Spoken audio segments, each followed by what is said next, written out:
Welcome back to another Moist Criticals compilation to fall asleep to relax. Grab your premium slumber gear and prepare for a lady tier drowsiness. If this helps you drift off to dreamland, drop a like, subscribe, and comment goodnight below. Sweet dreams, you beautiful sleepy souls. I think some of you still remember where you were the exact moment Flappy Bird was taken from us, God rest its soul. Some of us still bear those scars. Flappy Bird was one of the biggest mobile games to ever release, at least for its time. It felt like every phone on the planet had that puppy installed. That was as close to global unity as we've ever come. That and Pokemon Go. But Flappy Bird was a phenomenon. When I was in college when it came out, and I remember it swept like a plague. People started to care a lot about Flappy Bird high scores. It became like a status symbol. Anyone who broke triple digits was treated like a god on campus. They were a celebrity. But as they say, the star that burns brightest burns out quickest. The creator of Flappy Bird announced that he was feeling immense guilt over how addicting and how popular the game had become.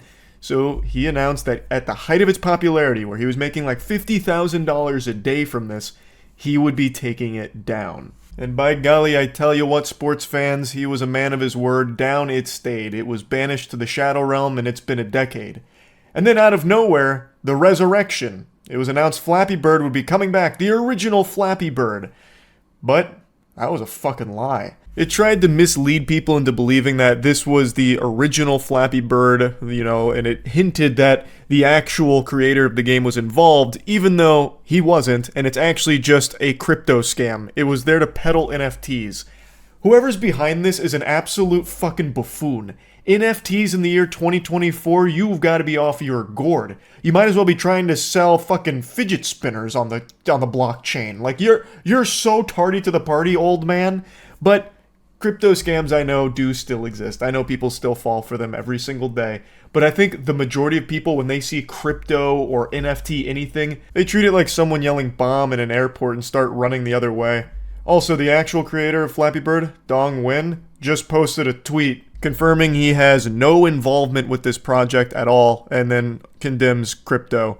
Turns out what actually happened is the smooth-brained stooges that are still sucking on the teat of NFT scams noticed that the trademark had been abandoned. So the copyright was inactive, and they swooped in and took Flappy Bird since Dong Nguyen didn't, refile for it or anything like that. So they were able to take Flappy Bird. At least that's what's currently being reported here, and that really does track. That seems par for the course for NFT scammers. So they grabbed Flappy Bird knowing that it is a name that everybody remembers, even a decade later, and they try and do a quick pump and dump crypto scam with it. But they didn't anticipate that everyone would catch on so quickly. I imagine there still will be a few people that don't know, and they'll see Flappy Bird hit their phones and be like, oh, Flappy Bird's back, and they'll download it, and hopefully they don't end up losing a lot of money in it or whatever. But it's not actually Flappy Bird. It's not actually coming from the creator. It is legitimately the lowest effort crypto scam that we've seen a million times before. But they did go through the effort of making a cool hype up trailer for it. The latest gaming sensation, Flappy Bird. Flappy Bird. Why is it so hard? Downloaded more than 50 million times. It is the number one app in over 100 countries. It's a global sensation. And people going crazy by the addictive nature of the game. Until suddenly it was game over. The mobile game Flappy Bird has been taken off the Apple App Store and Google's Users across social media expressing their disappointment. You can't play Flappy Bird anymore. Rest in peace. Looking back on this 10 years later, it really is crazy how big Flappy Bird was. Especially for back then. Things didn't travel as quickly back then. Nowadays, you'll have shit pop off out of nowhere thanks to things like TikTok, and everyone has more access to things. But 10 years ago, it wasn't quite like that, and yet Flappy Bird still took the whole world by storm.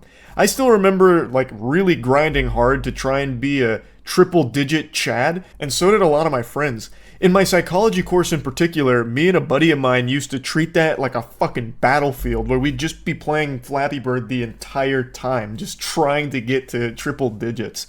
I don't remember if I ever did or not. I think at some point I probably cracked into that. But anyway, I personally look back fondly on Flappy Bird. It is such a shame and it's sad that the creator felt miserable for what he created here.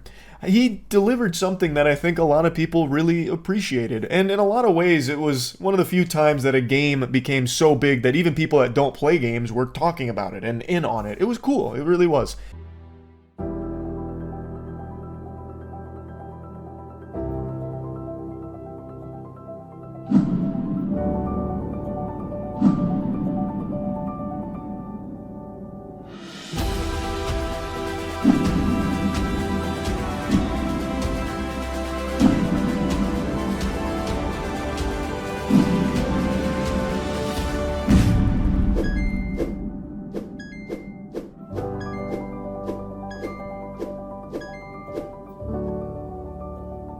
So interesting how there's no mention of crypto or NFTs in this trailer here. Trying to keep that as under the radar as possible, flying real low with that information, because they know if people sniff that out, they would hate this, and they would rightfully avoid it. But it is indeed a crypto NFT dog shit product that they are going to try and just use the goodwill of the old Flappy Bird name to try and get a few suckers to buy into it.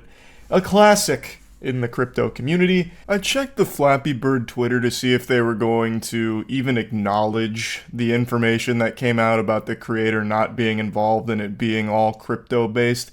But they're not. Instead, they announced that Flappy Bird is on Telegram. It's landed on Telegram, what everyone's been begging for 10 fucking years. This is the biggest news since JFK announced that we were going to the goddamn moon. And you can join the Flap-a-Ton event now? Oh my god, it's everything we've always wanted. Just look at how excited the comment section is, filled with very real people expressing their very real excitement. Like our good pal Kimmer, who said, I was hooked on the combination of old and new features of Flappy Bird, and then only 9 minutes later they had to say something again because they were overcome with so much joy. They said, Flappy Bird rose from the ashes again, testing the limits of my game abilities. Every single fucking comment looks like those fake Amazon product reviews that just say, good product, did like. Especially Kimmer. Kimmer just can't stop fucking yapping about it. Here's another one from Kimmer only 6 minutes later. The resumption of the Flappy Bird flight looks like a flash of nostalgia. And if you thought Kimmer was done commenting on this post, you've lost your goddamn marbles. Kimmer came back only a minute later and said, Flappy Bird takes off again. Once again surrounded by other glowing reviews from Flappy Bird enthusiasts, all of which seem to curiously have crypto ties in their profile. And they all kind of read like bots, but when it comes to crypto, it's always really hard to know what's a bot and what's a person who's just been brainwashed. There's not really a difference, they basically just become a crypto bot in the end anyway, but every single comment's kind of the same shit about Flappy Bird. I'm so glad it's back, and the Web3 features make it even better. I'm all in for this new Web3 edition. Can't stop flapping on Telegram. Adam, that sounds like a threat. That sounds like you're up to something nefarious. And don't worry, Kimmer is back. If you thought Kimmer was done posting on this thread here, you're a fucking idiot, because Kimmer had a lot more to say. Who would have thought that clapping could be so fun? I think they meant flapping, unless they're just sitting there at their computer just giving this game a huge round of applause. It's so weird how, out of the 400-something comments on this post that's only an hour old, almost none of them mention any level of distrust with the product. No one's mentioning the information about the creator not being involved, despite misleading people into thinking that he was. That's odd, how it's only people that are really excited about all the Web3 capabilities, and especially Kimmer, who hasn't been this excited since the day of their birth. It's weird, I don't know. Something smells a little fishy there. But I'm not here to insinuate that the Flappy Bird team might be using bots to promote the game. No, that's way too low for crypto scammers. They wouldn't do something like that. It must purely be a coincidence that so many accounts are posting so many times saying almost identical things in the comment section here. That's all it is. But yeah, wanted to talk about the big Flappy Bird scam here. That's really about it. See ya. For a while, I've talked about something that I feel a lot of people overlook, and it's the importance of stuntmen. Their work is some of the most important in all of movies in general, and I always have such a deep appreciation for the art, especially growing up on things like Jackie Chan movies. I've always paid very close attention to stunt work, and today I saw a video on Twitter that really just inspired me, tickled my Elmo, and made me want to just talk about this because this stunt guy is a goddamn hero, and he may very well be immortal. 3, 2, 1, action!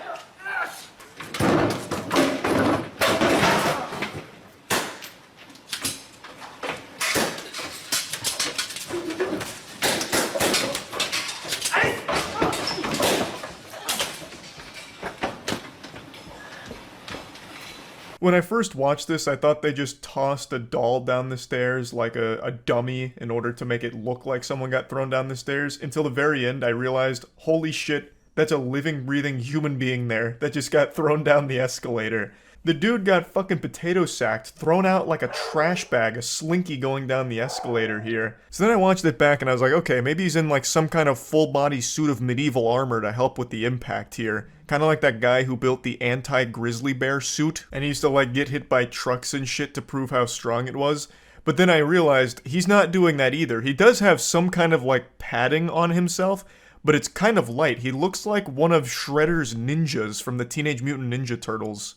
So while there is padding there, it's not like he's in some kind of juggernaut bomb defusal squad uniform here. It's pretty light.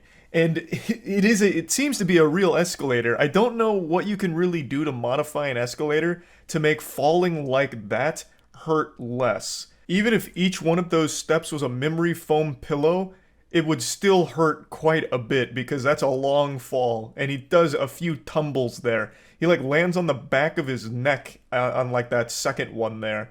So, you know, it seems like a pretty risky stunt, but I have no doubt this guy probably did this with a fucking smile on his face because stuntmen are actual warriors. They're fucking champions out there. I also wonder how many takes they've done of this. Like, this is probably like take number 12. It's like, hey, the first 11 were okay, but you weren't flailing around enough, and we really want like almost a neck-breaking action when you're falling, so we're gonna do this again until we can get that effect. You know, like, they probably did this multiple times of him just getting fucking tomato canned down this escalator. It honestly kind of reminds me of that iCarly scene where Gibby falls from, like, the roof onto just bare concrete. We had Noah Monk on the podcast who played Gibby in that show, and he said that that was done for real. A stuntman actually just fucking, like, belly flopped onto concrete and broke, like, all of his ribs. So when you see that impact of Gibby bouncing off the cement, that's a real person that happened to, and his ribs paid the ultimate fucking price for it. And I have no doubt this is probably just as real, but somehow this guy seems like, okay. Gibby had to be taken off on a stretcher after that. The stuntman, he had to be, like, goddamn taken out there, like, nearly had to call in the chopper rescue unit to airlift him out. Meanwhile, this guy probably just walked it off. Rubbed some dirt in it. Like, it's crazy. Stuntmen are actually super, super impressive. And I really hope they're being paid well for John Wick 4 here. This got me even more excited for John Wick than I already was seeing a stunt like this. They didn't take some kind of easy way out with like CGI or using some kind of like animatronic or doll or something. They actually just had an absolute madman do this stunt for real. And that is super fucking cool. Anyway, this wasn't the only thing I saw on Twitter that was inspirational. I saw something that was honestly a tear-jerking moment that I kind of just want to share with all of you. This is like a little bonus that I'd like to dive into. Recently, Hasbullah has been on this absolute blow-up. He's really popping off. Most people know who that is by now. He's got a very strong social media presence, and people love him. And from everything I've seen, Hasbullah seems like a really nice, likable guy. And he recently went on Mike Tyson's podcast, Mike Tyson's show, and things got real interesting real quick.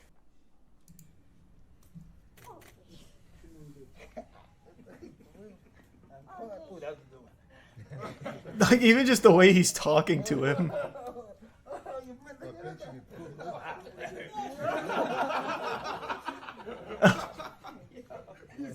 Oh, Jesus Christ. He, like, blows a raspberry on him. Like, he had no idea that was a man. Honestly, it's just kind of like a wholesome thing. Like, I don't think Hasbullah was offended or anything. I don't think Mike Tyson was upset that he snuggled Hasbullah. Like, I think it's just not a big deal. It's just something silly and fun. Now, to be fair, Mike Tyson could do this same thing to me. He'd be like, hey, Charles, throw some punches at me real quick. We'll toy around a little bit. And I'd be like, all right, you got it, Mr. Tyson. So I'm throwing these wet noodles at him, and then he just picks me up and starts cradling me and rocking me back and forth until I start to get drowsy, and maybe he starts, like, biting at my ear a little bit. Unsurprisingly, there were some people on Twitter that were very upset about this, and, I mean, that's par for the course. You could post the cutest picture of your dog ever and you'll somehow outrage 1,000 people on Twitter. That's not surprising. But I do want to at least mention that I feel like in this case, this was just one of those moments where Mike Tyson made a bit of a blunder here, a boo-boo. It just feels like a truly victimless, harmless, wacky moment. Mike Tyson probably just wasn't too knowledgeable on who Hasbulla was before he was booked for the show, but it is just, it is super goofy that he picks him up and then starts like nuzzling him, and then he immediately starts chomping and biting at the ear of Hasbulla, which I think is like self-aware from Mike Tyson here. I don't think that he's just naturally drawn to like biting people's ears off or anything like that. I think that was just supposed to be like a joke, and who knows, this might have even been like a scripted, planned thing, and I've fallen hook, line, and sinker for the bait. Regardless, though, I think it is still just kind of a goofy, fun moment, I suppose, that I thought was worth at least mentioning. That's really about it, so yeah. This video is blowing up on Twitter right now because it is just absurd. It's going to make a lot of people rightfully upset knowing that this is a cop, and he almost executed a man over mistaking the sound of an acorn falling for a gunshot. So in a nutshell, what happened is officers arrived at the scene, they take a person, put them in the back of their vehicle, and as one of the officers walks by him, patrolling like an NPC out of fucking 007 GoldenEye, he hears a noise, and this noise startles him. It's like a dog on 4th of July hearing a firework in the distance. And he panics, freaks out, and does a double combat roll true combo. This man was looking for iframes, and it turns out that sound he heard that he mistook for a gunshot was the sound of an acorn hitting the top of his patrol car. Shots fired! Shots fired! Shots fired! Shots fired!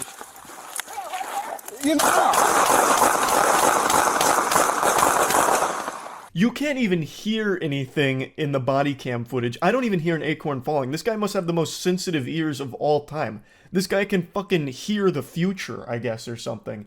So he hears an acorn fall somehow, and then he immediately does this like combat roll action movie stunt and unloads, just mag dumps into his patrol car with that individual inside. Now, luckily, the individual wasn't killed during this panic, because this skittish douchebag has stormtrooper aim, luckily.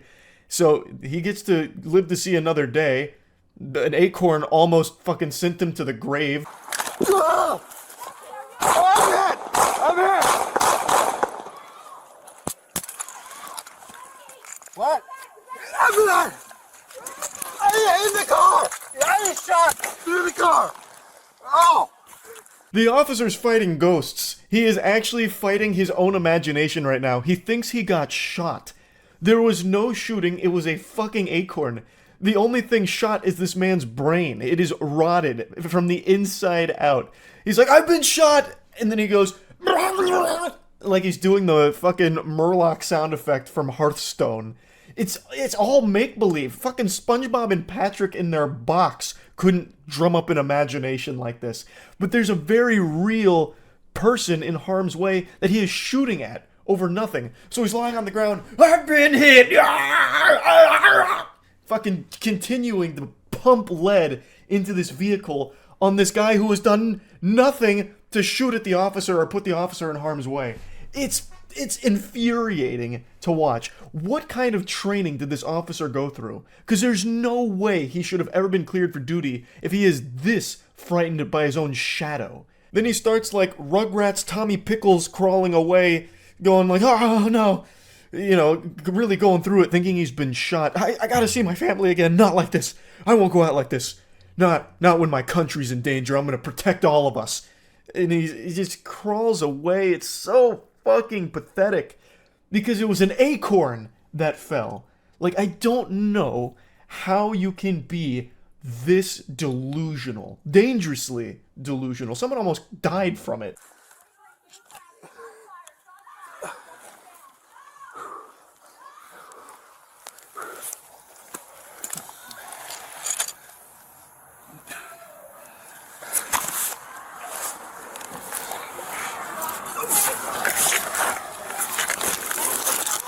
I'm good. I feel weird, but I'm good.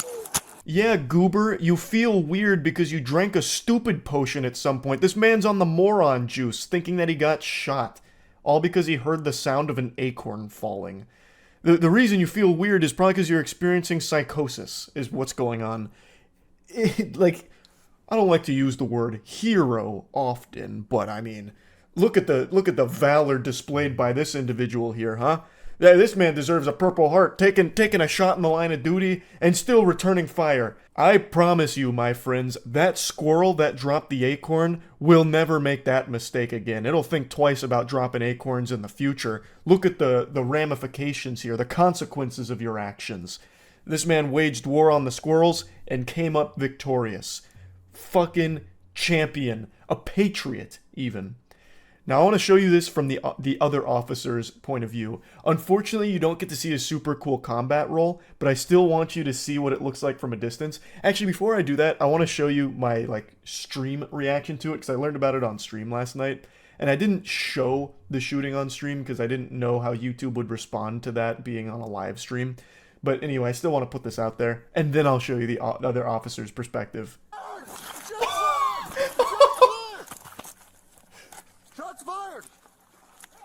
Okay, this, I can show at least the first part of this. No fucking way. Officer Danger over here, Officer Action goes crazy.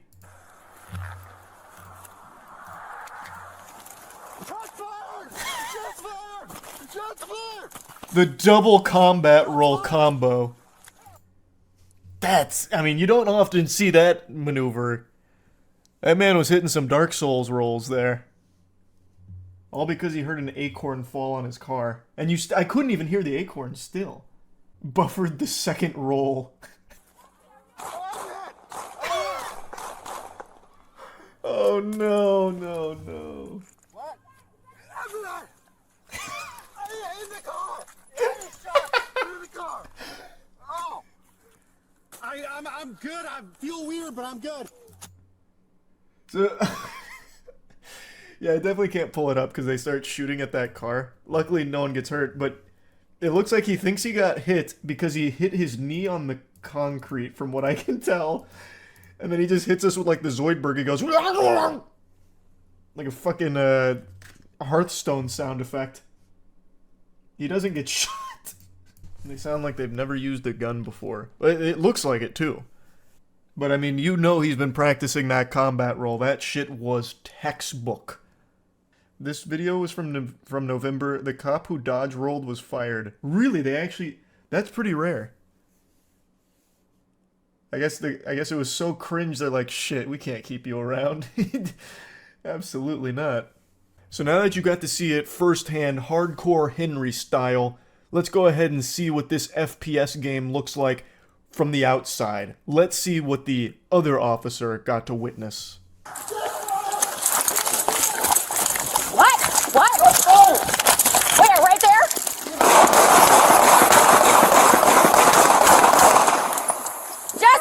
Jesse, are you okay? Get in the house! Get in the house! Jesse! Get back! Where is he? Where is he? In the car! I love the way that he crawls away, just scurries away like a cockroach, and the way that he, pretend gets shot. It reminds me of when you're a kid playing with your friends and you're just doing, imaginary cops and robbers. You're like, bang, bang, bang, and then someone has to pretend they got shot, ooh, ah. That's exactly what happens there, where the officer's just, kneeling down, bang, bang, bang, oh! And then, capsizes and falls over on the road there, and then he just starts crawling away. Oh, good lord. That's so frustrating to know that there's an officer out there, or was an officer out there like this, who can somehow hear an acorn fall and be like, shit, we're in a battleground, it's popping off, everyone, shoot at my car, quick, kill him. And I just have to wonder, what do you even do when the dust settles and you realize, oh, that guy in the car never had a gun, never shot back. Oh, wait.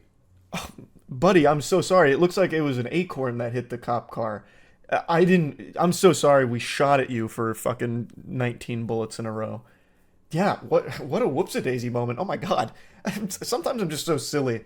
Anyway, let's head to the station. Also, we're going to add an extra charge there for putting me into a state of frenzy. That's going to be on you. If we didn't have to get called out here in the first place, I wouldn't have had to hear an acorn fall and freak out. So that's going to be an additional charge. Like, what do you even do from there? There's nothing you can do from there. You almost killed this guy because you have superhuman hearing and thought for some reason an acorn was a threat to your life. I love this section too. Interviewed after the incident by Michael Hogan, an investigator, the deputy said he definitely heard a suppressed weapon firing. I felt an impact on my right side, like upper torso area. My legs just give out, he claimed. When shown images from his body cam footage of the acorn hitting his car, Mr. Hernandez asked, "Acorn?" And Mr. Hogan confirmed, "Acorn." It's like a fucking skit out of a cartoon, except it's real life and almost cost someone their life. Almost just killed this guy over this fucking weirdo thinking an acorn was a suppressed weapon. Questioned if he could have mistaken the sound of an acorn for gunfire, he answered, "What I heard sounded what I think would be louder than an acorn hitting the roof of the car. But there's obviously an acorn hitting the roof of the car." Oh my god. What the fuck? There's gotta be some better training. There's gotta be, right? Like, is this, like, a course they're gonna have to take now? Like, distinguishing gunshots from acorn sounds? Like, ambient noise and the difference between gunshots and that? Like, it's wild to me that we almost had someone die because a fucking acorn fell on the car that they were in. Scary stuff. Mr. Hernandez did resign, which is good, no longer an officer. Hopefully never will be again. Hopefully won't ever have a firearm to their name again because they are not safe with one, clearly, if they're willing to just discharge it upon hearing an acorn. But yeah, I just had to share this a bit because, man, that is some silly shit right there. Luckily, the individual in the car was not killed from it. So, yeah, that's really about it. See ya.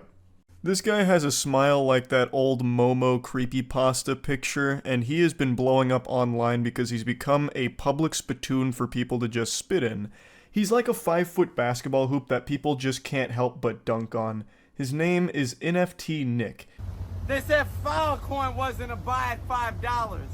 They said D-Gods would get a $20,000 airdrop from Wormhole. They said Daniel Allegre is a great CEO. They said Bodogos isn't the top NFT project. Keep down. Look at us now. This was his first video that really blew up because it really tingles something deep inside the soul of every viewer that just makes them want to bully him because it looks like he really needs it. He's just like a knuckle sandwich magnet, but verbally. So everyone said their piece about him being a turbo cringe loser, and that was that. He then made it his entire identity to continue this persona. I truly believe NFT Nick is just playing a character. I think this is all just rage bait. It's not real. I'm pretty sure he's just engagement farming because that's become so prevalent on Twitter since you can monetize your hit tweets now if you get a lot of engagement. So I think NFT Nick is just leaning into this to continue to try and farm that engagement, and it is working. Yo, cheers to all the Twitter haters who said I don't own my Miami house. I'll have you know I had the staff load up my jet so I could fly out here to my New York City penthouse pied-à-terre. Anyways, while you're click-clacking on Twitter from your mom's basement, I'll be sitting here sipping from my $5,000 bottle of champagne. Remember, choose rich. I threw you into the deep end of the pool here of NFT Nick lore, but I thought it was important so you could see his more modern attitude here, where he's leaning into like the extraordinarily wealthy douchebag angle. He got community noted because the bottle of wine he showcased is not actually $5,000, it's less than $85. And his whole personality, I think, is just fake on purpose to manufacture outrage and try and capitalize off it and make money from it. Which I think is kind of pathetic, and I don't think it's worth it. Now, of course, I'm not Fuckface's PR guy, I'm not his dad, I can't tell him how to live his life, but I don't think it's worth just being constantly humiliated by every single human being on the planet, because it's well known that Twitter engagements don't pay that well. You get pennies. You get less than pennies. You get fucking handfuls of dirt for millions of impressions. I don't know how much he made from all of this blatant engagement farming, but I have to imagine it wasn't a ton. Like, I bet he probably would have been able to make more money being a real birthday party clown as opposed to a Twitter NFT clown. It just doesn't seem like you're going to be making enough money for this to ever be worth the constant shame of this being your legacy. I chose rich every time. There's nothing more hilarious than a guy sitting next to "I chose rich every time" from a clearly rented house. He claims to own it, but his suitcase is right in the corner. So I guess he's going to struggle to explain that one, why he hasn't unpacked in his own house. Coffeezilla was wrong there. He did not struggle to come up with an excuse. He said it was from his staff packing his bags about ready to go on his private jet. So he has been very much leaning into this and thriving off of the controversy. And he's far from the only one doing this shit. It's become the norm on Twitter now to either spam porn advertisements for OnlyFans through like those ad posts that they're constantly doing. If you've seen these leaks, you're not going to heaven. Anyone seen this full video? Who's got this video? The internet was so much better before this OnlyFans leak happened. All of that garbage. It's that and then blatant rage bait farming. That's the main content you see on Twitter now, because all of it is geared towards just monetizing this shit. And engagements right now are the easiest one, because you just post some incendiary remarks or just like really over the top statements and get people to dunk on you for it, to shit on you for it, and you make a little bit of money from that. And you just keep rinse and repeating that process. And I think that's the whole shtick behind NFT Nick. Make these posts, hope people keep insulting you so that way you can keep farming it. And I bet the happiest part of his day is when he gets notified that his post has been community noted, because then he gets follow-up content that has guaranteed eyes on it, because everyone wants to see how you defend yourself when you get community noted.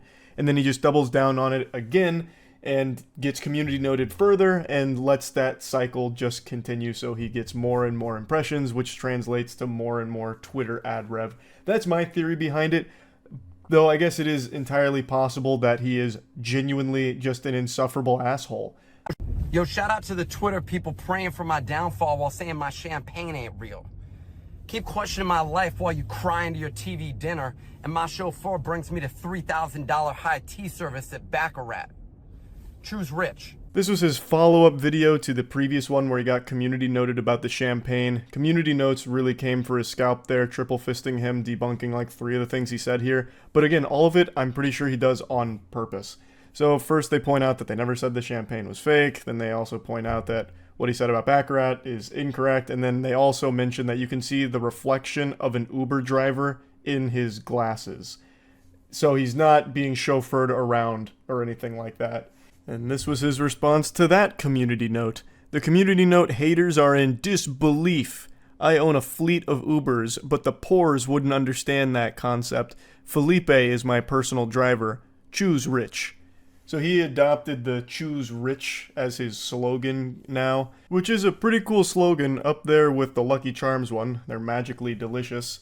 But I think this post makes it painfully obvious that this is all satirical. It's so over the top, so outrageous, it can be nothing other than on purpose.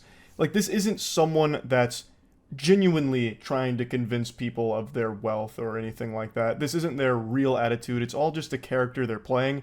And I think the motive is obviously rage baiting for engagement, because he's being as abrasive as possible. He's being a huge douchebag, and everyone feels compelled to make fun of someone like that. And he makes a little bit of money when they do.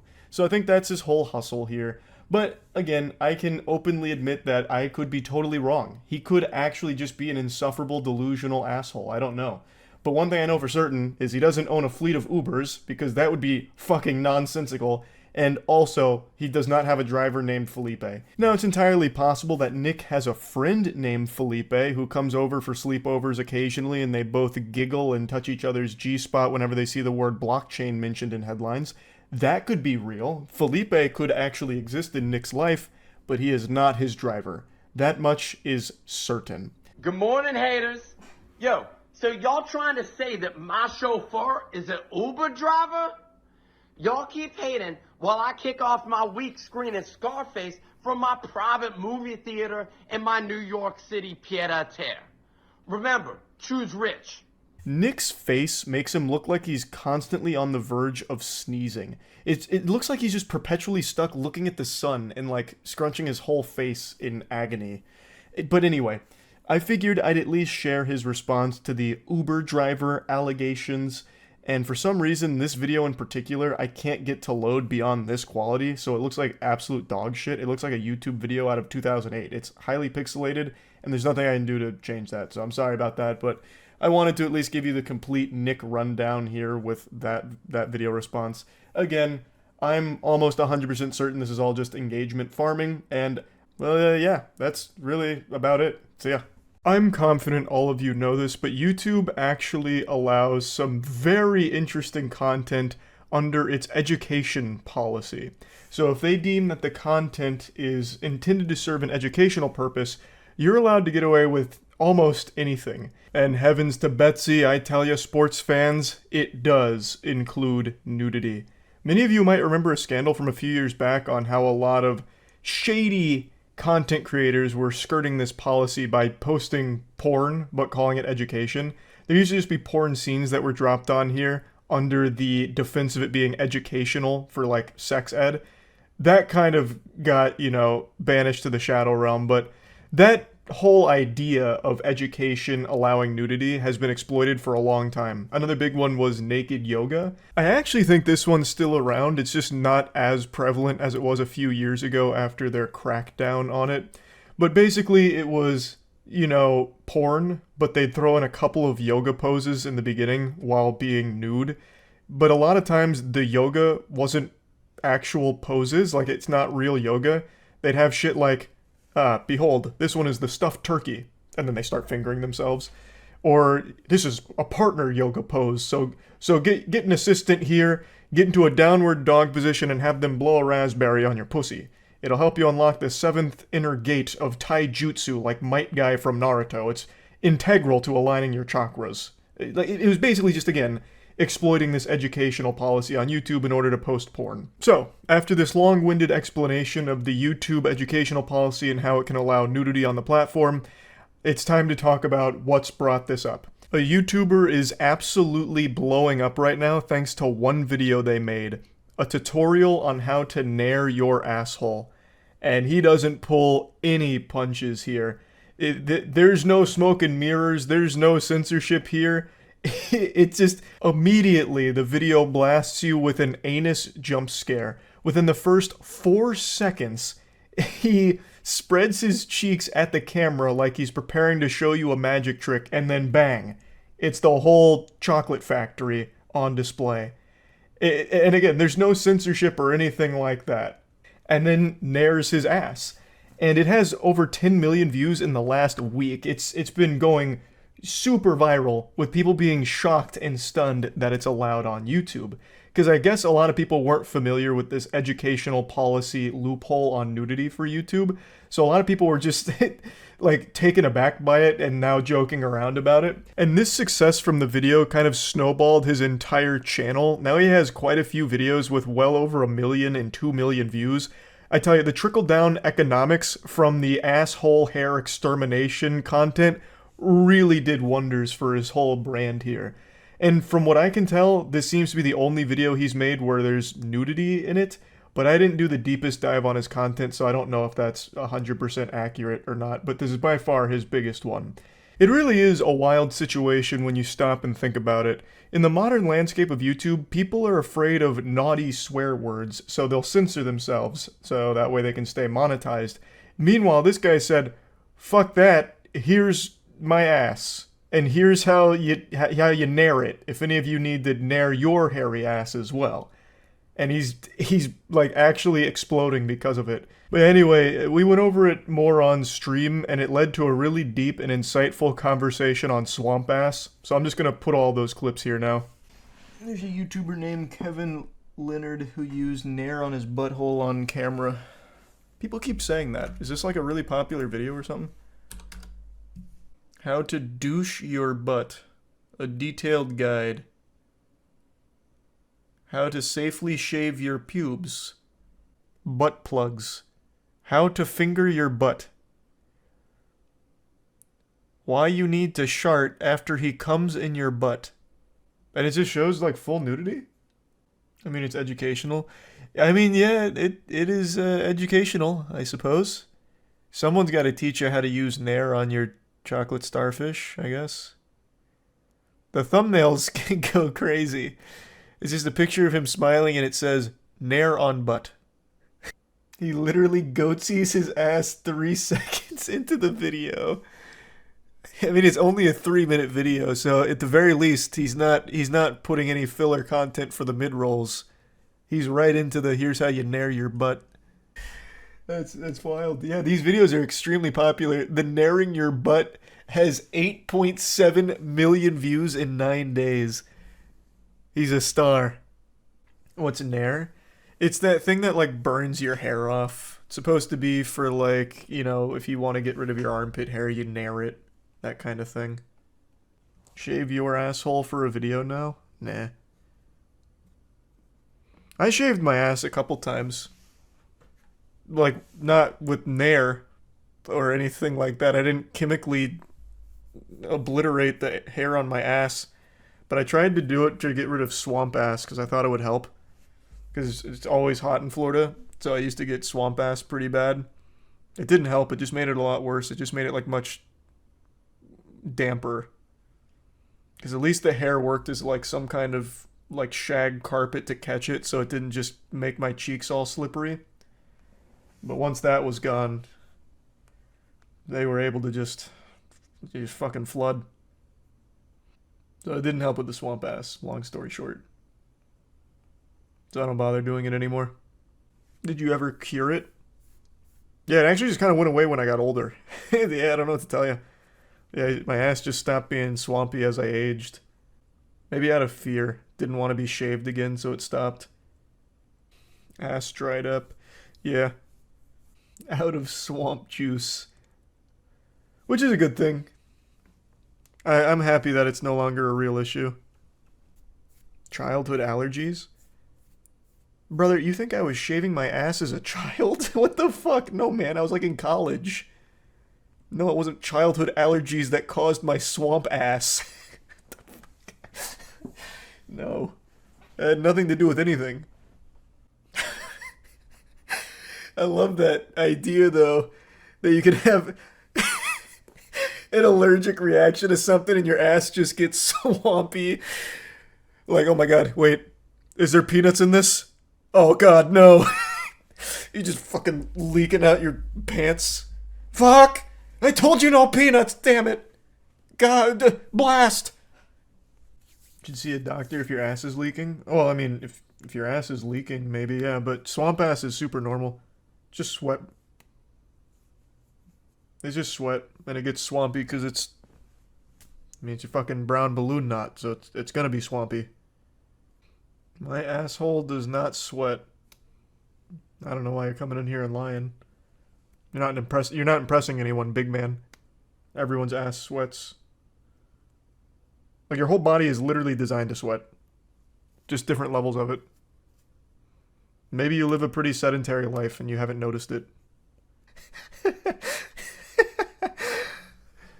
This was very brave of you. My ass sweats a lot sometimes. I'll leave spots on a fabric seat. You're among friends here, pal. Don't worry. This is a no judgment zone. Oh, yeah, we've been getting into scientific topics for the last hour. Fucking microplastics, phytoestrogen from soy, now swamp ass. Yeah, we've covered pretty much all of the main anatomy and physiology 101 course topics, honestly. We got the whole goddamn rubric knocked out. These are some fucking stupid ass terms, brother. Mud butt. This is fucking dumb now. You're not even being scientific anymore. Chew it, Charlie. That's immediately hot. Chew it. I can't get boners and I'm still balding. Cutting my tongue. What's that movie with Nicolas Cage where he's all fucking ice cream? That felt so fucking good. I'm drooling harder than Kevin Spacey on Boy Scouts of America. Sad, yeah, baby. Sad move. We finally found an excuse to do the little nitro. Today's a big celebration channel hit 10 million subs, and We have to do something for This it. feels right, honestly. This does. I'm excited. So we're gonna eat 3 of them. Yeah. Cut in half. Well, yeah, we need to make sure we savor the experience. Right, of course. These are hard. Now, we've done Psycho Serum before, but this is almost double. Psycho I think- Serum was 6 million Scoville. This is what? 9 million Scoville? Yeah, 9 million. Yeah, so this gummy bear is packing some fucking meat. 9 million Scoville, and it means that it's 900 times hotter than a jalapeno, which usually already almost hospitalized me. Yeah, you hate jalapenos. I really do hate jalapenos. I thought this was gonna be a lot easier to cut. Really, just get in there, man. They should have it perforated, They like should, on like the so you SATs. can just rip it. Yeah. Alright, you want to cheers? I'm scared. I don't feel Here fear. you go. Cheers, Charlie. Can you make lightning shoot out like Yeah, like a Palpatine or like dink. He-Man? How many Scovilles is this? It's 9 million Scovilles, Alright, Charlie. now, What the fuck now that does we're that rolling, even mean? It's Didn't say rough. that. It's I'm gonna like do a magma. real. Alright, cheers, everyone. Wait, do we 9 chew it? million Do we Scovilles? chew it and shit? Yeah, No? chew it. Chew Alright, it. Go So ahead. Fucking scared. This is gonna suck so hard. Holy fuck. Chew it, Charlie. That's immediately hot. That's Chew it. Oh, I'm good. Drew it. Not bad. Alright, I'm gonna spit out pretty soon. You can, I think you can spit. You're good. Ow, ow. Yeah, That's all right. that was harder. Don't swallow it. Fucking beating Dark Souls 3 with my dick.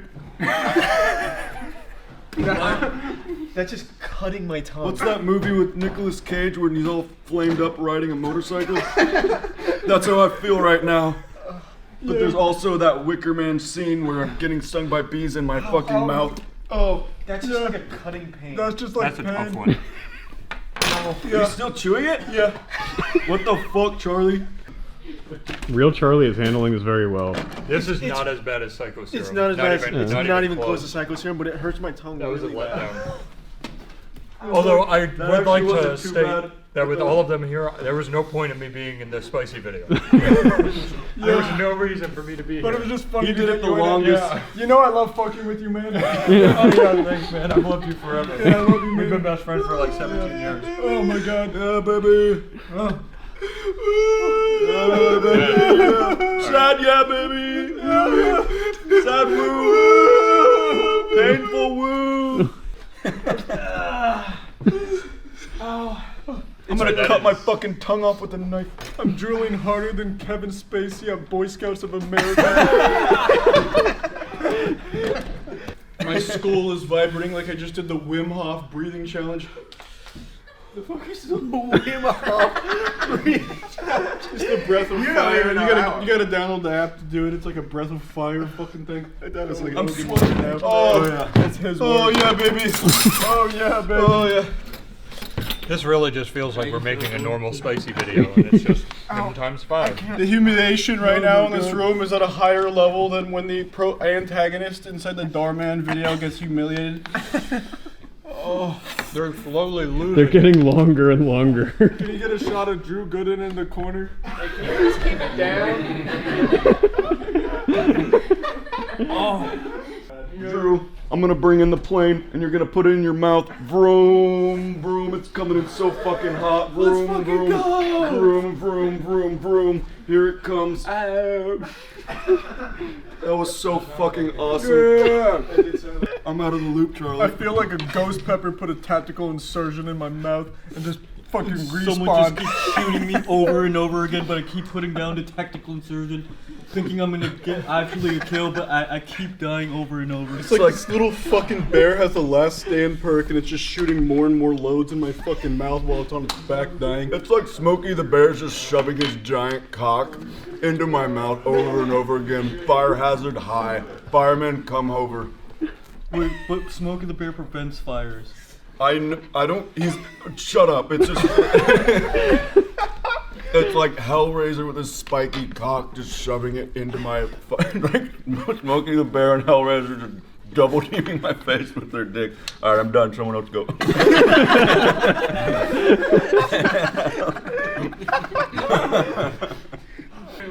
Did anyone We've swallow really any of it? changed the style of hot content. Yeah, that's good they're here because I can't speak. Does any of the Charlies need a kiss because it's so hot and spicy? I just dropped some fucking ice cream. That felt so fucking good. You just kissed the boo-boo. My taste buds are under more my pressure lips. than Nicolas You don't need to Cage. put this part in.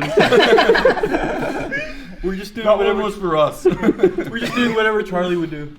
Yeah, Charlie does that all the time. Wait, Off Charlie camera. only kisses me. What? Charlie kisses Here it comes. Here comes the plane. The plane's coming in hot. How come it's only extinguishing when it's actually inside your mouth? That's how they Once get you swallow it, the hell comes back. The dumb little bear actually owns this tub of ice cream, so they know. It's like how Viagra and the hair, what is it? The hair growing thing? Rogaine. You The mean same how- company. You're talking about how Hims also sells ED pills for the fix a problem that they cause? Exactly. This is such a fever dream of a video. I can't get boners and I'm still balding. It doesn't work. Doesn't do either of the two things that it was supposed to I don't fix. even know what to do at this point anymore. I'm lost. It hasn't stopped on my tongue. I was about to start throwing out analogies, but it makes no sense if I do. Do a Charlie analogy, Matt. What do you got? I don't want to be in your head. Well, just try. What would The Charlie only thing say? that doesn't make sense is Tenet, the worst movie ever made. I wonder if Dale has a way of defending himself against this kind of pain. Who? Dale. Is he from Tenet?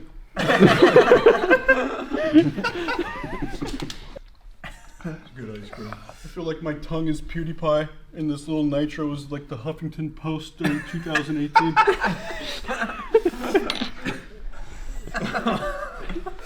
Yeah.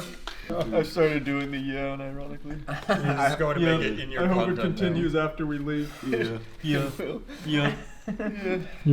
I've never actually just felt dumbfounded in my life where I'm like, I don't know how to interact, and I have no idea what to do right now.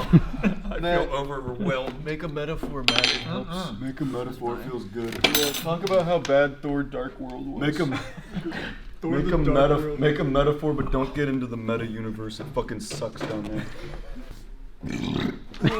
There. That went fucking fire. It's finally coming down. That was not nearly as bad as I thought. It wasn't as bad as Psycho Serum, but that was still really bad. If you took the entire thing, it's definitely super bad. Yeah.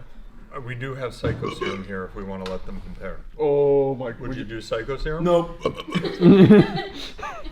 Yeah, there we go. Alright, you want to take us out, Charlie? Or Yeah, Charlie's? take us out, Charlie. Take us out, Charlie. Alright guys, I just want to say thanks for watching. This was one of the best get-togethers, one of the biggest just parties I've ever had. I can't believe the union and the unity. Great Charlie burps. We got little fucking bears. We got Drew. Hey. Hell yeah. Hey, Drew. When I don't look, I don't know who's talking. Well, Charlie's talking. Yeah, yeah, thanks for watching, guys, and yeah, I think that's about it for today. Yeah. Yeah. Of the cloth, I teach incantations, the strength granted us by the two. Clearly not that strong if you can't get the wheel off your head. Golden order, an incantation of the two fingers. Sure. Let's check out the stinky finger incantations or whatever. So these are miracles. Rapier was nutty in Dark Souls 2. That might actually be worth it. Damn, this guy's got all kinds of like barnacles growing off of him. No matter. Yeah, you can hold me if you want. Sure. My This will be romantic. great champion. Here I come.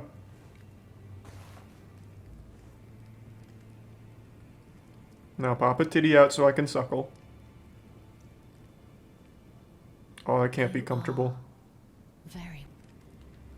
What you felt light up inside you was a Baldekin's blessing. Oh, is that what that It was? is but a fleeting thing, Okay. I am afraid.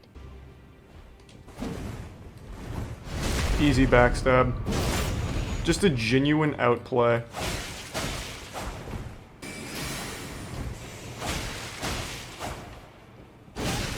Oh my god, that comes out so quick! Man, my parry's actually looking kinda good on the mad tongue.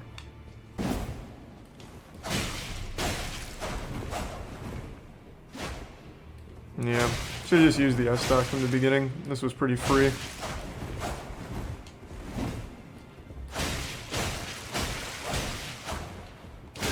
Oh. Play it safe.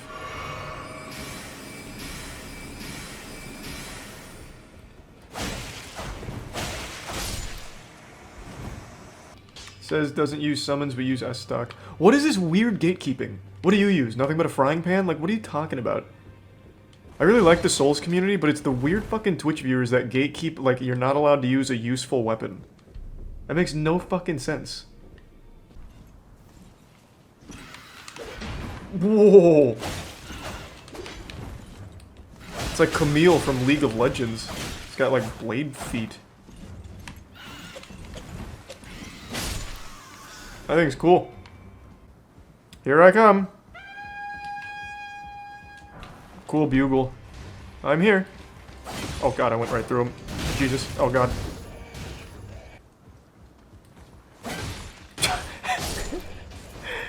Sounded like Donald Duck from Kingdom Hearts there.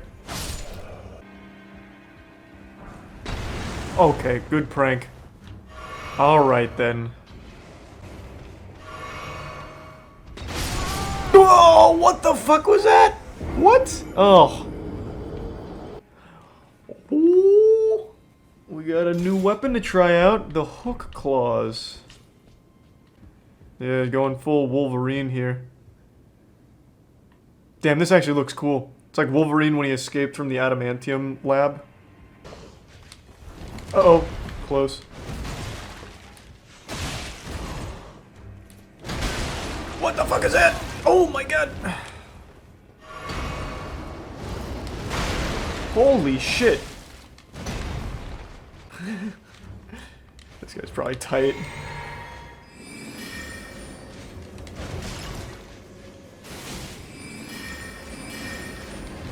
Oh shit! Bad roll. I didn't want to take any chances. I don't like the way I did that there, but I did not really want to run all the way back. It was a long run. Wow. Alright, what a prankster. Okay. Alright then. Is it all about the moveset? Not necessarily. There's a lot of things to take into consideration. Alright, this stealth is kinda busted. Wait, he's still... what? That was the guy I just hit with the stealth in the ass. Man's like, oh, it must have been the wind. Just goes back to patrolling. Alright, alright. Damn, that's stealth. Come on, baby. Ah, why? Oh my god, he just wanted to kill himself. I just needed a tiny step down. Damn, this guy respawns. Unlucky. Does he not see me? Could have swore there was a man there. Must have been the wind.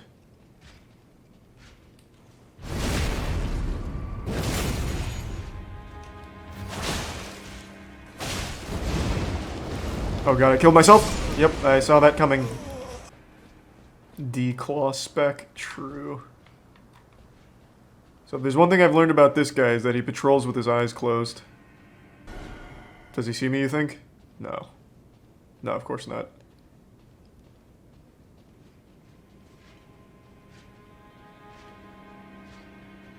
His helmet is on backwards. Yeah, that's probably the case. Okay, so I won't make the same mistake I made last time. Was it get the free damage? Okay, and I still made the same mistake. Man, that animation comes out so quick.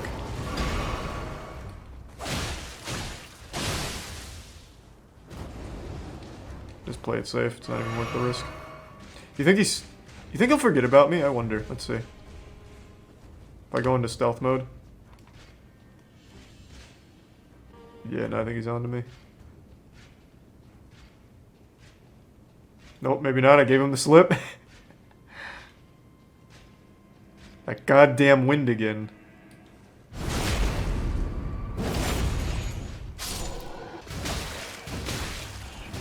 Well. Okay. What a disaster. Speedrun.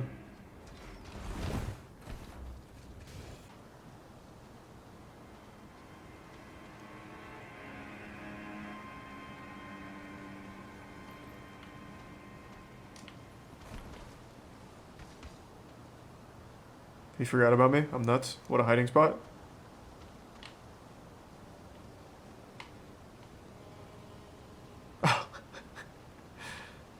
Hey, keep up the good work, boys. You really got this shit on lockdown. Oh, God.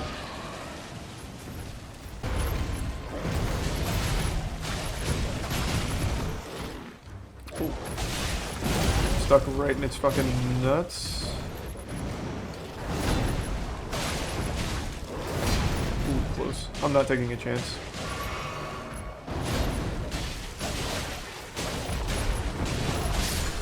There. There's a tier 1 Dino Wolf in the resub Moth, B-Town, and the Prime Ronaldo. Well, that was close. Good prank, good prank. They got me again. That one never gets old. Hey, excuse me, guys. Oh, there's a ballista behind too. Oh, God. Whoa! What? Oh, I didn't see the other. Oh! Friendly fire! Ah, move! Jump over, jump over. There we go.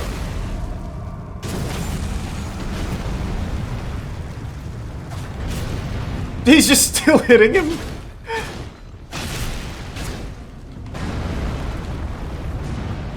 Hit him again! Hey, thank you!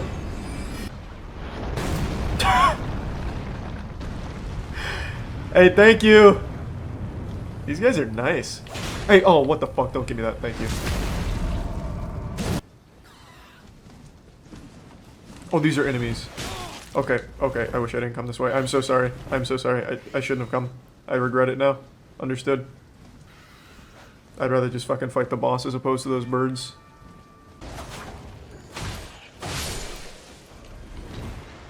Then the ballista behind me might start blasting. What in the fuck? Is there even anything over here? Oh, God. What the fuck is that? Well. I'll probably die here, but I'll give it a whirl. Well, that came out really quick. It was a good whirl.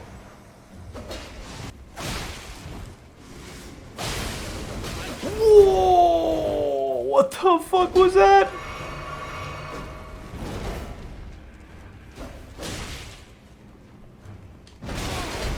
Oh, God. I went a little too crazy, but I got lucky.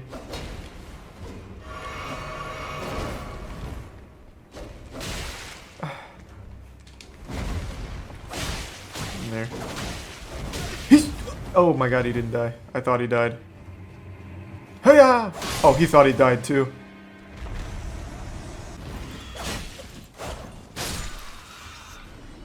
Alright. That was convenient that they both got stuck on the wall. Thank God. Could have been a disaster. Oh God, he's... I fucking knew it was coming. I felt it.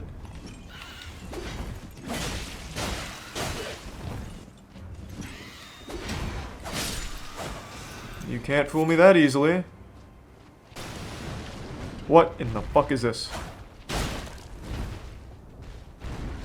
Oh! This thing can Beyblade?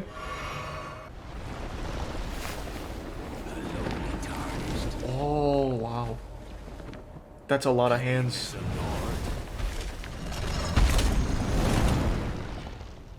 I command thee. I am the Lord of all that is golden. Such a cool boss, holy shit.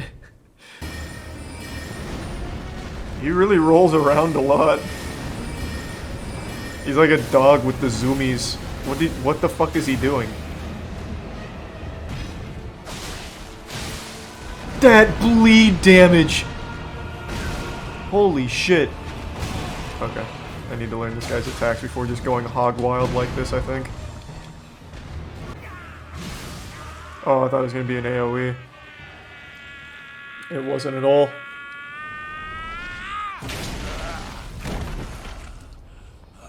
Oh, now he's much more effective.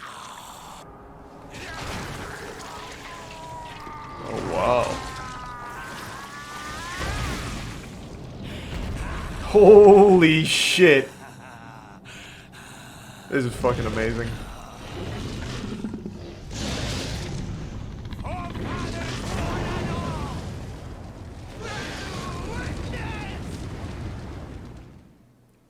Alright. Does that go the whole map? Holy shit, it does.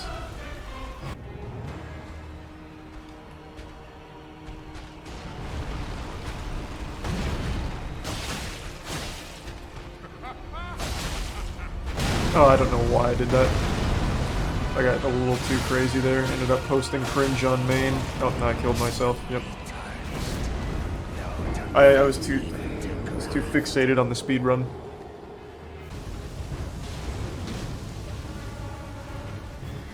This is not a good spot for me to be here. I'm just gonna get stuck. Whoa, what? Oh. I thought there was a wall there. Oh. And then the tornado and I'm stuck against... I dodged everything and then the tornado comes out and it's fucking instant, so I guaranteed take the first shot and then roll into the goddamn tombstone. What a shame. What a shame.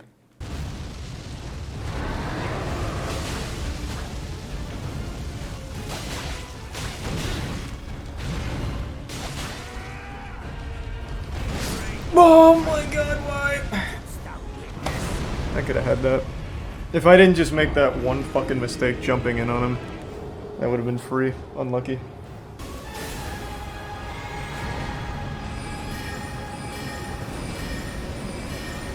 Oh, he took cover behind the tree. What a piece of shit. Fun. Good tactics. Alright, let's play aggressive. See how it goes.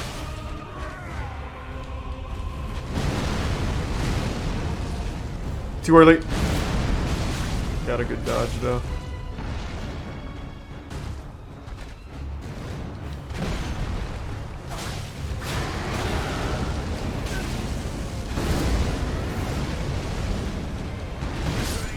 Yep. Classic tornado, man. I hate that move. I hate it.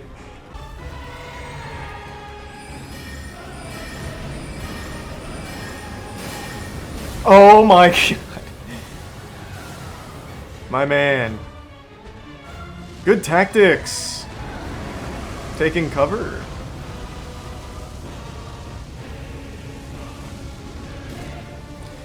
Alright. The old-fashioned way.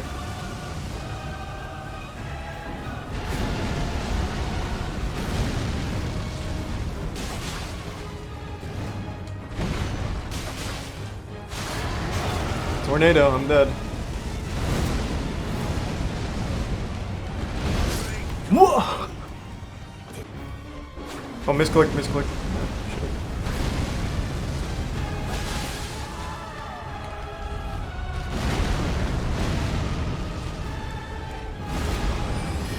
It's safe.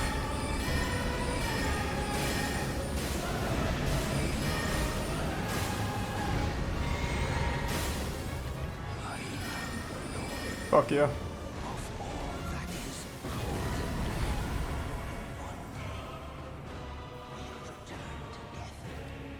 I got lucky he didn't spam tornadoes. Yeah, that probably took more tries than Orphan, actually. How many tries was it? 26. So same amount of tries as Orphan, then. Man, and what the fuck? This one's just a light source? Bro, this guy sucks. I just gave him 10 runes for nothing. Trash. Actual fucking garbage. Oh, what the fuck? I was just gonna play with them a little bit, and they just absolutely annihilated me. What?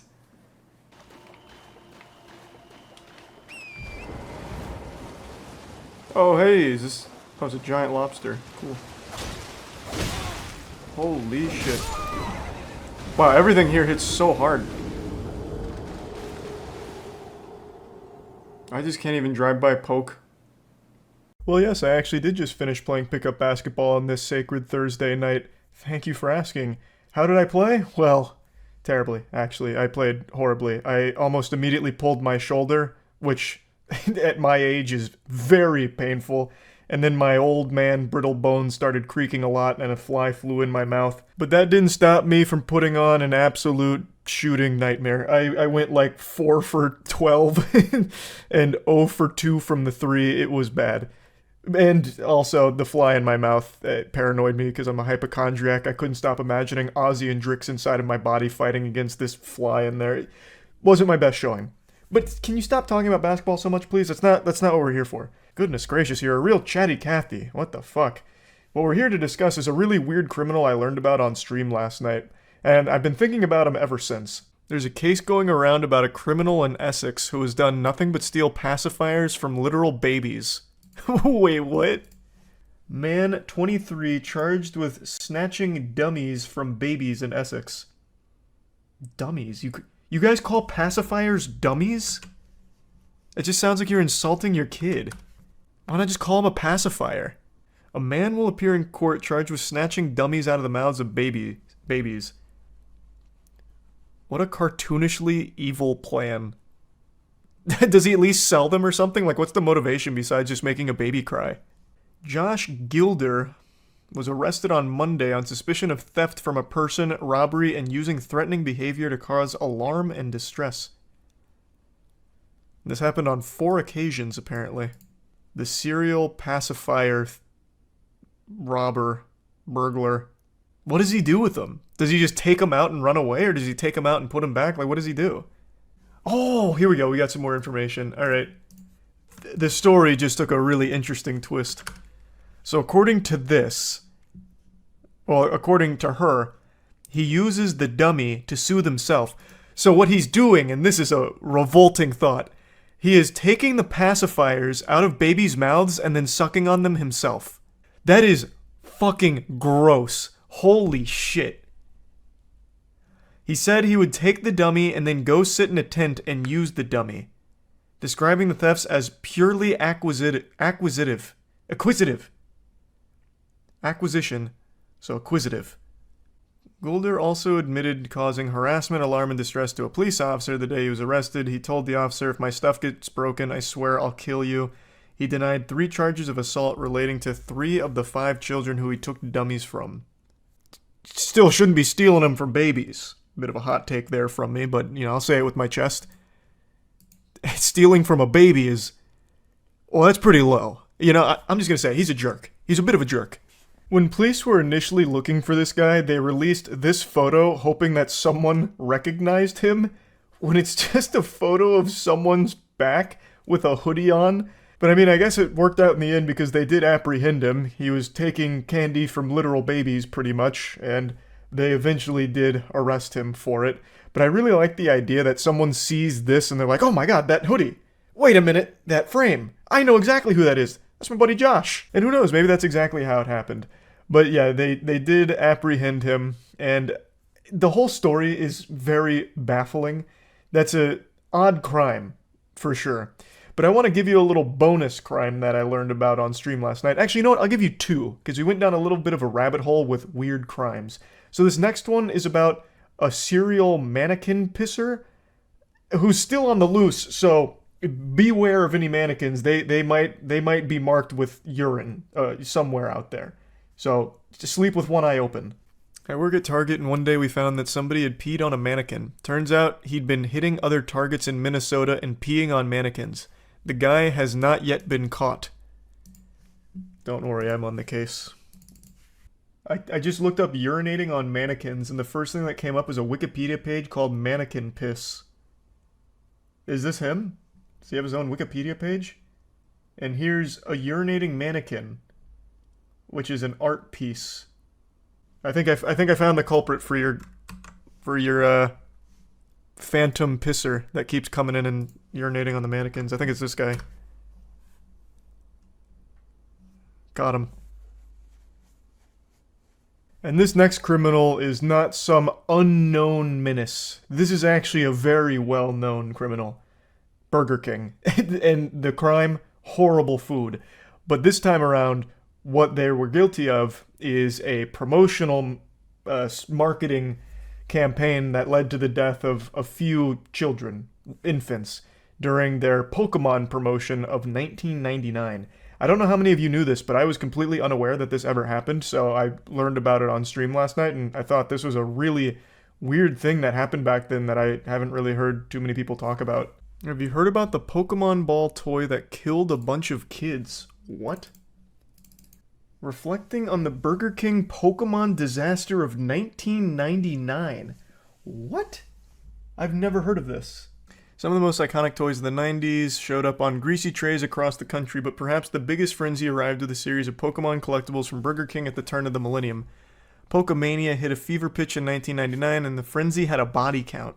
Time magazine helped introduce the Japanese imported phenomenon known as Pokemon to the mainstream. Okay. At the very center of their page, a space normally occupied by heads of state, religious leaders, and business magnates, Poliwhirl leaped out at the reader. I actually vaguely remember this cover. While parents, journalists, and psychologists were mulling the attitudinal impacts of the fad, a far more banal Pokedanger was emerging. On December 11th, 1999, 13-month-old Kira suffocated to death in Northern California. A Pokemon toy from Burger King Kids Meal was believed to be the cause. The company had begun a massive Pokemon promotion in connection with the Pokemon the First movie, which debuted on November 10th. The 56-day promotion, one of the largest in history, was intended to run from early November to end of December. The Kids Meal prize during that 2-month period was one of 57 different Pokemon toys. Making the promotion all the more exciting was the fact that the toys were encapsulated within the immediately familiar red and white orb of a Pokeball. Burger King had plans to distribute over 25 million toys in this clever format for free with any Kids Meal purchased. Enjoy. She's even in body armor. They knew this was dangerous. That's a huge promo. Did they have all 151? How? Damn, Burger King used to go hard. As far as Kira's death was concerned, the toy itself, as it turned out, wasn't the problem. She died after one half of the plastic Pokeball, measuring just under 3 inches in diameter, became attached to her face. She had somehow gotten it stuck over her nose and mouth, forming an airtight seal. Holy shit. Her mother took a shower for about 20 minutes, and when she emerged, her daughter was dead. Spokesperson for Equity Marketing, the toy maker that had partnered with Burger King, would later state that the toy meets or exceeds all federal safety guidelines. And Charles Nicholas, a spokesperson for Burger King, argued it was not concluded that the ball was the cause. I mean, it seems like a completely freak incident, but I mean, the ball was literally the cause. But it's not the design's fault, I don't think, right? Like that's truly a freak thing, from the sound of it. 10 days later, on December 23rd, it happened again. An 18-month-old girl in Kansas almost suffocated. By the time her father pried the half of a Pokeball from her face, the girl's lips had turned blue. When we found out about the first death, there was a realization that this could be a huge national concern. This was the worst-case scenario. A major fast food chain, not just a toy store, distributing these toys by the millions. How is it happening, though? It doesn't look like that'd be a really easy situation to find yourself in. And also, who's letting 13-month-old and 18-month-old babies eat Burger King alone? Also, what do they eat from Burger King? Aren't you still basically on mush? Maybe not at 18 months, but 13 months? When do you stop having, like, mush? When's the cutoff period? Why is every major fast food controversy about Burger King? Because Burger King it's actually a scourge. Burger King needs to just be shut down. They make the worst fucking food imaginable. Burger King have come around now, but we did have to push them. Oh, they have a recall commercial. It was such a different time back then. They had to make another advertisement in order to advertise the recall. Nowadays, they'll just make a tweet, be like, hey, we're sorry we killed some kids. Like, what more is there to say? We're sorry. Like every game dev that comes out right now when they release a pile of shit. January 25th, 2000, a month after the recall began, 4-month-old Zachary Jones was found dead in his crib in Indianapolis, Indiana. He too had been suffocated by a Pokeball. It's hard to believe that you go to get the kids something to eat, you bring home a lethal toy. How is a 4-month-old eating Burger King? And unmonitored by their parents? Now, of course, there clearly is something wrong with the design here, I think. Maybe the pictures aren't doing it justice for what the Pokeball actually looks like. But what the fuck? This is a 4-month-old with Burger King? And no supervision? Holy shit, that's a recipe for disaster even if it wasn't Burger King lethal Pokeballs. Are they just clipping it around their nose like a pin? So from the way it describes it, it seems like what was happening is the baby would be playing with the Pokeball and the half would get caught on its face, like a fighter pilot, basically, with their mask. And it created an airtight seal that suffocated them. The most expensive game ever put up for sale is a game that you have never heard of. I am almost 100% certain of it. It's a game that does actually exist. It's not just make-believe, phony baloney nonsense. It is a real game, and it is a game that has been played by at least 16 people. And it's a game called Spooky Men, and it retails for $100,000 on Steam. Or at least it used to. But the developer must have realized the power and the beauty of Spooky Men and came to the conclusion that any sane person would. That he was actually underselling the game. The price didn't match the quality. He needed to charge more for it. This is Spooky Men we're talking about, for heaven's sake. Like, heavens to Betsy, it's Spooky Men. He was basically giving it away for free with a $100,000 price tag. So, he made the logical decision. He eventually cranked up the price of Spooky Men to $1 million to buy it. At $1 million for a video game, that shit better be coming with the goddamn One Piece. Like, that has to have some crazy treasure that's gonna change my life. If I don't fire up Spooky Men and instantly get taller, more attractive, and with a fuller beard, then what's the point? It's basically a scam. 1 million clams, these Spooky Men better come out of my computer screen and actually suck my cock.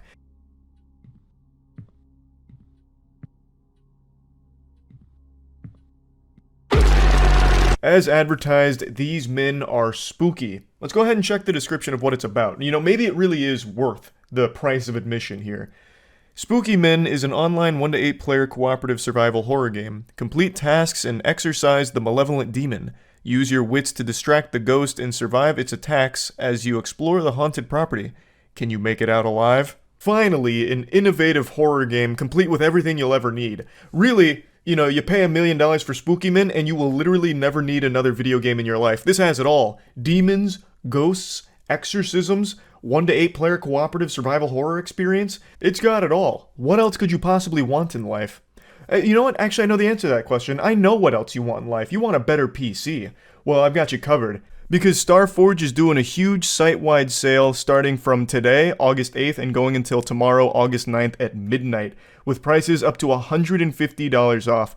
Starforge has the best PCs in the universe, and today's our anniversary, so we're celebrating by doing this big sale here. Of course, every PC comes with a 2-year full parts and labor warranty, and tons of options to choose from, all catered to what your needs are. So definitely go to starforgesystems.com if you want to get yourself a new, great PC. Now, some of you might be there scratching at your chin, really flexing your noodle, trying to process, what makes Spooky Men so special? And the answer is nothing. Nothing at all. This seems to be just another low-effort, asset flip, piece of shit horror game that is a dime a dozen on Steam. When dumpster diving on Steam, I've played 1 million games that look just like this. So why are they charging $100,000 or up to $1 million at one point? What is the purpose? Well, I actually had a theory that I speculated on stream, and many of you may have noticed that there's 16 reviews here, so you might be thinking that the developer made $1.6 million selling this piece of shit, but I think there's a lot more at play here. It's a lot deeper of a rabbit hole than that. I don't believe anyone actually paid $100,000 for this, except for this guy right here who just said, I'm rich. This patriot, this absolute madman, may have actually dumped $100K on this bad boy here, because this review was posted when it was still listed at 100k, so there is a chance that he did. So I think there is a chance this dude might have just actually fucking dumped his life savings on Spookyman for the sake of a meme review, which maybe even prompted the developer to increase it to $1 million, because he's like, holy shit, I'm actually getting some fish here at 100k, what about $1 million? But yeah, I actually do think there is a real explanation here, and full disclosure, if you check the game right now, he lowered the price to $200, which is still an outrageous fucking price for a garbage, throwaway, rancid pile of puke. Like, it's still, you've got some gall, the chutzpah, yeah, the hair on that sack, to charge with a smile on your face $200 for Spookyman is still absurd. But anyway, let me go ahead and explain why I think it was listed at 100k and $1 million at one point. What the fuck, there is actually a $100,000 Steam game called Spookyman. 16 people bought this game.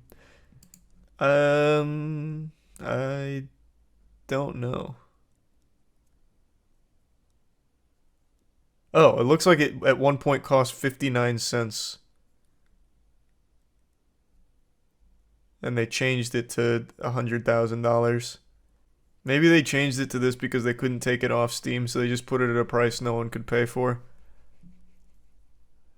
That's probably what happened then. That is a spooky man, though.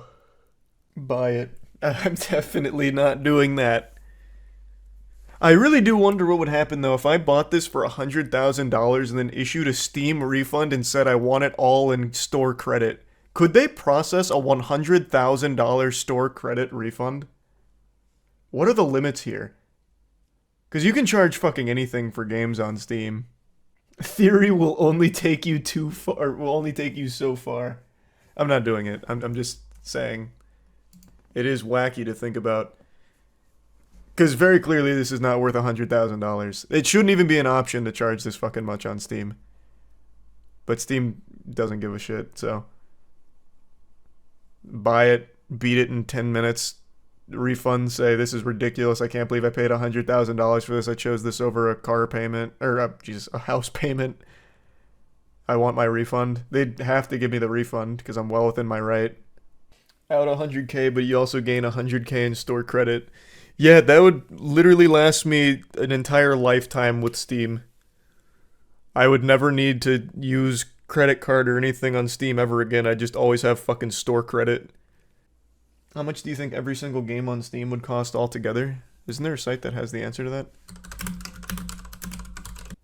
Oh, yeah, there is. How much does it cost to buy all the Steam games? Ever wonder how much it costs to buy all games from Steam? Well, at the moment it costs $980,000. How many fake high prices, though? Oh, true, since this was updated 3 hours ago, it's absolutely going to be taking this $100,000 price tag into account, won't it? Yes, this is going to be highly inflated with games like this. This and Destiny 2 make up 90%. You know, the game used to be 59 cents, and then he cranked it to 100 grand, and like I said, I'm pretty sure the reason is the game's shitty. The game is probably really bad. And he doesn't want people to buy it until it's done, because it's still in early access. But he also doesn't want to take it down either, because then it'll be another $100 to put it back up. It's $100 to add a game. It used to be. There's a fee to post games on Steam. There used to be. And it used to be $100. I think that's still the case, right?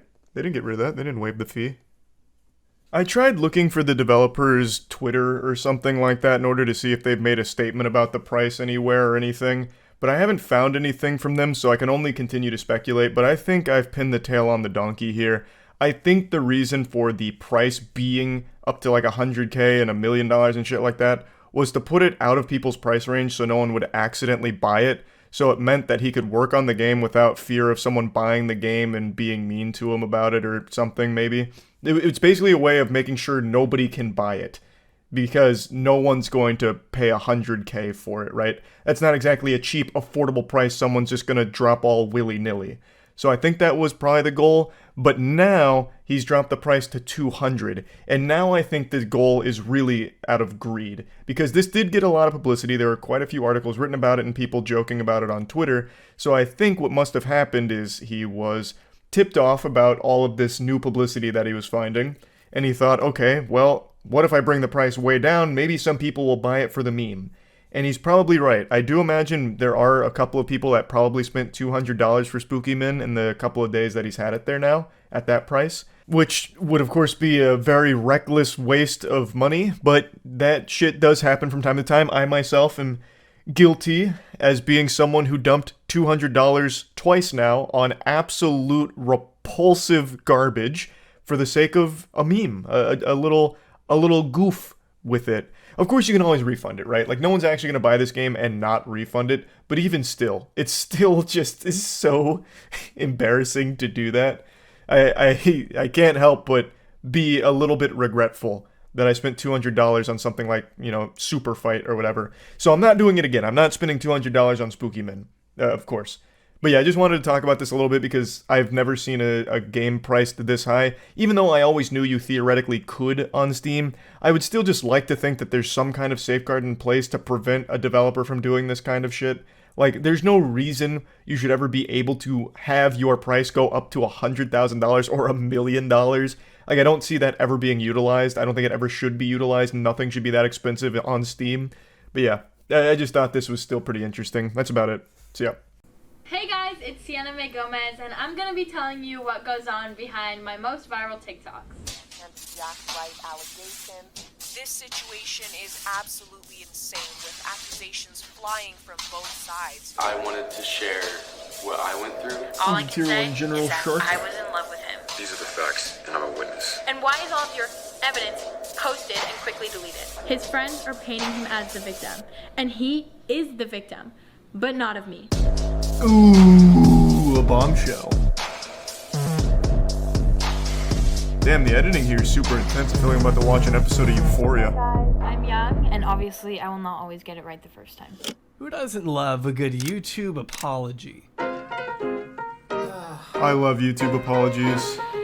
I'm so sorry for anyone that's been hurt. Continuous lapse in my judgment. It's hard to overlook the irony of David Dobrik turning off comments on a video titled Let's Talk. While some apologies may lead to an accidental admission of guilt, others don't even contain the word sorry at all. Some are scripted, while others are very much not. You're high.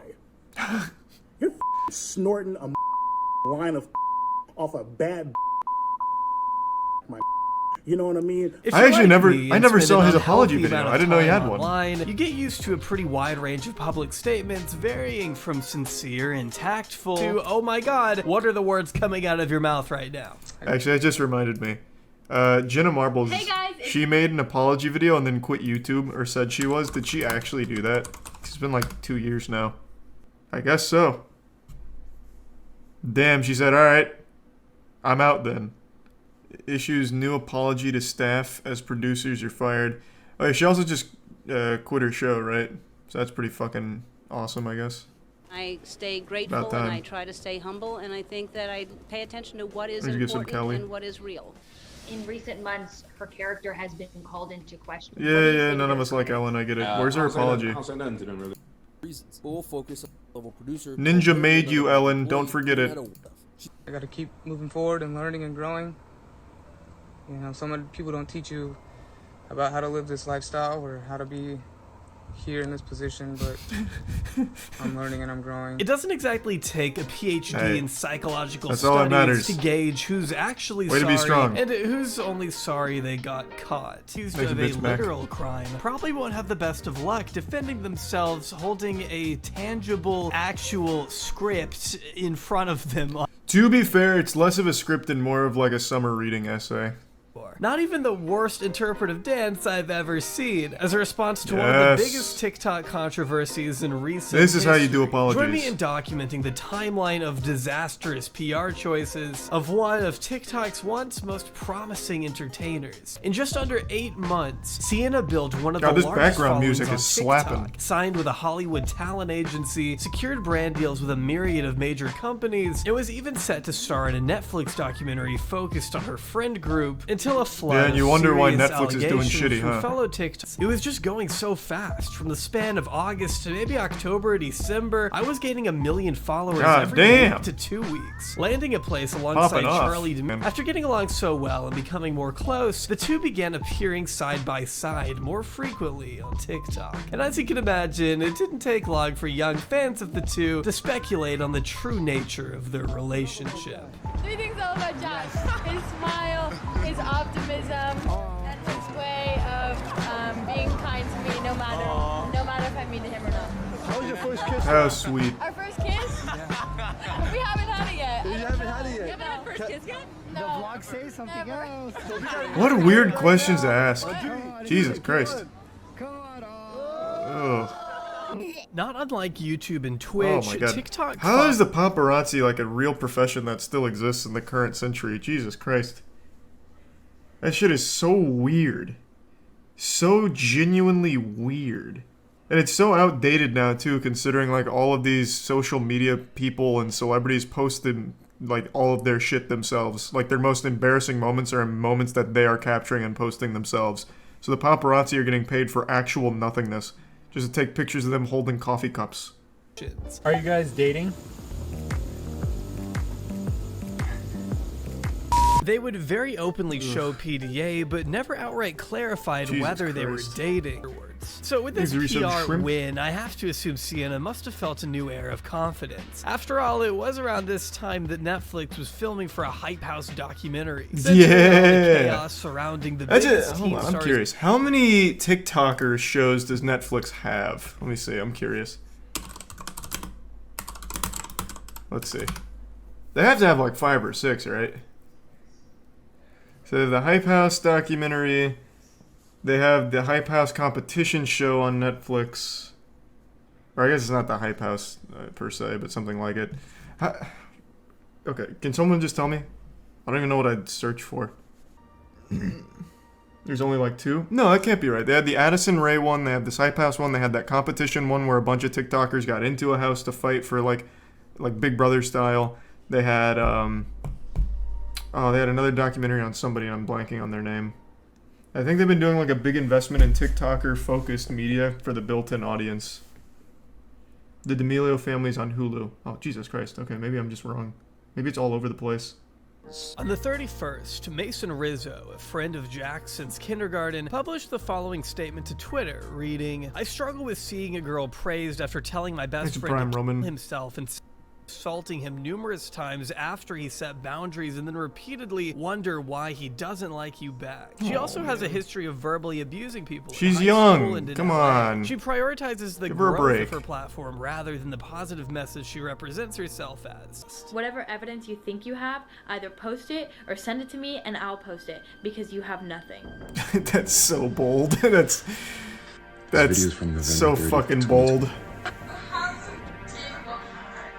On June 3rd of 2021, this short video taken in November was posted by another friend of Jack's, seemingly depicting Sienna straddling an unconscious Jack Wright, groping him and kissing him on the lips while looking passed out. The guy next to him who posted the video got up after feeling uncomfortable, but went back to pull Sienna off once he realized what was happening, posting this alongside the clip in an effort to further support the claim that Jack was in fact asleep, or at the very least incapable of consent during that time. Being definitive proof of assault in the eyes of some, this video remains a heavy point of contention today. Sienna has since made the claim many times over that he was not unconscious and completely consenting as it happened. It does seem like he Yet was. Another statement not long That's after, usually what I something look like Jack when I'm himself consenting. would go on to dispute. The Hawaii incident happened where, honestly, I'm glad that they have evidence. Thanks, you said After bulldog. Shannon found out about the video, she said sorry. She said if this got out, she would be done.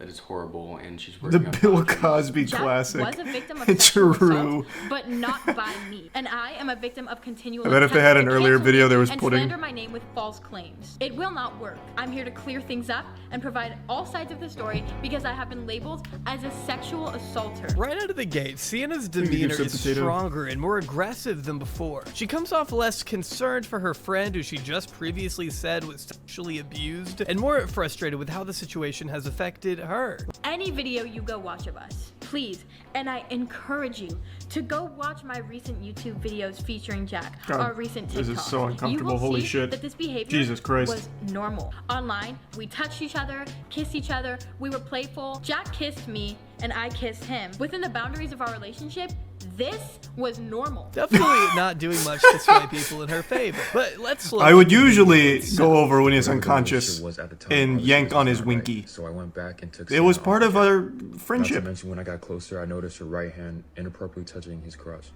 She was shocked that I put I it would off. play with his She pretended nutsack just when he fine. was having nightmares in I order talked to James ease his again mind. The next day about the situation that happened at night. And then I'd spit on his James face. said that happens all the time. And also, why was he kissing me back? She asserts that he was fully awake and kissing her back, pointing to the way Jack's arm moves when his friend gets up from the couch. Now, maybe Sienna isn't sure how gravity works, but I think it's pretty clear to me, at least, which I have to say so I don't get sued, that his arm only moved because the guy stood up. No, and it's like disrupted Weekend the at way he was Bernie's. positioned. He's He doesn't fine. move beyond that. He's Yes, fucking it's a short fine. clip. There's not a whole lot to He's go consenting. on. Come Sienna on. is eager Come to point out on. for herself. You claim in your video that you hear He said kissing yes, noises. so she could finger his butthole.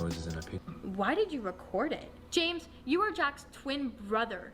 And I know that if Whoa. my brother saw me being taken advantage of, he would pick up the person on top of me and beat them. That's a not classic film it. awful But I mean, defense. that would be a horrible look. They're trying to incriminate you, not themselves. To me, Jack's twin James took this video Exhibits for his potato. brother's own good. She then goes on to rapid fire a bunch of points that, again, really don't matter as far as what she's being accused of. This was also in November when we had first just started to kind of ease our way into relationship, not relationship, defined, and you were introducing me as your girl. Having your friends take a 10-second clip out of context of this entire night is not sexual assault. She's confused why All right, this case is even an closed. issue at Fuck it. all, since James Run and it. Jack had never brought it up to her privately. This would not age the finest either. In the wake of Jack's She's formal better than statement Amber Heard's published to lawyer, his though. YouTube channel about That's half true. a year later. Sienna issued cease and desist letters Good to see you again. Hope regardless, you had a good though, week. and went on to take a month-long break from social media. The situation died down once again, at least before Sienna made her long-awaited Yes. and critically acclaimed. Yes.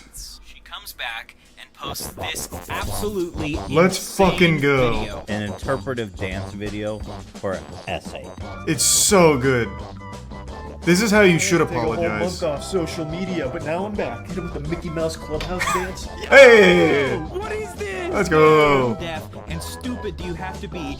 But through struggle, I found clarity within myself. God, apology videos are always amazing, but this one I still think is one of the best.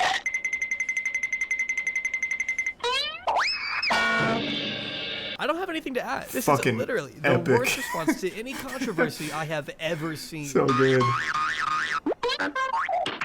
Somehow, Sienna May's PR team figured that Exit shooting Prime, a highly Angstis. stylized interpretive dance to a song which contains the lyrics, "I did nothing wrong, I'm young," would be Mhm. an appropriate response to SA allegations. God, And it I'd love to was. be a fly on a wall during that meeting. It's like getting up in the middle of your trial and doing the Squidward dance. I mean, if you go to Google tone God, deaf I right wish. now, a link to her video pops up. For God's sake, she starts off with a close-up shot of her push to start. Even if I can only inspire one person, I will have done what I was put on this earth to do. Inspires Very me. Sia-esque. Before launching into the worst dance moves a human being is capable of. Needless to say, this video convinced everyone she was. Didn't Amber Turd just fire her whole PR team? Maybe there's a chance we see in trial her break out the interpretive dance like as a last-ditch Hail Mary. I don't want this to be the last one. It can't die here. I really think there's a lot of potential with the apology interpretive dances. So, fingers crossed. I really think we got a good chance there. The Hawaii incident happened. Jack can confirm that he was in fact passed out, unconscious, almost. Oh, the whole I can't night, believe and that. Sienna That had looks like a taken fully advantage of conscious him in man his to most me. vulnerable state. Two friends escorted her out of the party since she had also been causing additional problems that night, but resorted to jumping and rolling out of a moving vehicle to get back. Oh, to I forgot Jack, about that who was part. hiding from Sienna in the house. According to him, her parents had to. That was like get full-blown like Two Jason friends wanted Statham to take her stunts. home, and I don't know, it was just like normal for me that I didn't think there was such like a problem at all. Like part of me wants to blame myself for being nice and sticking around after so many times, but now I realize that I was stuck in this like manipulative cycle of her acting like she extremely cared about Yeah, she's me, like a and then fucking super that villain night of she would do stuff to wanting me, and it to was fuck just Jack. so normal for me. I got used to it. Painting a horrific picture of waking up in the middle of How the does night. all this happen before you raise a red flag, though? You've clearly not been around a ton of people. People you think are a friend, you'll ignore a ton of flags for. Happens all the time, even if it's not romantic. I am holding in a pee-pee really badly, though, so I'm gonna go tinkle real quick, and I'll be right back. On February 23rd, 2022, Sienna May returned to the public eye with an appearance on the BFFs podcast hosted by Dave Portnoy, the CEO of Barstool Sports, who you may remember as a proud investor of the infamous crypto coin SafeMoon, which turned out to be a worthless pyramid scheme. Hey, SafeMooners! To fire and SafeMooners! sue his employees on the spot for wanting to unionize. Or you may know his abundant legal history. Whatever the case may be, Dave Portnoy, alongside his co-hosts who are half his age, brought Sienna back on the program after having her on just a year that sounds about prior. right. I actually saw Dave Portnoy in real world once when we went to that god-awful fucking Logan Paul Floyd Mayweather fight. Dave Portnoy was there, and he was leaving the stadium, and one person asked for a picture with him, so he turned around and asked if anyone else wanted a picture with him, and nobody said anything. That's the only experience I've had with Dave Portnoy. It was fucking awesome. I like his pizza reviews, though. I don't know too much about the guy, but that situation was pretty awesome. Shit was great. I want to talk about my emotional state, and like I feel like what I want to touch on is like how I'm doing and like the emotional questions that I know you guys are gonna ask. But as for like the legal and like the so what's going on questions, that's for them to answer, because like I don't want to. I'm trying to. I don't want to butcher anything. This is all like now it's serious, you know, like. What a blunder. Okay, yeah. So why would you go to an interview on something like this and bring lawyers? That just makes it look significantly worse. Hey, Charlie, you did something bad. Do you want to talk about it? Yeah. And I'm bringing an entire legal team, too. Okay. You guys and whoever's going to see this now, that there's nothing being done. Like, I just Why does that... kind of like... What? All right, I'm gonna let my team like just talk about this one and kind of like. She is the worst If PR that's the team of same all team time. that told you to do the interpretive dance, Holy shit. I'm thinking you should probably be worried. When the two had never even gotten to the point of dating, he made it clear he did not want to be with her, and she still persisted, according to what's been claimed. I like really, really loved him, and I was like, I'm gonna get married to this guy. Like, this is the one. Like, I was so stoked on him. He. Man, that is such weird behavior. Bro, if this was a guy saying this, it would be much differently received. This is like actual incel shit. They were never even dating or anything. At all. Talking about like marriage and shit. This is the one. Exit Prime. Kismo, Thebe, and Dermot. Yeah, that is like real stalkerish behavior right there. Sienna likes to emphasize that the two had never had sex, as if this was ever something Jack claimed, and I'm surprised Sienna keeps harping on it, even with her lawyer sitting right next to her. She absolutely cannot, for some reason, answer Dave's question of, well, did you know he wasn't into it, and you're still pursuing it? Instead, all of her answers are keeping the best interests of Sienna in mind, and how Wait, does she have two lawyers all of here? her answers are Wait, is this one of the normal hosts on Portnoy's show? This doesn't seem like the company Dave Portnoy would keep. She brought two lawyers? What the fuck? Hey, can I get Saul Goodman over here and then, I don't know, someone else, please? I really need to make an impression. are keeping the best interests of Sienna. Oh my god, you're right. Wait, they are in the same room, all of them. And you're still pursuing it? Instead, all of her answers are... Yeah, you're right. It's the same plants. I knew she was here because she reached out and patted her on the shoulder or whatever, slapped her in the face. God only knows. But yeah, I didn't realize this guy's in the same place too. Unless he has just been like deep faked in here. The National Center for Audio and Video Forensics was retained to perform an analysis on a cell phone video posted to social media. I was asked if the video could be used as credible evidence of the accusations against Ms. Gomez. In short, no.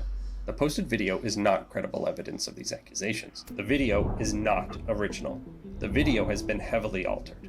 The video Based on provides what? no context to the events. Wait, how did... The video is not credible. Well, I think we need to clarify in these first two statements. This would be huge if you can prove the video has been heavily altered. You're telling me someone actually did CGI this shit in here?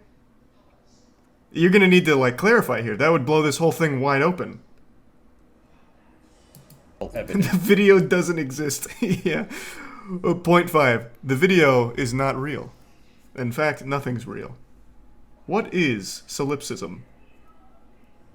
Of the accusations against Ms. Gomez. I feel like that was a bad CSI video. I mean, my instinct is people are gonna be like, that's a guilty video. It felt like a bad movie.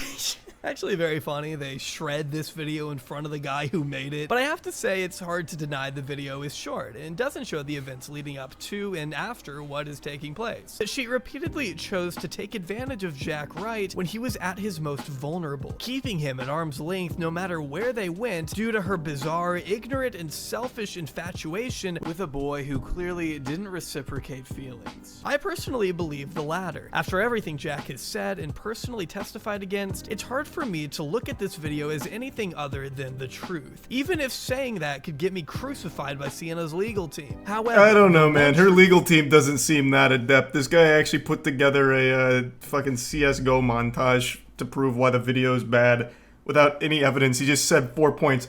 It's not original, it's heavily altered. Like, with nothing else there, it's kind of worthless. It doesn't matter how young and inexperienced Sienna was when she goes to such extreme lengths to keep Jack and her critics at bay, as to not damage the precious reputation she's built on a mountain of lies and sick dance moves. God, their dance apology is so fucking good. I love it. I wish more people would do that. That was interesting. The person who edited that dance was my hero. Oh, you talking about like the Banjo-Kazooie sound effects? Yeah, that was pretty cool. Do you think clout prolongs relationship? Oh, do you think clout prolonged their relationship? I mean, yeah, it was a business. They were both profiting off pretending to be together or whatever. Of course. All of you know how much I love fun, bad movies. To date, Moonfall is still the most entertaining film I've ever seen because it is a beautiful disaster of a movie. $100 million budget and not a single thing about it is even close to being good. It's amazing for all the wrong reasons, and it is one of the most entertaining films ever constructed by our species. So I have a huge passion for fun, bad films, so I was very excited to see Meg 2 today because I watched the first Meg. It's nothing special, but it's enjoyable and it's very silly and it's, of course, a bit stinky. It's a movie about Jason Statham hunting down a megalodon shark, so of course it's going to be a bit goofy. And Meg 2 was rolling around and I expected it'd be a lot of the same. Some stinkiness, some silliness, put him in a pot and create a wonderful stew out of it and put a smile on Charles's face. And to a certain extent it did. But it's also legitimately one of the stupidest movies I've watched in quite some time, and in a lot of ways, it's dumber than Moonfall. And I don't say that lightly. To say something is stupider than Moonfall is a bold claim that you need empirical evidence to back up. That's a claim that's bordering on insanity to say out loud. But I mean it, and I'll prove it here when I break down Meg 2 for you. So, of course, there's going to be spoilers here. I'm just going to rip the Band-Aid off right now. I don't think you're really going to watch Meg 2 for the story. I don't think anyone's going to this film for the narrative. You know, no one's watching porn for the plot, and no one's watching Meg 2 for the character relationship and the overarching plot. A plot that is so fucking simple, I legitimately think Ed from Ed, Edd n Eddy made it after eating 5 slabs of buttered toast. It is baffling that this actually even made it into the film. It should have just been a montage of shark carnage and Jason Statham going, "What's up, chum?" and then kicking people into the shark. That's an actual line from the movie, by the way. Like, it would have been better if that's the direction they went, but unfortunately, the biggest sin this movie commits is it is boring for about 80% of it. 80% of this movie isn't spent on megalodons or action or characters fighting against megalodons. For some reason, they made the first 80% a fucking soulless, garbage, poorly written, embarrassing, corporate corruption conspiracy mystery movie. And that's using a very generous term for it, because calling this a mystery in the first 80% is an insult to the English language. It's more like a pistory, because it belongs in a toilet. So, the first 80% is dedicated to explaining the world now. There's a very expensive expedition group that's led by Jason Statham, and they do these deep dives into a trench that has these megalodons roaming around, and they're separated from the rest of the ocean thanks to this barrier that they can't cross. There's a very strong jutsu, and the megalodons aren't allowed to either enter or exit. But this team that Jason Statham is a part of is financially backed by tons and tons of doubloons, so many clams. They have so much money. They have a lot of very powerful people financing it, and they also have a megalodon in captivity that they're training and raising like a pet to understand a bit more about megalodons as a whole. Now, the team is about to go on a routine dive. They've done, I think, 26 successful missions or something like that, and this was supposed to be just another standard trip, but things went a bit awry.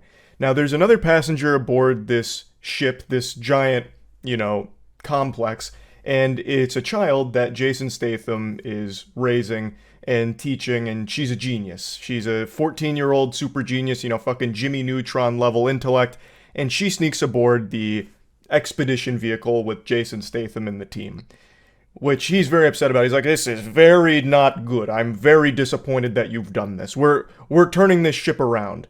But then they're like, no, we'll just press forward. And so they do. He didn't take a whole lot to convince them. But while they're doing that, that megalodon they have in captivity breaks out. And do you want to know how it breaks out? Well, because there was like a single metal grate, like a single metal cheese grater that was supposed to stop a fucking megalodon, an absolute monster.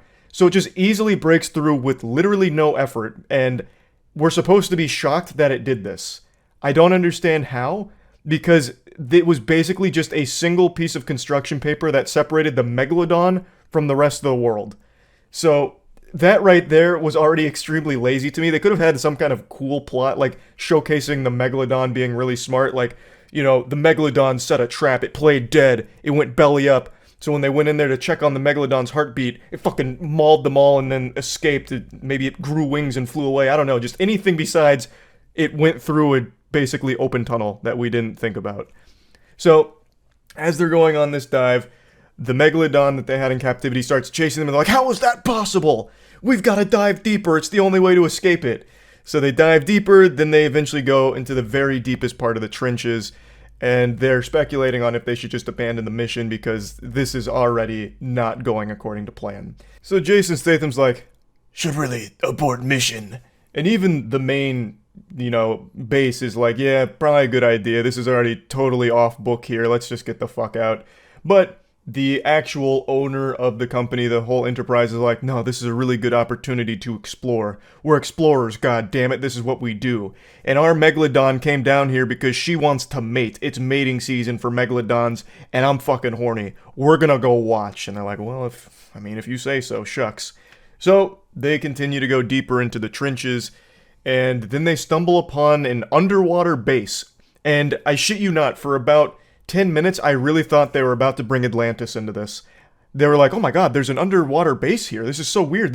Wait, I'm getting heat signatures. There's living creatures on that base. And I was like, oh my god, they're going to do Atlanteans here. Oh, this is going to be incredible. But they don't.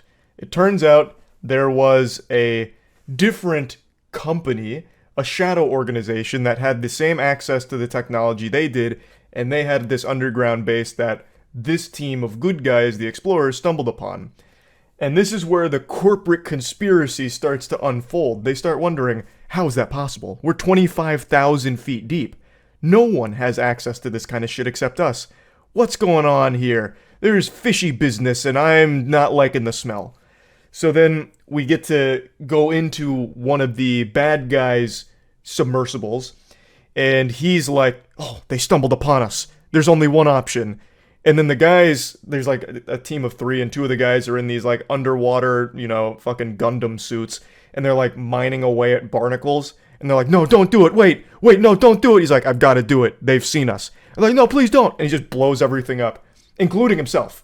He doesn't die from it, spoilers, but he blows everything up in the trenches, which blows up the barrier, like the genjutsu that keeps all of the megalodons in the trenches. So he blows that shit up. He blows up the heroes' submarines and everything. And then they're in a big scramble because they can't escape now because their submarines are fried. So they get into these high pressure suits and they start making the walk on foot from the crash site of the explosion all the way to that base that they identified. Now, just to put you in the right headspace here, it's a fucking snooze fest. And it's already been like 30 or 35 minutes by this point, so it's a slow burn. Meg 2 puts the Megalodons in the back seat. It puts them as like sidekicks. Like they have cameos in this movie basically, because they spend the first 80% with this garbage here. It's so fucking boring. But anyway, the explorers with Jason Statham and the child and everyone else get in touch with the main base like, hey, we're gonna need that rescue submarine. Shit went tits up down here and we need a little help. You know, this one lunatic blew us to kingdom come, you know, blew us to high heavens. Our submarines don't work anymore, come get us. And they're like, we're on it. Actually, scratch that. We can't. Somebody sabotaged our rescue sub. And now you can see all of the complex narrative plot devices coming into play. So then they have to figure out who sabotaged it. So naturally, they check the surveillance cameras. But it turns out our culprit was smart enough to turn off all of the surveillance cameras. But what they didn't realize is they had built in a fail-safe security camera system. So they go and check that. And it's revealed that our man on the inside, our evil person on the good guys team, is a girl named Jess. And she's evil because she wants money. She says that she's doing it because she wants more money than she could ever possibly care about, where money loses all meaning to her. So it turns out what they were doing down there on that base is they were mining rare earth minerals. And I shit you not, when they go into the base, one of the main guys is like, what is this? And he's like, oh wait, this is rare earth minerals. He literally says it's rare earth minerals. And it's like, they're probably using this for superconductors, which is good for quantum computation devices as well as all kinds of transportation. This is very important stuff. No doubt, this one crystal I'm holding in my hand is worth $1 billion. And Jason Statham's like, billion? With a B? Like, I think I'm actually quoting this verbatim. I'm pretty sure I've got this right on the money if you check the script. And he's like, yes, with a B. And then that's when Jess is like, billions of dollars are at stake here. And then it gets even bigger because it turns out Jess isn't the only person working on the inside. The main girl who's financing all of this, the big CEO super powerhouse who gave a speech in the very beginning of the movie about how proud she is of this company, she is the one who's pulling all of the strings. She's the puppet master and everyone else is just the marionette on the strings dancing for her. And she's like, why aren't they dead yet? What's going on? So, I want to pause real quick because I'm probably overstimulating your brains right now. I want to point out a huge plot hole that I can't believe no one on the team recognized. The way that this is conveyed is that this is all part of the plan. What they wanted to do is kill everybody on board that main base, or rather, they wanted to kill everyone on board those subs. That was the plan from the get-go, I believe, unless I missed a crucial detail. But even Jess, who was one of the core team members, advised that they pull out of the mission when the child was on board the submarine. She's like, okay, yeah, things are a little off course, should probably pull out. So if their plan was to kill them, why would she advise that? Plus, there was no plan in place. The only reason this went so wrong is because the Megalodon unexpectedly broke out. None of this was planned or orchestrated. And the only reason there was ever an explosion in the trenches is because they accidentally stumbled upon that secret base and mining operation because they were trying to watch some sharks fuck. Like, all of it was pure happenstance. None of this was planned, and yet every step of the way, that evil lady CEO's like, you know, why aren't they dead yet? We talked about this. You sabotaged the rescue vehicle, did you not? How could they still be alive? As if it was all part of the plan. Even though there was clearly no fucking plan. The whole plot falls apart, like, if you think about it for more than 3 seconds. And another thing, why the fuck would the owner of the company that has the access to the technology, is actively doing dives and everything, why would they even bother having a separate, shady organization that's doing the same thing but then collecting rare earth minerals? Like, they're making billions of dollars off the rare earth minerals, but they could also still be doing that with the explorer team. They could just say, like, hey, we're also going to send a mining team down with you. Like, I don't think anyone would care. This is a completely separate from the rest of the world region where they're just mining rare earth minerals no one else has ever seen or had access to before. The explorer team would actually probably be pretty excited about that because it's more information and more knowledge for them. Like, they get to take in these things and learn about them. So I don't even understand the nefarious need to have, like, an evil group alongside your normal group. You could have just merged them together without any of the evilness. You could have just been like, all right, and now bring me back some fucking barnacles. They're super barnacles. Those are turbocharged magic barnacles. So let's just get a few of those and we can sell them and continue to finance these expeditions. And I don't think anyone would bat an eye. Like, I don't understand what the conflict even was to even have them as a group in this movie in the first place. There's a single throwaway line that I think is what they tried to get across, and it's from Jason Statham. He said that you're doing this for money. So I guess that's what made it inherently bad and needed to be split away from the expedition group, even though all of their expeditions are also for money. Like, they were also a profit-driven organization too. So it was like a really weird dynamic there. And then there was one line from the evil CEO who said, we can destroy the planet from underneath the trench and no one would ever know. We'll destroy all of it and sell it all for billions of dollars, is basically what her monologue said. And it's like, okay, but also we never had access to that before. So you're right, no one would know, and you're not really destroying the planet. They were literally chipping away some of the, like, crystals on the side of things. It wasn't like deforestation underwater. It was like actually a very small scale operation with only like a handful of crystals. Like, it wasn't that big of a deal, really.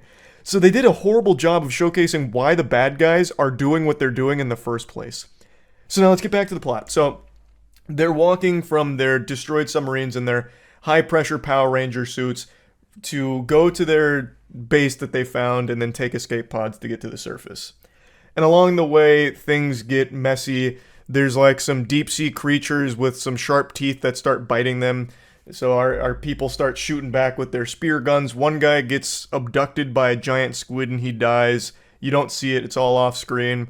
Another girl gets eaten by a shark, a megalodon. You don't see it. This is a PG-13 movie, so they don't show any of like the carnage or anything. So pretty much every death in this movie is either off screen or cut away from right away, which doesn't make any sense for a fucking movie about sharks killing people and killing sharks in return. Such a huge blunder. I understand why it's PG-13 because it's more profitable to do that because it's more accessible to people, but it still takes all of the wind out of the sails of every single action moment, of which there is very few in this movie. So they're going on this, journey from their subs to the base. They lose everyone along the way except for 4 people. Of course, the main 4, Jason Statham, the kid, the main guy behind the operation, and then another girl who was a big part of the team. So they make it to the base. Then that guy who blew everyone up cements himself as like the primary antagonist who's going to keep clashing with Jason Statham. So they end up fighting on this base. Jess reveals herself to be the person on the inside who's pulling on the strings. She traps them in that base and tries to drown them, but Jason Statham swims, I shit you not, swims with no gear from the place where they were drowning outside of the base to hit the emergency override button and save everyone. He is swimming with no gear at 25,000 feet. Very few things rather, can fucking survive at 25,000 feet under the sea. And at the very bottom of the list of things that could maybe survive, humans are there. Humans cannot. Fucking everything blows up under that immense pressure. We have never even seen something that deep. And yet, Jason Statham, powered by testosterone and a deep voice, is able to just man mode it and fucking swim like a goddamn angelic mermaid. Just Olympic swim at 25,000 feet deep to save the crew. And they try and give an explanation for it, but I swear to God, I had to wiggle my finger and say, no way, that's horseradish. No shot. Their explanation was something like, as long as he inhales enough water into his sinuses, it will equalize his internal pressure to resist the water pressure and he'll be able to be just fine. I don't have a degree in marine biology, but there's no fucking way, right? Like, there's no way you could inhale enough water into your sinuses to somehow resist the pressure at 25,000 feet deep. There's just no fucking shot, right? Like, I just don't think so. But anyway, he does. He saves everyone. He then fights the main bad guy again down there, who, for some reason, lets Jason Statham live. Jason Statham passed out after saving everyone, and the main bad guy saves him, and he's like, I was in jail for 2 years because of you. I've been waiting for this moment to kill you. And it's like, brother, you could have just let him die in front of you. Like, I'm sure that probably would have been fulfilling for your revenge arc. Or, you know, if you wanted to be more hands-on, you could have, like, stabbed him while he was still passed out. But instead, he, like, wakes him up and then challenges him to some fisticuffs. Like, it's time to get pugilistic. Only he immediately cheats by bringing out a knife. So if you weren't going to actually, like, throw down with honor, why not just let him die? It doesn't make any sense. But anyway, they have, like, a really lame fight against each other, which, of course, Jason Statham wins. They then get into a backup submarine and escape to the surface. And in the meantime, the main base is being raided by the CEO's cleanup squad, who's come like they're a military group who's come to kill everybody so they can keep the secret that they're mining rare earth minerals in the trenches. But because of that explosion kind of poking a hole in that, you know, protective barrier over the trench, 3 megalodons and the Kraken escape. A giant squid, basically the Kraken escapes to these 3 megalodons and like, uh-oh, we've got a problem. But it's not that big of a problem. So instead the military just keeps like shooting people and taking over the main base. And then there's 2 main people there that escape that are friends of Jason Statham. One of them's very cool. His name's DJ. He's got like a fucking Desert Eagle and he's got like pepper spray and a taser. And he's really cool. I think he's probably my favorite character in the movie. So he has some cool moments where he unleashes some martial arts and he starts shooting his Desert Eagle. Like, it's fun watching him. And this whole sequence is kind of enjoyable because finally it's snapping out of this tedious corporate conspiracy narrative that they were trying to drive home.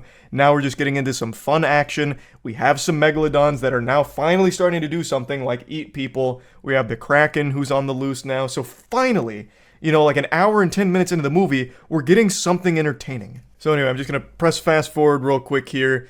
Basically, all of the good guys escape the the main base. The Marines are still chasing them.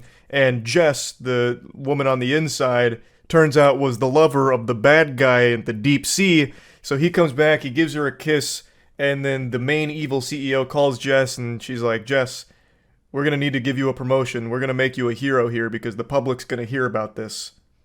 Somehow. I don't know how, but they're like, we need to make you the hero here, Jess, so we're going to write you a story about how you saved everyone and saved the world and saved the planet. And Jess is like, that sounds great. And then she gets eaten by a megalodon who comes through the glass and kills her right in front of her boyfriend. And her boyfriend runs away. He's like, oh no, no, no. So that's how they get Jess out of there. She was a very important person in everything going wrong, and she probably only had like 4 scenes in total in the entire movie for maybe like 3 minutes of screen time. They killed her off in a really quick, comical way. That was self-aware, though. I'm very certain that was an on-purpose gag to kill her like that. So I don't have a problem with that. But anyway, now we're getting off the main base. We're towards the end of the movie. So the good guys are in a little boat, and they're going towards something called Fun Island. Didn't put any real effort into this, clearly. This movie really feels like it's the first product of the writer's strike.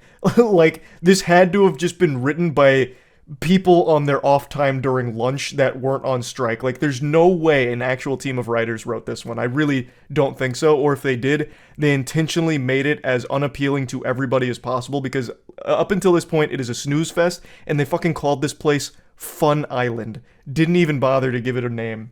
So they're approaching Fun Island, like, everyone get out of the water! There's fucking megalodons coming and it's a giant squid! And they're like, oh, it's a load of hooey. You're stupid, we're vacationing, we're having fun, we're not getting out of the water. And then all of the bad guys arrive to Fun Island as well, because they all deduced that it was going to Fun Island, so they go to Fun Island. And for some reason, the fucking evil CEO flies in on a helicopter to the island as well. The central point of the conflict, with all of the fucking prehistoric killing machines and all of the gunfights against the good and bad guys. For some reason, the evil CEO, who's totally safe and comfortable at her penthouse suite, flies here and just sits in the helicopter. She just wanted to be boots on the ground, like feel like she was part of the team, you know, part of the crew, part of the ship type shit. So she flies in a fucking helicopter just to sit there and whine. Why? Why? Like, it doesn't even make sense in the context of the narrative. She has no reason to be there, but she goes out of her way to be there. And she's there like this, too. She basically fucking teleports there. Like, I don't know how she got there so quick. But she's there, and then she immediately dies. Because also escaping from the trench wasn't just Megalodons and the Kraken, it was like lizard monsters. So there are these like 4-legged little lizards with big teeth that crawl around, and they bite and kill her. They drag her away. So she does nothing. She flies to the island just to sit in the helicopter and die. But not before she has like 5 other horrible scenes where she's in the helicopter and she hears a noise, and she says to the pilot, she's like, Jenkins, go check on that. And it's like, lady, open your eyes. So, like, he turns off the helicopter, and he goes out there, and he dies eventually. But it zooms out from the helicopter, and there is a dead body right next to the helicopter, right next to the evil CEO, that somehow she didn't see? Like, she didn't know? And she's like, Jenkins, I don't know what that was. Go check on it. And it's like, if she just looked to her left, she would have seen a dead body. And how the fuck did someone die there without her knowing about it? Who was it? Sam Fisher on a stealth mission killed this guy? Like, it makes no sense. It doesn't make sense. It really doesn't. And it's not just that body either. There was another body as well right next to the helicopter. So multiple people died around her, and she didn't know? Was she asleep? Is she lobotomized? Like, what the fuck? And then eventually she gets ambushed. Ambush is the wrong word, because the thing literally just slowly crawls up to her, jumps in the helicopter, and drags her away. And we never see her again, so she's presumed dead. So she had nothing to contribute to this fucking movie at all. The entire corporate conspiracy plotline has no real conclusion to it. It's all such trash. It's such trash. I'm kind of jumping all over the place now because the movie itself jumps all over the place. It becomes like an actual fever dream. So trying to remember anything from this film is a Herculean task. So the good guys are on the beach. They see the Megalodons coming, and the Megalodon starts eating people, starts killing people. The giant squid brings down an entire ship and starts, strangling people and killing them, drowning them, eating them. And I shit you not, 2 of the good guys go off on their own side quest, like into the jungle, because there's like a jungle on the beach there. So they go off into the jungle, and Jason Statham and another good guy and the child are still on the beach coming up with a plan. And for some fucking reason, Jason Statham tells the child to go to the lifeguard tower, which overlooks the water. You know, the place with the 3 Megalodons and the giant squid that we're trying to escape from? He tells her to basically go into the fucking water. I'm surprised he didn't tell her to get on the surfboard and, like, start shredding some waves to have a little fun to take her mind off the stress. Like, what is that plan? Like, just tell her to go into the jungle. Like, the only thing that I could maybe try and rationalize here is I'm giving such a charitable fucking goodie bag to the team here, is that maybe Jason Statham thought it'd be more dangerous for her in the jungle because there were some gunshots from the bad guys fighting the lizard monsters. But even still, it's significantly lower odds of getting shot out in that jungle, which is a huge jungle, than it is putting her over the water with the Megalodons and shit. But anyway, he basically just sends her to her death, like, as a prank. She doesn't die, spoiler. But he sends her to the most dangerous place possible. Meanwhile, he himself made little spears with bombs on them, which is something that we've seen him do before. And his plan is he's going to start throwing the spears with bombs on them at the Megalodons, and he's going to save the day and be the big fucking hero. So the side quest that 2 of the people go on is to find the helicopter. They find the helicopter, no problem, lickety-split. And then they say it's out of fuel. How could it possibly be out of fuel? They just landed that bitch. It has been fucking planted on the ground and nothing else. How is it out of fuel? Did it just barely make the trip here? Did the lizard monsters, like, siphon the gas out of it because they're addicted to the gas? Like, how is it out of fuel? So then there's an intense moment where they're, like, scrambling to get the fuel hose, which is right next to the helicopter, conveniently. And they're like, all right, fill it up. And then the lizard monsters are, like, charging him. It's like, no, our precious nectar. We need the fuel. It tastes so good. So the lizard monsters are crawling after him. He starts spraying them with the gas, and they're like, ooh. So he's, like, holding them off with that, and then he fills the chopper in between, sprays them, and he's filling the chopper. And then they get on the chopper, and then one of the guys throws a match and blows up the lizards, and they fly the chopper away for literally 3 seconds before he immediately crashes. So, chopper crashes. One guy jumps out, one guy stays in, and you think he's dead, but he's not, because the helicopter like basically fucking explodes. The helicopter literally like fucking explodes. So you're like, oh man, that guy died. Rest in peace, man. Godspeed. What a fucking patriot. But no, he's not dead. Like somehow he survived it. So he's just like hanging out in there. So the guy who jumps off is like, I need to save him now. So he like swims over there and he saves him, no problem. But anyway, I'll just finish up. I've been going on for so fucking long here. This is like an actual moonfall incident here, trying to explain this absolutely disgusting, degenerate plot. So Jason Statham is throwing spears at the sharks, and this is when the movie is finally good. Watching the sharks actually kill people, well, as much as they show, which isn't much of anything, is enjoyable. It's fun. You know, shove popcorn in your face, turn your brain off, and just enjoy the silliness of it. It's fun. Jason Statham fighting the Megalodons is fucking great. Him throwing these homemade spears with bombs on them is really cool. Blows the brains off of one of them after riding a gnarly-ass wave. So Megalodon jumps up, it misses him, slams down, creates a huge splash, which creates a huge wave, which Jason Statham fucking Tony Hawk ramps off of, throws a spear down beneath him, blows the brain off of one of the Megalodons, bang, checkmate. Then Jason Statham crashes his jet ski. Oh, I forgot to mention he's on a jet ski, by the way. Actually, that's a very important part. I don't know what you were picturing without me saying jet ski, but yeah, he's on a jet ski. He's not like running on the water, you know. He's on a vehicle. But he crashes, and then he's on the dock. And then the bad guy's there as well. And the bad guy's got a light machine gun, and he's like shooting at him. And Jason Statham gets the edge. He stabs him in the leg. He takes his gun. And this is where we get our really cool one-liner moment. The bad guy's like, you've got your gun. You gonna shoot me? And he's like, don't need it. So Jason Statham drops the gun, which is so fucking dumb, by the way, because these are just sharks. You can shoot them, and it will hurt them. That gun would be invaluable as a resource to have. Having that gun would be so fucking helpful to protecting that child you care so much about and everyone else on the beach that you seem to care a lot about. But for some reason, it's like, yep, don't need it. I also forgot to mention that the child who went to the lifeguard tower for some reason decides that she wanted to try and save one person in particular. So she gets on a surfboard and swims out to her because she was drowning. And then she like leads her to the shore. So that was like a tense moment because like, oh, was the Megalodon going to kill the kid? No, didn't happen. But just wanted to point that out. So he drops the gun. The bad guy's like, I knew you were too soft to shoot me. And it turns out this sneaky bad guy had another gun in his belt pocket holster. So he rips it out, and as he's going for it, Jason Statham kicks him into the mouth of a Megalodon who's going by who eats him. And Jason Statham's one-liner is, see you later, chum. So that was awesome. Yeah, and then I'll just go ahead and wrap up the synopsis here. Jason Statham starts banging a helicopter blade against the surface of the water to get the attention of the Megalodon to get him away from his friends.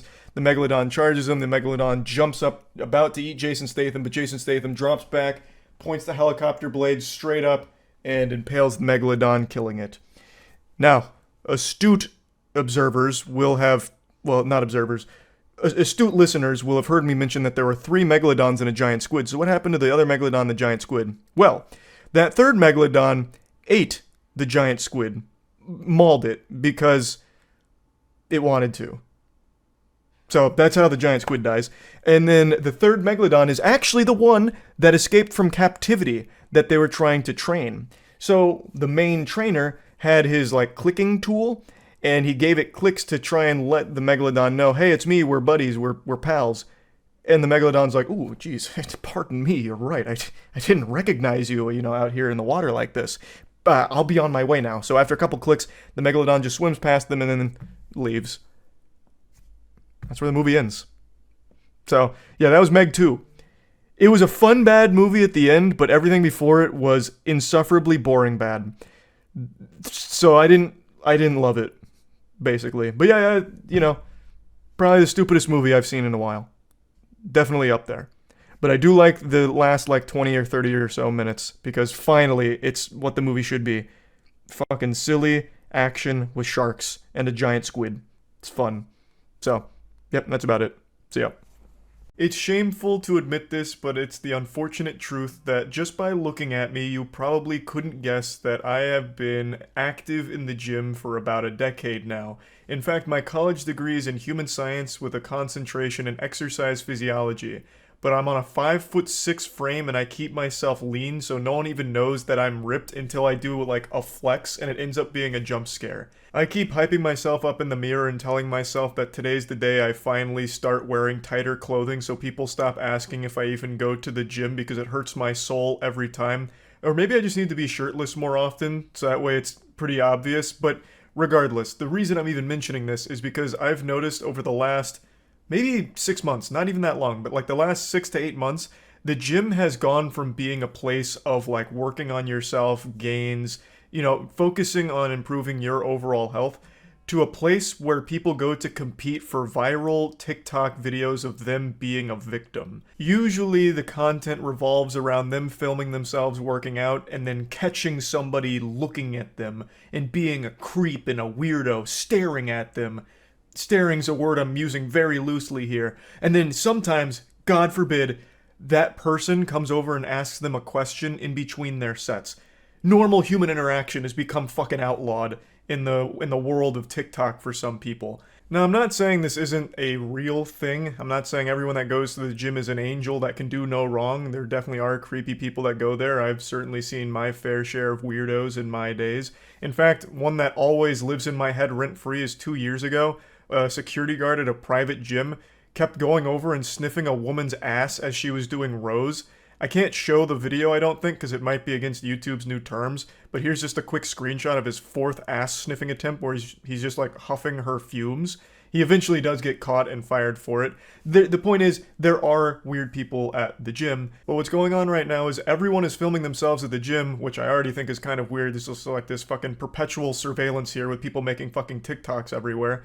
But while filming, they're not catching weird people doing weird things or harassing them. They're catching very normal gym goers doing normal things and then publicly shaming them and embarrassing them for doing nothing wrong. Now I'm going to show you the biggest one that I really think started really blowing this trend up and led to me finding out how large this has become and how big of a problem it's become. This is how to not approach girls at the gym. I hate this. I hate when there's weirdos. It makes me so uncomfortable. Feral, like fucking feral. You can immediately see a problem here. She's making a stare counter every time the guy even glances in her general direction. What do you expect people to do at the gym? Just turn around and stare at a wall when they're done with their set like it's the fucking Blair Witch? Like, what are you expecting? The guy is in between his sets, so he's just looking around. He's not even staring at her. Now, if he was staring at her, then I could see being a little uncomfortable if he's just over there, like, you know, fucking staring a hole through with, like, goddamn, like, laser beams almost firing out. Like, I'd get that being weird. But this guy is just, like, glancing near her, and he's still getting just attacked for it by her. The 5 adds £5.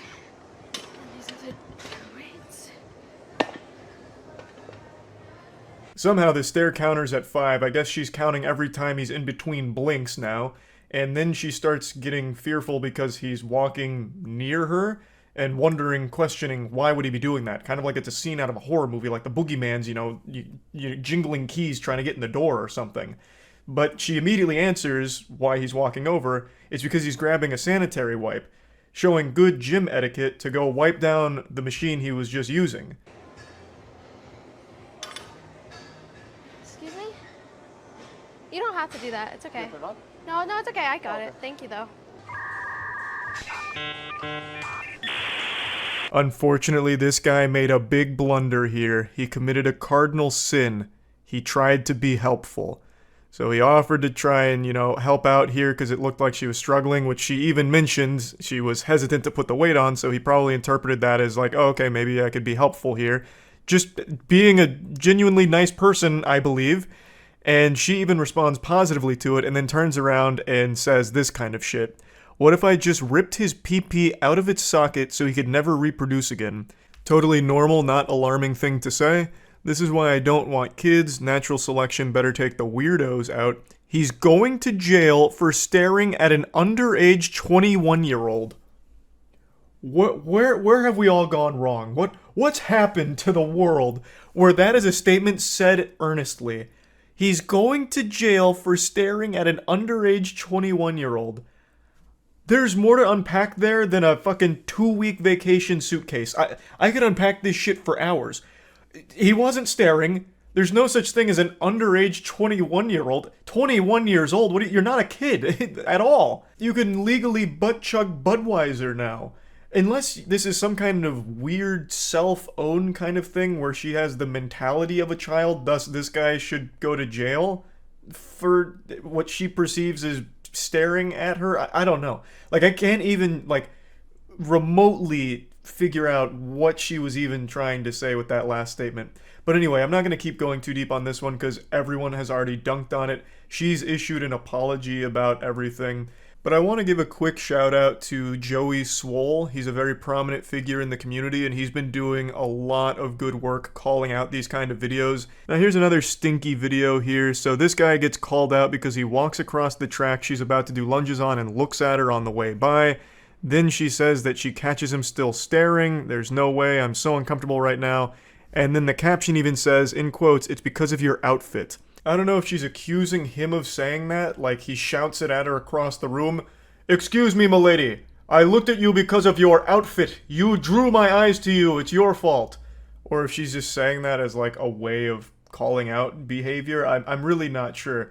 But Joey Swole, when he talked about this video, pointed out something that I think everyone who's ever been to the gym will recognize.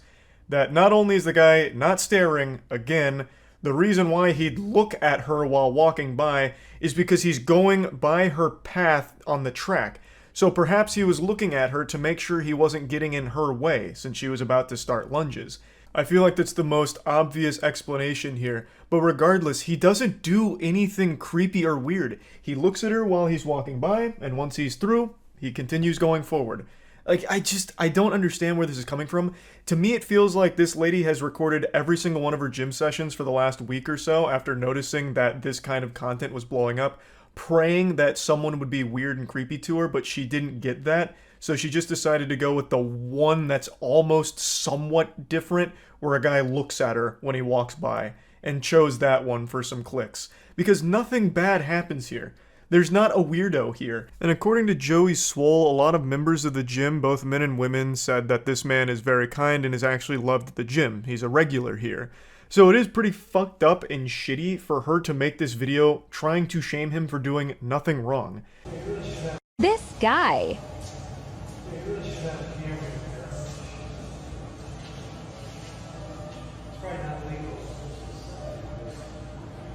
Still moving my progress, sir. What? Still moving my progress. Oh. I understand.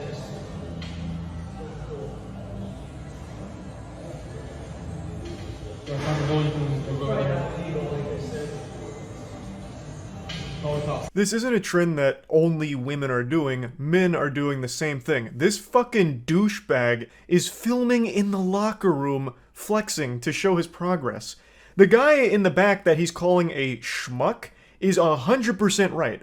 You cannot be filming in the fucking locker room. Like, what do you think this is, Brazzers? Like, what the fuck are you even thinking? What's going through your smooth brain? Everyone just loves to think that they're the main character and everyone that interferes in their story and does more than just be a prop for their TikTok videos is the villain, when that's just not the reality. You are the bad guy here, not the guy you're calling out. If you want to take progress photos and videos, which I totally understand, just wait till you get home, or at the absolute least, wait until you're the only person in that locker room. Because right now you have two people behind you changing. They could have just gone whole hog, let their cock and balls flop out, and if you film them in a private setting without their consent, their nudity, you would be fucked legally. Watch this guy try move to me at the gym. Checks absolutely nothing on his phone. Looks over at me being busy sorting my wrist straps. These fucking straps taking up too much time. I don't know what constitutes a stare anymore.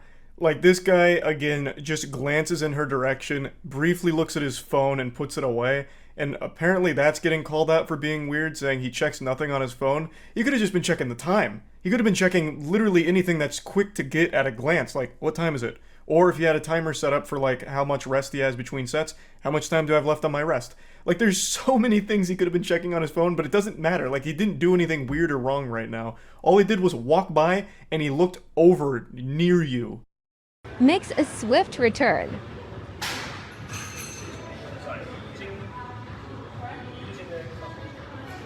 sad lip. And there it is. The second he decided to ask a question, his fate was sealed. He was getting shamed on TikTok for it. So, he comes over and asks if she's using the machine behind her. As Joey Swole also points out, and as anyone that ever goes to the gym will also point out, people like to check to make sure the machines are vacant. They don't want to step on any toes and take a machine that's already being occupied. So maybe her things were near the machine and he wanted to double check to make sure she wasn't using it in addition to doing the RDLs. Like, that is just being polite. That is normal gym etiquette. But let's assume this guy is new to the gym. She seems to think he is and is insulting him for it, making fun of him for not knowing the name of the machine. So don't you think someone that's a little new to the gym would like to be super certain that he's not getting in anyone's way? So he would like to ask someone that's near the machine to make sure that he has full reign to use it without intruding on their workout. He did nothing wrong, but it didn't matter. He made a slight glance near her, a split second of his eyes looking around before checking his phone, and that small, insignificant thing was enough to put a crosshair on him and for her to attack. I think she's the weirdo. You're the gym weirdo, filming everyone around you, looking for people to call out. That shit is creepy. Not this guy who just innocently asks if you are using the machine behind you. Totally normal question, totally normal interaction, and this behavior is getting so fucking out of control. People are turning gyms into war zones where they're looking at every single micro angle of your eyes and counting it as a stare if you happen to catch them somewhere in your general vision vicinity. It's fucking despicable. So yeah, I wanted to talk about this a little bit, and that's about it. So yeah. There is an update to the Corey Harris case here, the Zoom court hearing where he was driving with a suspended license. The judge was stunned, even made this face right here, which is a really, really good face that he's making. It kind of reminds me of 007 characters, like the bad guys, when you like zoom in on their face after they get shot. So the story started with him going to the Zoom court hearing while driving. The judge is like, I might be misunderstanding something here. Someone help me out. Am I off my gourd right now? He's driving, and he has a suspended license. There's a suspended license case, and he is driving on the Zoom call, and he just goes, "Yep, that's correct, Your Honor." So then he ended up turning himself in. He was released 2 days later, like after spending 2 days in jail. Turns out his license suspension was rescinded 2 years ago. So he should have been able to drive, no problem. It shouldn't have been an issue at all. So that was the update to it. And then today, I saw this when we finished cryptid hunting. I saw that there was another update to this where apparently he never had a license, which I haven't really looked into yet. I'm going to learn together with everybody. But it makes me wonder, how the fuck can the system be this disheveled, broken, and dog shit that not only did he not have a license, but somehow they suspended an imaginary license, rescinded the suspension on an imaginary license, then went back, double-checked the suspended rescission, or rescinding, and gave that the green light, gave that the stamp of approval, when it never existed in the fucking first place. It's like a huffalump. Like, that makes no sense. Like, how is there not a paper trail for a license? So let's learn together how this has all unfolded. On May 15th, Michigan man named Corey Harris showed up to virtual court hearing behind the wheel of his car. All right, this is just going to be the setting the stage, the foundation. Okay, here.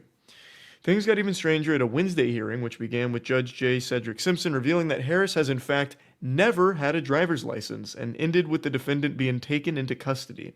Simpson opened the hearing by saying he wanted to make sure the record was clear. Based upon what the court has looked at, he has never had a Michigan license ever, and he has never had a license in the other 49 states and commonwealths that form up this great union. He has never had a license. The judge went on to untangle the confusion, explaining that it had not been Harris's license that had been suspended last October in Pittsfield Township, but rather his privilege to drive in the state. Hence, for example, if he had a Kentucky license, he would be able to drive everywhere that Kentucky would allow him to drive. He just couldn't drive in Michigan because his privileges had been restricted. In fact, Harris apparently knew this. Prosecutor Conrad Siller said during the Wednesday hearing that police body camera footage showed Harris acknowledging at least twice to the officer who pulled him over that he didn't have a valid license. Jesus Christ. This is a lot to process.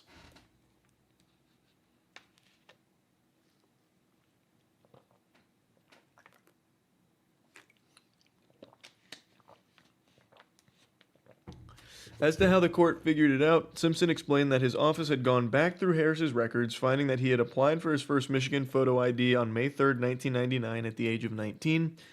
Counsel knows, and so do I, you cannot have both. Either you have an ID or you have a license. And he has religiously every year gotten a new ID. And so he knows that he doesn't have a license. And quite frankly, I just wish he would have said that at the beginning and all this hoopla could have just been put all aside. Brother, Your Honor, Simpson just dropped a hoopla. A cold hoopla in court right there. What a fucking statement. This guy said, I've had enough of this. It's time to end it.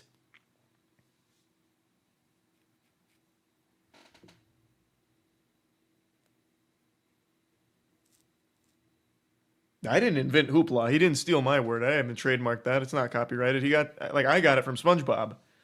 Hoopla, hoopla, hoopla. That shit.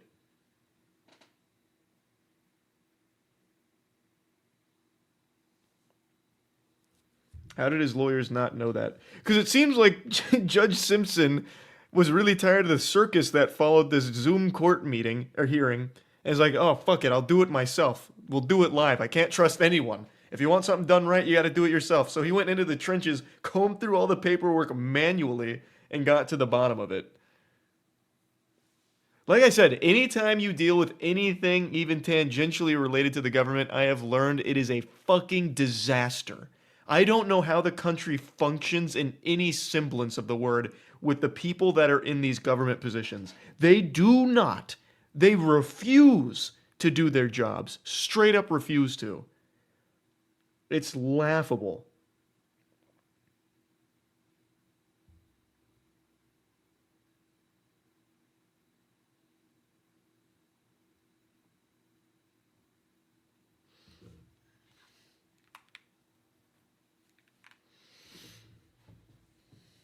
That's why I don't believe in government conspiracies. They're too incompetent. Hey, checkmate. That's a good point, actually. That is a really good point. They can't even figure out whether or not someone has a license, and they act based off of just imaginary dreams that they had about this license. Yet somehow they're going to have these grand conspiracies about fucking 5G towers rewriting your DNA and injecting COVID into your cockhole or whatever.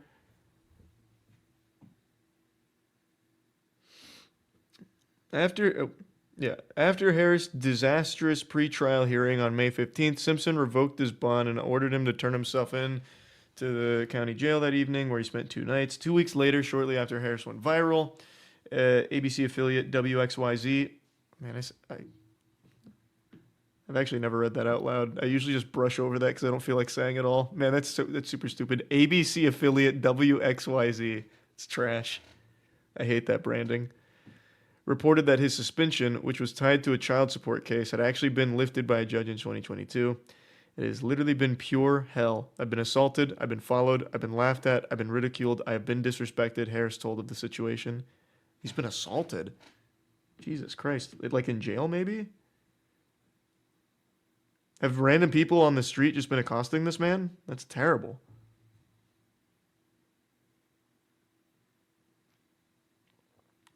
The report shed light on the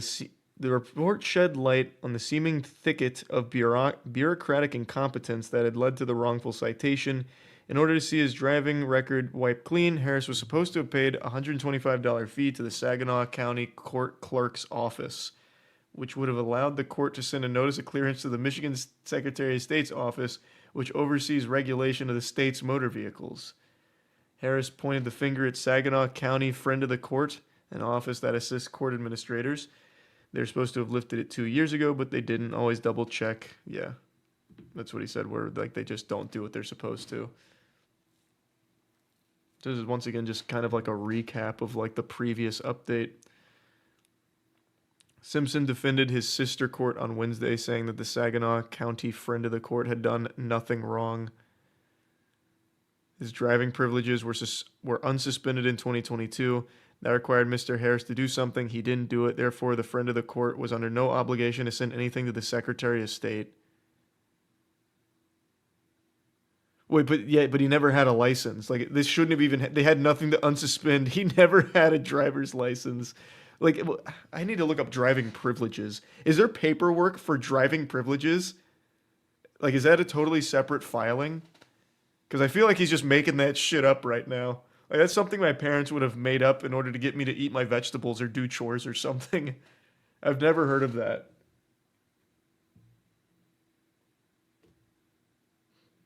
Yeah, let's see. I'll do it on my phone real quick. It'll be faster. What is driving privileges? I'll do like court.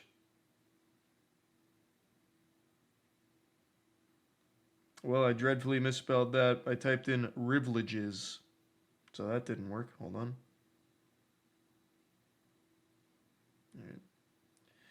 A limited driving privilege is a judgment issued in the discretion of a court for good cause shown authorizing a person with a revoked driver's license to drive for essential purposes related to any of the following: employment or maintenance of a person's household. Okay.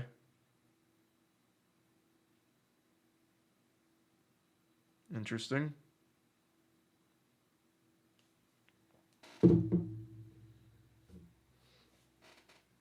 It was not immediately clear if anyone had notified Harris of the outstanding fee back in 2022.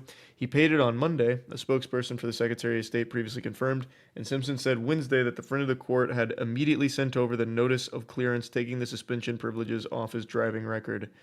The judge emphasized that no clerical error had been made either by his office, the Pittsfield Police, or Saginaw County authorities. It was a failure on the part of Mr. Harris to do certain things.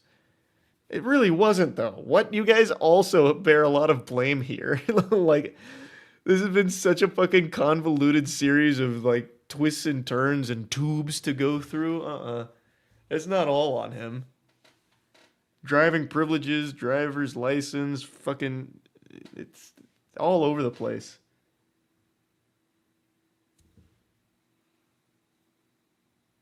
I'm going to do the Summer Game Fest stream Friday. Yes, I am. I will be. It's crazy just how inefficient all of the systems are. It's so crazy. How could there not just be like one simple protocol? Do you have your license? No. Do you have driving privileges? Yes. Okay. Here's records of both. And then you work from that. It should not be this convoluted. It can't be. Why is there 4 different bodies here that this goes through? The fucking Saginaw BFF of the court, the Secretary of State, the Pittsfield Police, and what was the other one? I forgot the other one. There's just so fucking many. It's just needlessly confusing.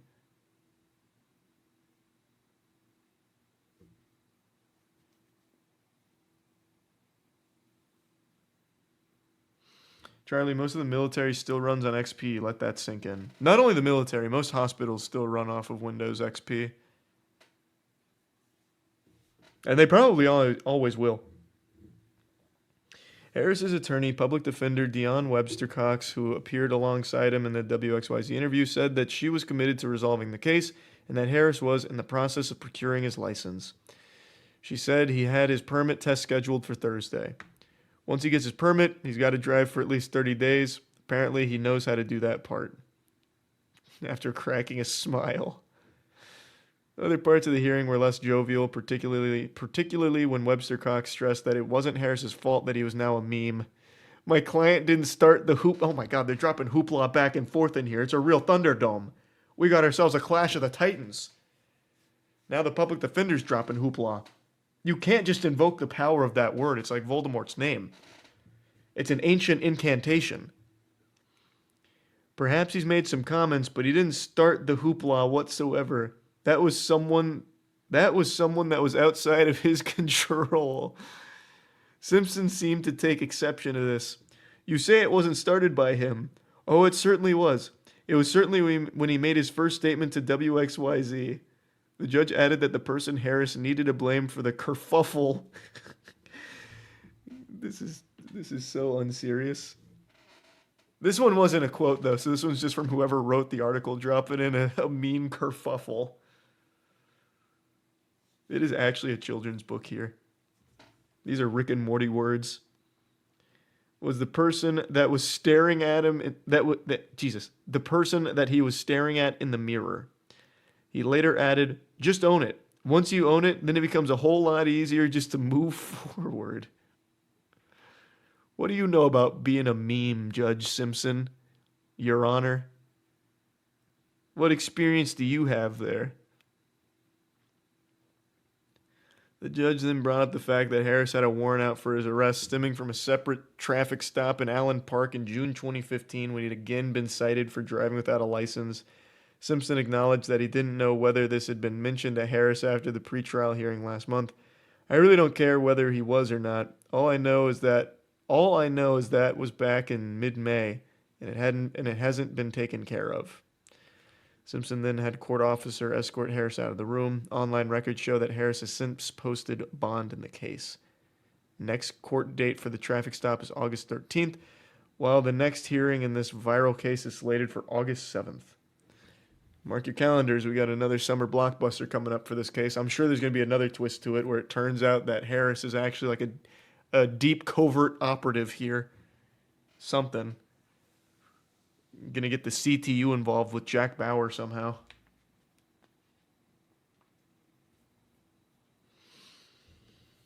Yeah, I don't know what else can come from this in terms of like shocking twists. I think it's all like that's got to be the last bomb that drops, right? Surely there's no more. So I imagine come August it'll just be standard court proceedings, probably nothing crazy. But who knows, this is becoming quite the high-profile case. Nikocado Avocado has set a new world record for YouTuber response time for drama. This was a pretty impressive speedrun. Within a few hours of my video being up, he had his entire response filmed and then posted this morning. So very impressive speed there. And there's a few things I want to talk about, so let's just go ahead and dive in. First of all, it's entirely in character. It's kind of like in the Suicide Squad movie where Jared Leto was constantly being the Joker, even off-set, so he was sending his co-stars like used condoms and dead pig carcasses. That's kind of what Nikocado Avocado has done. He is constantly playing his character. He has become the Joker of mukbangs. He is never out of character anymore, it seems. So this response is not him being genuine or taking it seriously. It's him playing his character and completely misunderstanding what I was saying in my video. He spends the majority of the 41 minutes of this response video eating, because he does a mukbang during it, and asking, who is this? Who are you? Does anyone know this person? If I had $1 for every time he asked, who is this? I would have enough money to afford 1,500 pizzas and do my own fucking nutty mukbang. I never really understood that perspective of, this person's not famous enough for me to care, therefore everything they say is worthless. He makes it sound like because he doesn't know who I am, everything I've said is completely irrelevant. And it's fine that he doesn't know anything about me. I expect that. I'm a fucking YouTuber. I'm an actual Z-lister, an internet content creator. I don't expect to go into a room and all of a sudden everything goes quiet as people drop champagne glasses that shatter on the floor because they're just blown away by my presence. Like, oh my god, do you know who that is? That's Charles White. Did you see his newest video where he was holding a rubber penis and throwing around a fleshlight? Holy shit, that's Charles White. I don't expect that. So I just don't really get why that's like one of the main things he keeps reiterating in this video is he doesn't know who I am. I don't know why that's such a strong point. Like, I don't know who this is. Do you know who this is? This guy's just so fucking, you know, not famous. Gross. Not famous guy. Who is this? But anyway, aside from him constantly mentioning that, there are some things that he does bring up that I think are definitely worth talking about. But first of all, I'd like to say congratulations to Nick. It looks like his broken ribs are healing pretty well because he starts this video by stomping into the room. And I also checked his TikTok. He's been going kind of hard, so it looks like his broken ribs seem to be doing better now. Shivers. Fiddlesticks! Who is this?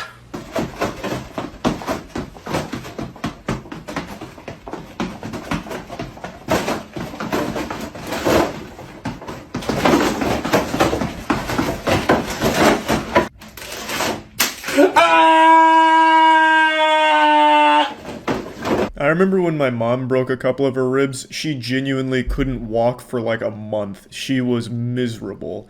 But luckily, Nick seems to be healing at an accelerated rate. He must be like Wolverine from the X-Men, so that's good to see. In regards to his broken ribs, in his response video, he said I was completely lying and that his broken ribs had nothing to do with weight gain, which surprised me because I actually got that information from one of his recent videos. I'll just go ahead and play you the clip. And before you make fun of me, please try to put yourself in my shoes. I cracked my ribs. Bitch.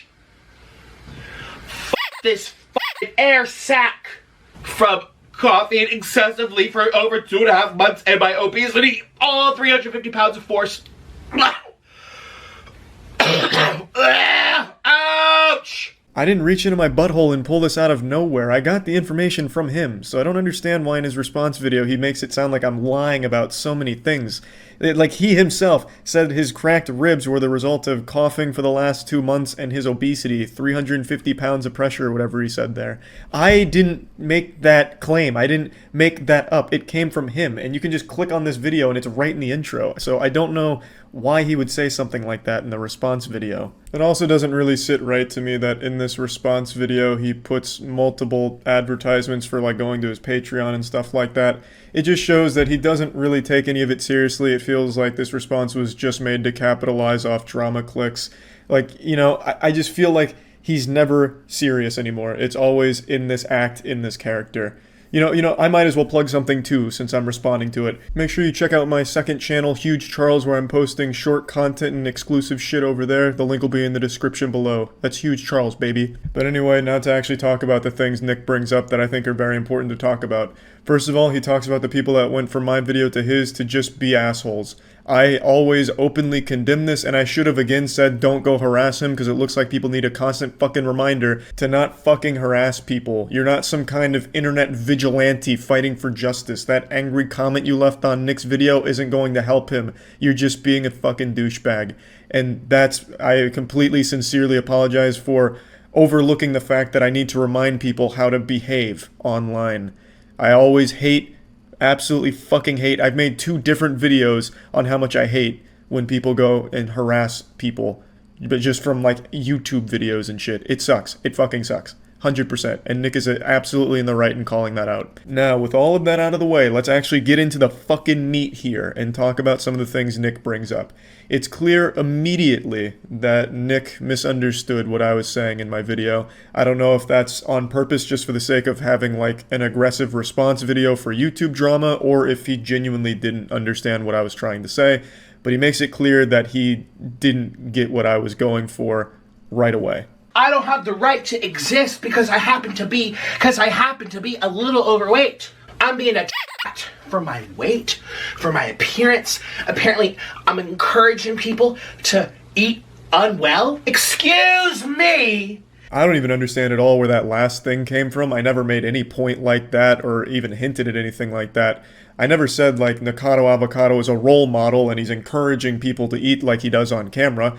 You know, I never said like, you know, these kids are gonna watch Nikocado Avocado and then all of a sudden they're gonna be fucking brainwashed by him. They're gonna go out there and order 10 large fries and then a gravy to drink out of a toilet bowl. I never said anything like that. I never said that he's setting some kind of example for people to follow. All I was saying is the success he found with mukbangs has reinforced his decision to eat this way. I was also never focusing on his appearance or saying he doesn't have the right to live because he's overweight. I don't know where these are coming from.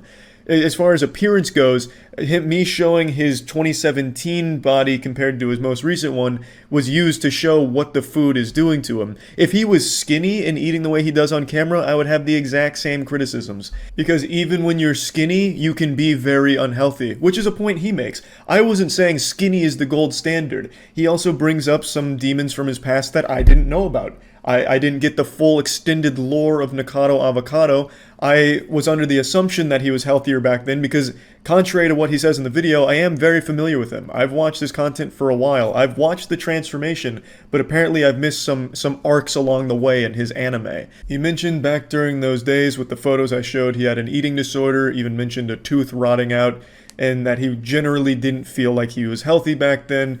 And I didn't know any of those things. What I saw on camera was him eating healthy food, preaching about healthy food options and lifestyles, as well as fitness and stuff like that. So I was under the impression that he was healthy during those days, but maybe he wasn't. But he's also not healthy now. I'm not Nick's dad. I'm not here to slap the fucking cheeseburgers out of his hand or anything. I showed these photos because it shows a complete transformation from one body type to another, and it shows that there is still an eating disorder present. And I feel like it's reinforced by his audience on YouTube that encourage it, which is something he mentions in his videos from time to time. He says things like, you guys are doing this, and I think he's right. I think seeing those numbers grow and seeing those big numbers has completely reinforced the idea that in order to be successful, he has to keep eating this way, so he feels trapped to do it. That's the point I was making. It is a very unhealthy lifestyle. It doesn't have to do with his weight or his appearance. It has to do with what he's eating on camera and how often he's doing it. Take, for example, Matt Stoney. Matt Stoney will do these incredible food challenges. He'll eat fucking 20,000, 30, 40,000 calorie meals in a single sitting in under an hour for a YouTube video, and they're fucking awesome. That's nuts to butts action. Matt Stoney eating the fuck out of 20 burritos at a time, double fisting 1,000 tacos per hand. It's incredible stuff, and it's so much food and so many calories, but Matt Stoney does that once every few weeks, once a month maybe. Nikocado Avocado is doing something comparable almost every single day. Over the last week or so, he's posted a mukbang every single day pretty much. So he's eating these thousands and thousands of calories every day. It's very different. The frequency is completely different. Or let me rephrase this. It seems like he does it almost every day since he is posting them almost every day. Now, I do know, at least on a few occasions, he's done multiple mukbangs in one day. And that's still a lot. That's still a ton. So the point is, it's very different. I'm not targeting Nikocado Avocado because of his weight or anything. I was talking about him in this whole situation because it feels like his audience has reinforced his eating disorder, which is taking a negative effect on his overall health. If Nikocado Avocado did not find success on YouTube and be known for eating such massive meals, he would not have gained the 200 pounds in 3 or so years. Gaining that much weight in that amount of time is not healthy by anyone's standards, no matter what doctor or what website you check. It is extremely rapid weight gain, and I don't think it would have happened had he not found success with this kind of mukbanging content on YouTube. He would probably not eat like this.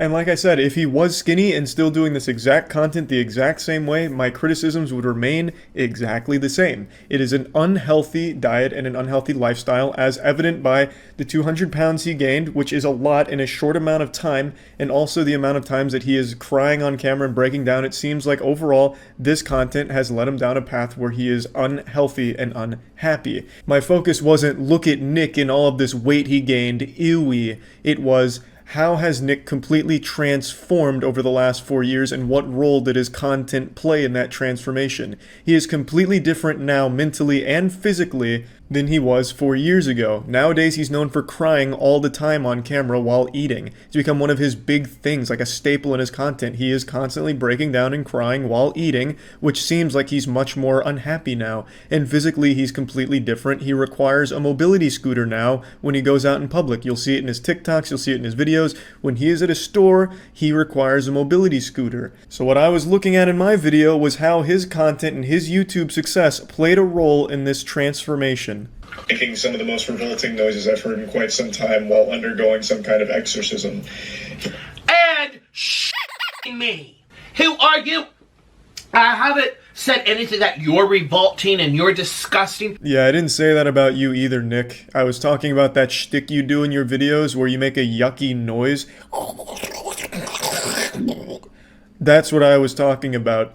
And I think you know that, but you tried to use that as a way to spin it like I was calling you revolting and disgusting for your weight or something like that, which I absolutely wasn't. I was talking about that ongoing joke you have where you make noises and faces like that. I was just saying I find that to be off-putting. He calls them a hairball, which is obviously him kidding around, and I just called it gross because I don't really like those noises.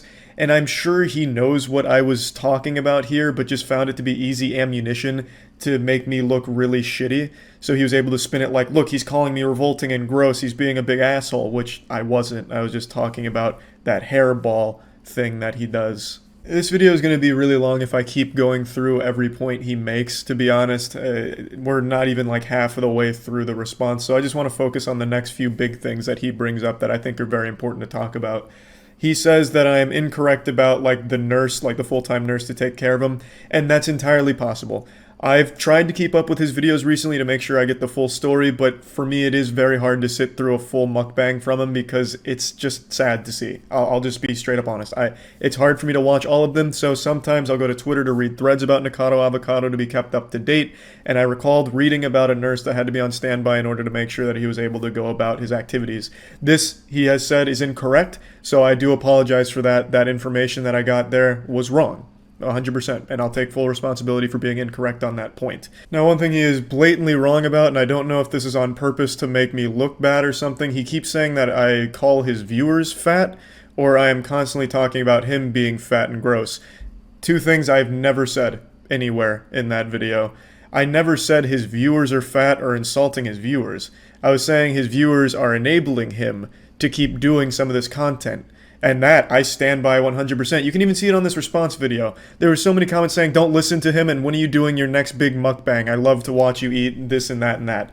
Like, that's enabling. That's the very definition of enabling. It's enabling a bad habit. And it keeps you doing these same things which have had a negative effect on your health. But that's not me all of a sudden saying all your viewers are fat pigs that are gross and yucky, ooh, cooties, yucky, gross pigs in your comments. I never said anything like that. And I don't know why he tries to hint like that. And I think I don't know if it's on purpose or by accident. I think it's supposed to like make his viewers mad at me. Like, can you believe what this guy is saying about us? Which I never did. What I was saying about your audience is that they keep you doing these unhealthy things, which they absolutely are. I wasn't calling you gross. I never said any of that. I said that they are keeping you doing this unhealthy kind of content, which you've done for a few years now, which has negatively affected your health. And I'll say it again, because that was the point of the video, and that was the point I was making. It's not all your audience's fault. You are making the conscious decision to continue this content and really focus on those numbers, but they do obviously play a role in it. The next thing he talks about is this machine that he's had in every thumbnail for like the last 2 weeks. He says he's actually had this since he was a kid and it's nothing new, unrelated to mukbangs and all that. Okay, fair enough. Let's say that's true. Maybe it is. It probably is. I don't see why he'd lie about it. But then why all of a sudden now are you putting it so prominently in every thumbnail and every title talking about being disabled and doing a disabled mukbang? Why are you just now showing this off then? It leads your viewers to believe that the situation's a lot more dire than it is, and you're doing it on purpose. You're trying to garner more sympathy out of the situation by having this machine here. It makes it seem like your health is on a really rapid decline. And I think the reason you're doing that is to get more views on it, because when people see that you're in distress, they want to see what's going on and want to make sure everything's okay. So if you truly have had this machine for that long, why are you all of a sudden now showing it off like this in the context of being disabled? So it's pretty fucked up. And now I don't want this video to keep dragging on, so the last thing I'll talk about is the broken ribs thing, the subject of like his disabled mukbangs. As I mentioned, he's been kind of jumping around just fine. In this video, he comes stomping in, jumping around just fine. He's not coughing at all in this video, which he's coughed in all the other ones, and then like cried out in pain, like yelling about how much pain he's in. On TikTok, he's doing just fine, moving around, jumping, stomping. Either way, that whole situation seems to be all honky-dory now, so that's great. Anyway, I just wanted to talk about this. I feel like he completely missed the point of what I was saying with my video. I wasn't trying to call him all kinds of disgusting names or anything like that. I don't even know where he would have gotten that from. Maybe just a complete misunderstanding. I'm not sure, but either way, I still find the entire situation sad. His response didn't change my perspective on everything going on over there. I still think it is all a very sad situation. I feel like if Nikocado Avocado was not a successful YouTuber, he would not be doing these kind of mukbangs or eating this way. I feel like that's only there because of the success he's found with these videos, and his response did not change my perspective on that. It didn't change my opinion on it, and yeah, that's about it. So yeah. I couldn't think of a great title for this video, so it ended up sounding a little more intense than I planned for it to be, but make no mistake, it's still going to be a high-octane video that's going to blow your hair back. I am saying goodbye to Twitch, but not fully in the way that you think. It's not like a funeral service for the Moist Critical Twitch channel. That would be the saddest way of going out ever, because the last broadcast on there is from last night, and it is some of the most despicably trash Warlock gameplay Dark and Darker has ever seen. Having that cursed footage be the last thing broadcast on my Twitch channel before retiring it would be more embarrassing than if my dick pics leaked. So, pop a squat by the fireplace and let me explain. My Twitch contract has been terminated amicably between myself and Twitch, and a huge thanks to Twitch for being so willing to do that, because I did still have a lot of time remaining on my Twitch contract, but I wanted to be able to have flexibility to stream elsewhere, and Twitch fully understood and gave me that firm pat on the ass and said, you go get 'em, champ. So, I am no longer exclusive with Twitch. Now, this isn't me announcing that I've signed somewhere else with like a contract. This isn't like a LeBron James The Decision moment where I'm coming up here and saying, I'm taking my talent, well for me, I'm taking my lack of talent to Mixer. It's nothing like that. This is just simply me saying Twitch was nice enough to turn our contract into toilet paper, which is what I wanted, because I really like the idea of not being forced into one place. I'd like to be able to spread my fucking butterfly wings and be able to try different things on different platforms. So it means a lot that Twitch was willing to, you know, terminate that contract, because under that contract, I couldn't. But now the dog's off the leash. I could rip my shirt off, twirl it over my head like a helicopter blade, and start streaming on Facebook if I wanted to. If I was a crazy person. I'm not doing that. Never happening. But I could, is the point. Now, one thing that I've been pretty vocal about is I do think streaming contracts are a great thing, not only for streamers, but for the audience as well. Because I really do like the idea that you can just watch streams for free. You never need to turn on donations. You never need anyone to pay with subs or anything like that. There'd be no expectation or some feeling of obligation to pay for the streaming content you're watching, because you'd know the streamer is getting some kind of hourly rate or some kind of contract with the platform they're on. I just think that's fucking fantastic and should be the future, because me streaming a game shouldn't be something that's paywalled or inundated with ads out the wazoo. It should be something you could just flip on, completely free to watch and have nothing else to do but kick back and have fun. Streamers not having to rely on donations, I think, is just a great win-win across the board, because unfortunately, there are times where someone gives more money than they should to someone that is financially far better off than they are. And it's just an unfortunate circumstance of the streaming landscape that I think could be improved if contracts were more normalized in the streaming space. And this is going to sound a little weird because I just terminated my Twitch contract, yet I'm talking about how good contracts can be for streaming. So this is where I'm just going to be totally open and honest. All the money I make from streaming goes into our esports organization, Moist Esports. And if you know anything about esports, you'd know it's an absolute bonfire for money. It is actually just flushing money down a toilet forever without ever seeing any return. It's why so many of these orgs go completely defunct. It is just bleeding money until there is nothing left to bleed, and then it's tears. That's just the landscape of esports, but we're in esports because we're passionate about it. I fucking love the esports scene. I really do. So all the money I've made over the last 2 years from streaming has all gone into Moist Esports, and that will continue to be the case going forward. And with the Twitch contract, if you ask anyone who's currently under Twitch contracts, you'll know, they'll tell you, it is the lowest possible offer across any of the other streaming platforms that have ever offered contracts. It's about 1/10 of what the rest of the industry was offering streamers. Now, I'm pretty sure Twitch put the kibosh on offering contracts in general, but when they were, it was a pretty large ask from the streamer in terms of hours broadcast per month, as well as ad density. There was always an ad expectation. Of course, there was wiggle room in terms of how many ads you'd play per hour, but there was always that expectation, which as I've said many times, I think is not conducive to a good viewer experience because of how poorly ads are implemented on the platform. I think the ads are way too intrusive, and there's a lot of room for improvement there.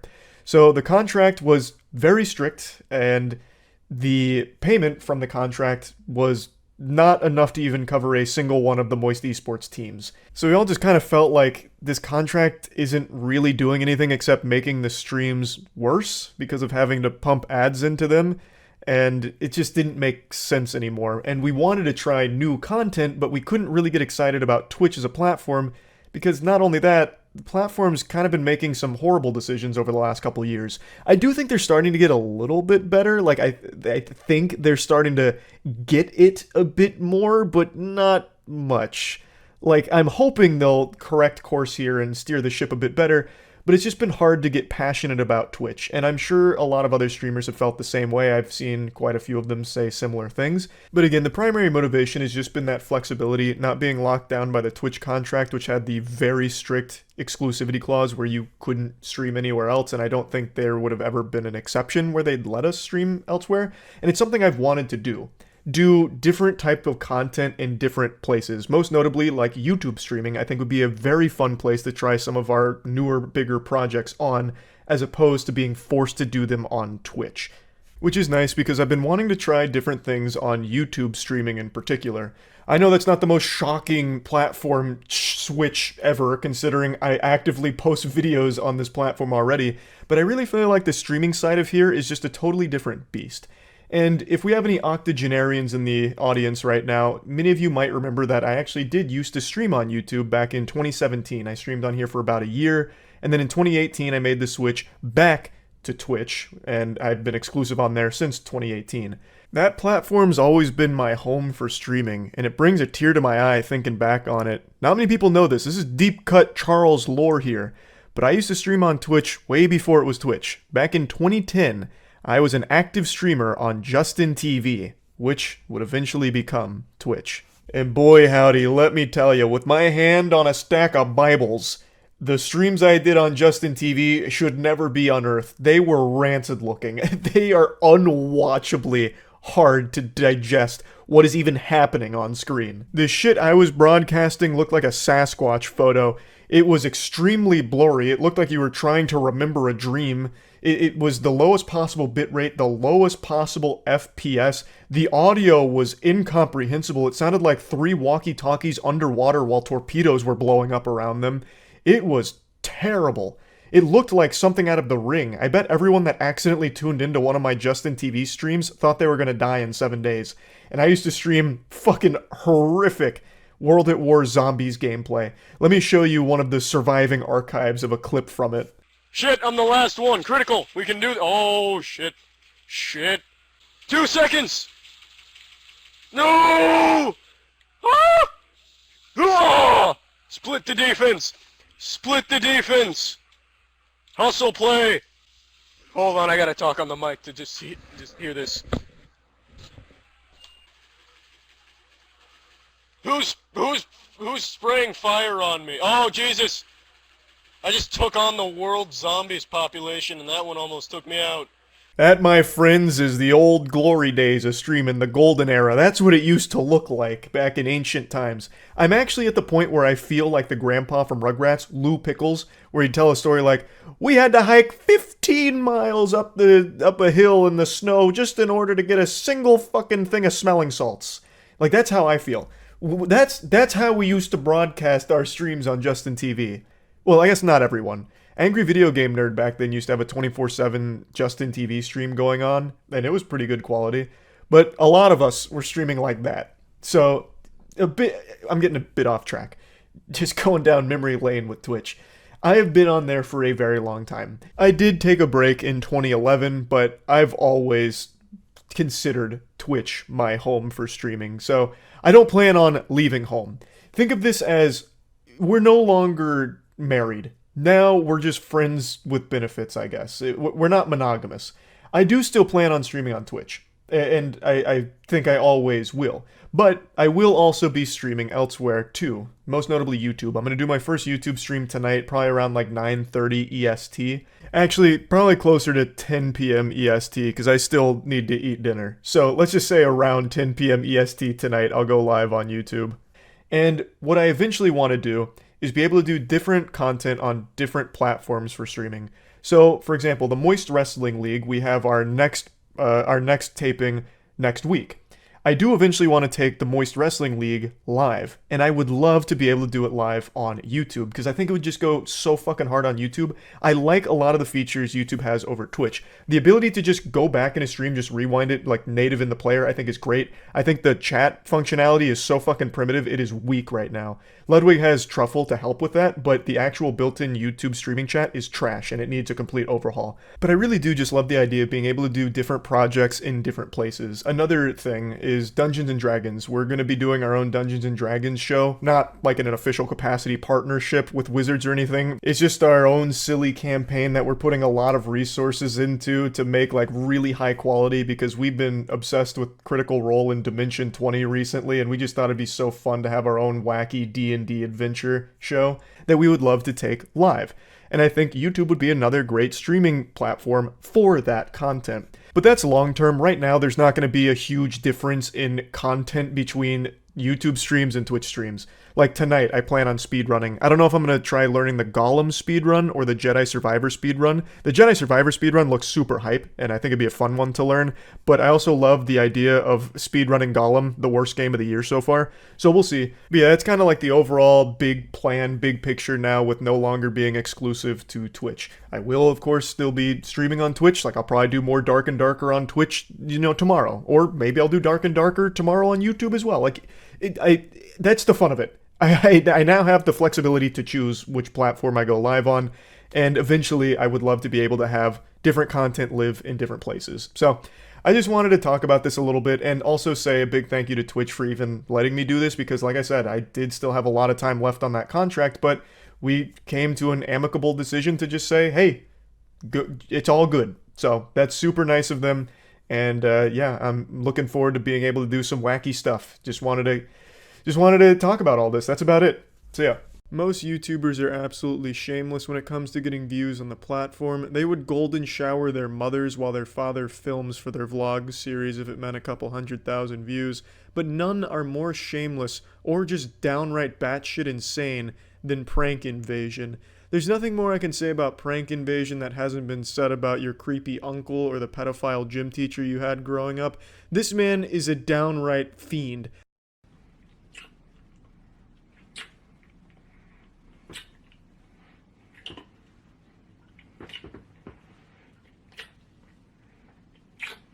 Look at that face. Just look at that face. That's the face of a cool guy that tongue fucks his sister with no shame. Just look at how satisfied he is with himself. So this guy's real name is Chris, and he seems to like to fuck his sister, so I'm guessing his last name is Lannister. And as you can see, nothing is off limits when it comes to getting YouTube views. Now, it's debated if this is real or not, since all of his shit's fake, but this one has some like proof that it's his real sister, kind of. I don't really care. It's a weird clickbait anyway to really bank on the incest community. There's a cardinal rule when it comes to incest porn. It's not incest porn if the sound's off, then it's just porn. And I think that's what Chris is kind of banking on. I really don't know. The man's a fucking delusional madman. But what I want to really talk about is his behavior on Twitter. This guy is absolutely fucking pathetic. So it all started a couple days ago with this tweet targeting Ethan, because Ethan's made a lot of videos about him insulting his shit, and I guess on this day something just snapped in him like the fucking Winter Soldier, and he called Ethan out to a boxing match, which was declined, so then he went to a chess match, which is quite a big jump from boxing to chess. Might as well have just challenged him to a great tea party. Not exactly the most stunning or brave of tweets or anything like this, but it got kind of big because Ethan responded to it, and then I saw it, so I went to his Twitter, and his fucking bio says professional fighter 8-0. I don't know if I believe this. I'm guessing he's beating his opponents by making out with them until they get too erect and ejaculate and just collapse from exhaustion. I don't know what his strategy is, because this doesn't seem like a fighter. This is definitely more of a lover. This man's like a fucking vampire of lips. This man needs them to survive. He's always sloppily kissing an actress he's paid. So I'm guessing he's transferred that strategy to the Octagon. I don't know, I haven't checked out any of his fights on Pornhub yet. So when I saw this, it piqued my interest, and I kind of kept up with the Twitter drama, and it really was revealed how pathetic and sad this man is. A response from Chaos Silencer, you need to go to college to be smart, and then Chris responds, reread my statement. Your reply is a logical fail. I would know because I scored a 174 on the LSAT, which got me into Northwestern Law after graduating with top honors from UC Berkeley. BTW, the LSAT is an exam in logic. This shit is like straight off of a copy pasta. I wish he had continued. I was expecting another tweet like an hour later. Oh, and also I graduated top of astronaut camp with over a 5,000 parameter index interstellar point score, which has never been done. That blew Neil Armstrong's scores out of the water by over 4,000 points. I am quite literally out of this world. You are beneath me. I was expecting more from Chris if he was going to go on this copy pasta route. I wish he had committed a bit harder. When I saw this response, I couldn't help but retweet with comment, which isn't something I usually do. So I said, you fucking idiots don't even realize he also graduated at the top of the Navy SEALs with over 500 confirmed kills. Even more impressive, he's made out with his sister over 1,000 times. No, you know, not the biggest zinger I've ever had, no doubt, but I thought it was enough to at least get a response from Chris, which it didn't. Chris is obviously very careful with the fights he chooses, which is why he's 8-0 against the middle school marching band that he's brutalizing. So he didn't respond to me, but he did go on even further into his delusions. He made 2 tweets making it an open challenge to anyone in a chess tournament for $100,000, but no one cares about him, so no one responded to it. I think his attempt was to get more people talking about him, but it didn't work because nobody cares about Chris, except for Ethan to make a couple jokes because Chris is just a punching bag. And then when it seemed like he wasn't getting anything more out of the exchanges, he made this tweet, and this is why I think he's probably the saddest man on YouTube. You see that magic? This brand deal wanted to pay me $25,000, but they said my Twitter impressions were low compared to YouTube and Instagram. Boom! I engineered this and played you for fools. Daddy's got his check now. No, you don't, Chris. How does that make any sense to anyone that's not 5 years old? Man, we'd really like to give you $25,000 for nothing, but your Twitter impressions are low, and they're super low, Chris. You get like 9 likes a tweet. Better luck next time, Chris. Pump up those rookie numbers, pussy boy. How does that make any sense? What kind of brand goes to Chris offering $25,000, but his impressions were low, so they take it away? He didn't even do a brand deal. He didn't do anything. Why did they give him $25,000 if he didn't promote a brand? Are they just giving $25,000 to anyone that can get 500 retweets? That's fucking silly. It obviously didn't happen, Chris. No one believes that happened. And he goes on further into his ruse, his pathetic shell. He says, thanks invaders, my brand deal confirmed a nice bonus due to these awesome Twitter stats, and I've never even promoted my Twitter from YouTube once. Then he shows the 2.5 million impressions. Chris, why the fuck would someone give you $25,000 if you didn't even promote their brand? That's not a brand deal, you goddamn Cro-Magnon fucking troglodyte idiot. That no one believes this, because it didn't happen. Plus at 2.5 million impressions, who is going to give you $25,000? That's low on the internet in this modern day standards. This didn't happen. You're just looking for any excuse for your lunacy, for your fucking senile actions over the day, but you were too proud to remove the tweets because you're a fucking idiot. This is the saddest shit I think I've seen from a pathetic YouTuber, and there's so many pathetic YouTubers, but this really took the cake because it's so blatantly obvious that he's just making this shit up as he's tearing up behind his keyboard. And what kind of fucking brand would even work with Chris? Someone peddling incest porn out of the back of a garbage truck? What kind of brand would want to work with a guy whose videos are making out with his sister for views? It didn't happen. You're not getting paid for shit. Maybe you're getting ad revenue from the video. I could believe that. But I don't think Gillette's coming to you for the best a man can get, fucking his sister. I don't think that's happening. And certainly not at $25,000 for starting Twitter drama. Just absolutely ridiculous. I wanted to just make something about this because this is the saddest shit I've seen from a YouTuber. And a lot of YouTubers do some pathetic sad shit, but this took the cake. I wanted to make this earlier, but I decided let's let it sit for a little bit and see if Chris has any more tricks up his sleeve, any more big brand deals in the making. But unfortunately, he has not delivered. I can't wait for Chris's next video where he butt fucks his sister for views. I'm looking forward to it, Chris. Keep up the great work, man. Keep crying on Twitter. Fuck yeah, man. See ya. If there's one thing you need to know about me, it's that this tooth This one right here. That little bastard is about 1 centimeter taller than the other teeth on that bottom row. And now, anytime you see my mouth open, you won't be able to unsee it. You're welcome.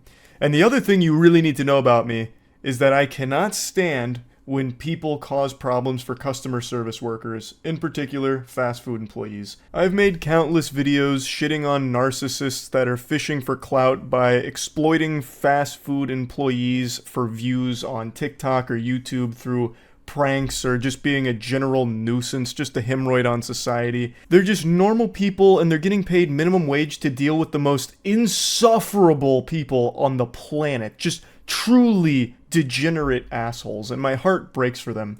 Fast food workers get abused more than a fleshlight. It sucks. And over the last week or so, there's been a new trend that has really blown up that once again just treats these human beings as if they're just NPCs, props for their TikTok and YouTube Shorts videos. It's filming your Chipotle order being made by the Chipotle worker. I'll get a bowl. Yeah, to go.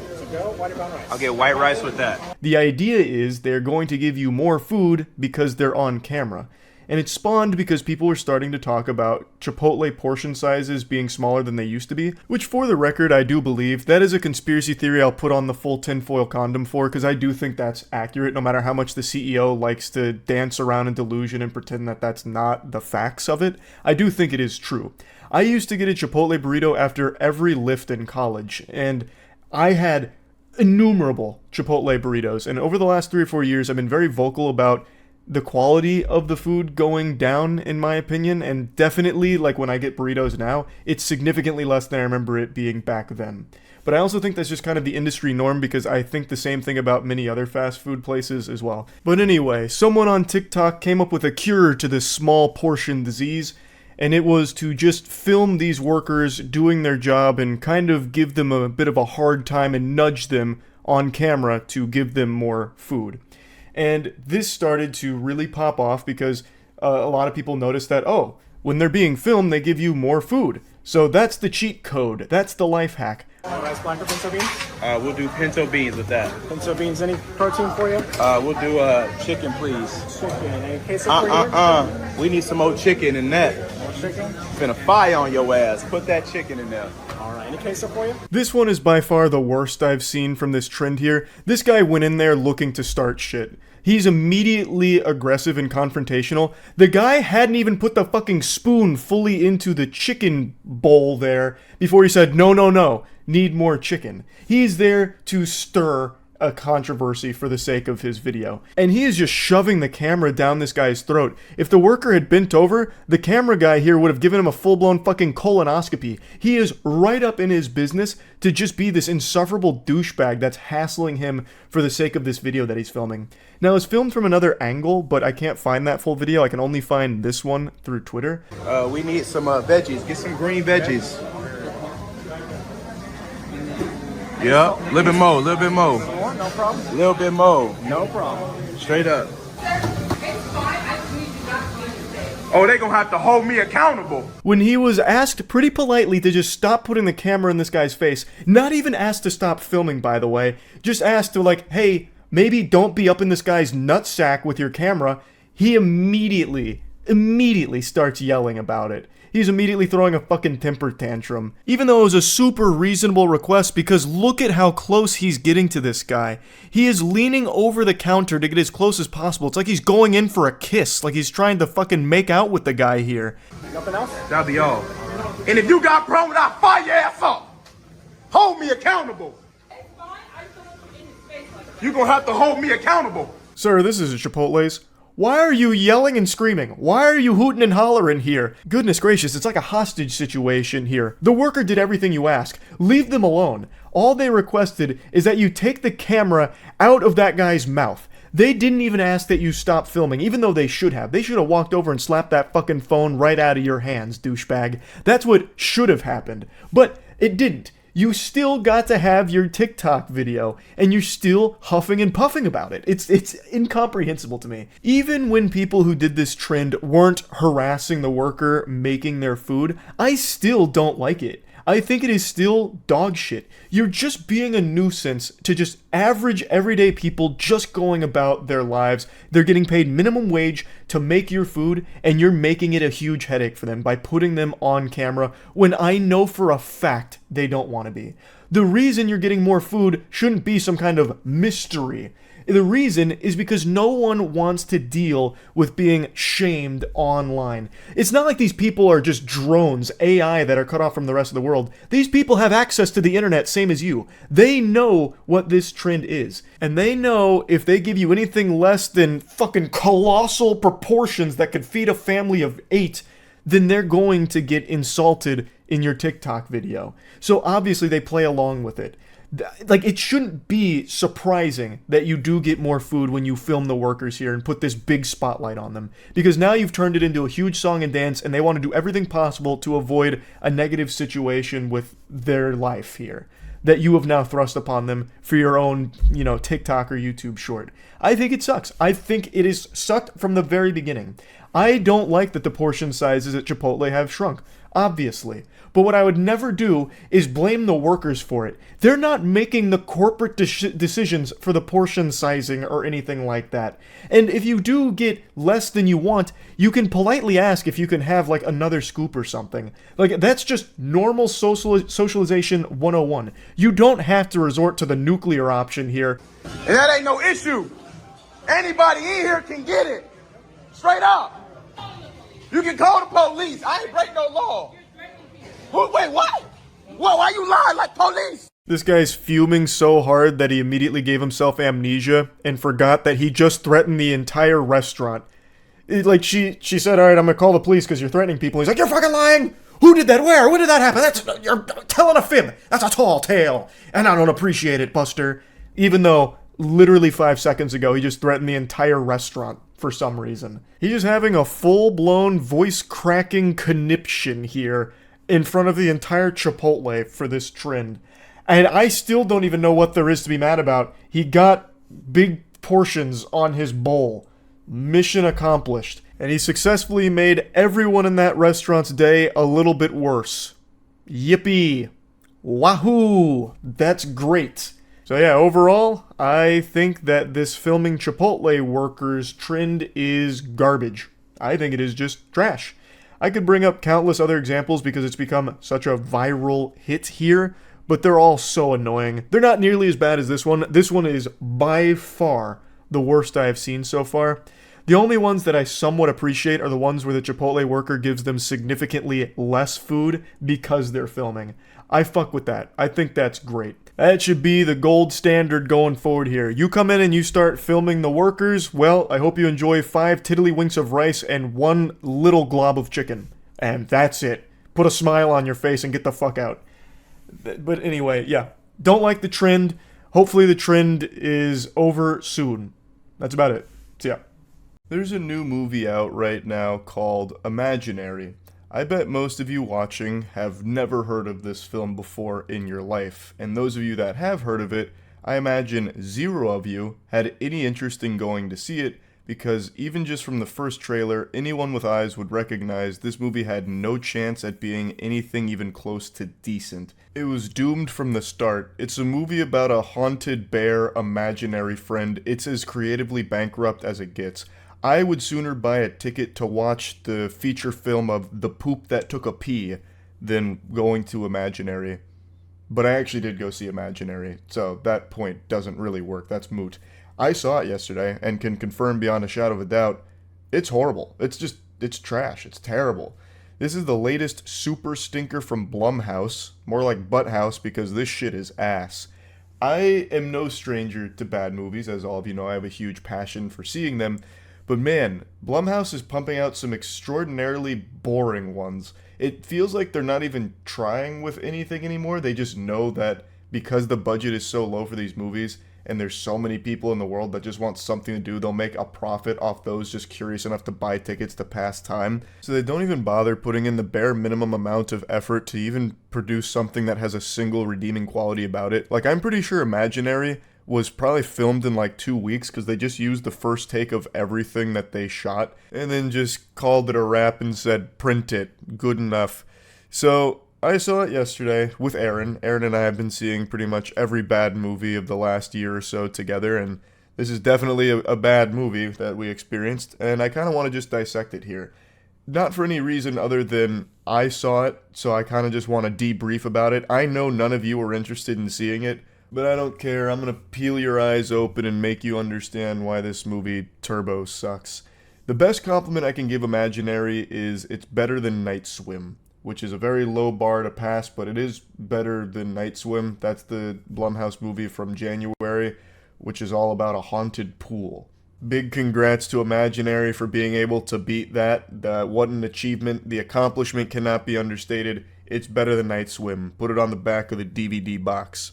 Before getting super deep on Imaginary, I want to go ahead and thank World of Warships for sponsoring this video. Big thanks to World of Warships for sponsoring this video. I've been working with the World of Warships team for quite some time to design some custom in-game content, so I'm a commander in the game now. I go by Chuck Blast on the seas out there, and I'm an absolute menace. The name of our ship is the Blastmaster. We sail under Chuck's flag, so I help design the assets, the camo, just kind of top to bottom. It looks like me, it sounds like me, because I do the voice acting for it. Dead on target. I'm, for all intents and purposes, engaged in war out there, and it's extremely fun. Just as a reminder, sales to purchase my custom character, my commander, Chuck Blast, which has my voiceover, as well as the custom skin and flag, ends on March 24th. So make sure to get it before it's gone. You can of course still use my invite code Penguinz0 as well to get all of these goodies too. It's available for PC and consoles, and the code is for newly registered players, but existing players can acquire these items by purchasing my bundle or through the new internet's containers. So you can click the link in the description to get started. Thanks again, World of Warships. Imaginary begins with a man and a woman lying in bed together, and the woman, Jessica, has just had another nightmare where she's attacked by a spider, a big spooky spider. And in order to start combating these nightmares she's having, they decide to move in early to their new house, which actually isn't a new house, it's Jessica's childhood house. And she's forgotten her entire childhood, basically, talking about how foggy it is. She's got like amnesia, so she can't remember her childhood due to a bunch of trauma, which is a really convenient plot device. So she is the stepmom in this relationship, and the father has two children, two daughters. And they all move in together, and the older daughter doesn't like Jessica, but the younger daughter's more receptive to Jessica as like the new mother. And the dynamic there isn't really explored at all past the older sibling just going, "You're not our real mom. We were happier without you. We want our real mom back." And their real mom shows up in this movie for like 2 minutes for a jump scare. So the previous wife had some kind of mental illness that was never really explained or explored, but for one scene, the mom was having a tea party with the daughter late at night and then jumped at Jessica and fell over and then got taken away via ambulance. That was the like original mom's role in this film. That's it, and she's never seen again. This movie actually has a habit of doing that, where they just introduce these characters just for them to never be seen again for just a completely inexplicable reason. So like the father here, he barely has a role to play in this movie. So they move into this house, and within like 2 days, the dad's like, "All right, time to pack up. I gotta go on tour." So I shit you not, he puts on a fedora, packs his suitcase, and he's like, "All right, are you sure you guys are going to be okay, Jessica?" And she's like, "Yeah, absolutely, go on your tour. I know the Blood Farts are really killing it this year on the Billboard Top 100. Go play your hit song, fucking Drops of Jupiter. Yeah, get out there." So he's like, "All right, well, I'm going on my tour." And he is never seen or even mentioned again. He tips his fedora and then just falls into the back rooms, and we just have to accept that he's just gone. We lost him. And he will never be seen again. They don't even mention him ever again, actually. Which is, I mean, whatever, I guess. So then it's just Jessica and the two girls, and they're trying to get along. Jessica's making her best efforts to be like this superstar mother, and the youngest daughter has found a bear in the house named Chauncey. And she's talking to the bear. It's her new imaginary friend, and at first Jessica's really supportive of it, but then things start getting really sinister when Chauncey starts wanting to play a game with her where she's like hurting herself. She's about to like slam her hand on a nail, and Jessica has to stop her from it, and that's when she realizes that this imaginary friend is not good for her because it's making her do dangerous things.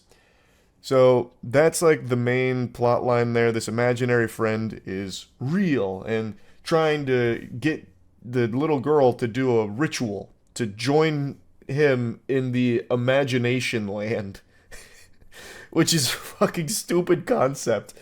But there's also a lot of other things that don't really matter in here at all. So, for example, the older daughter meets a neighborhood kid whom she's like in love with instantly. So she invites that dude over when Jessica's out one day, and the dude comes over and immediately makes enemies with the younger daughter. He's like, "You're a psycho."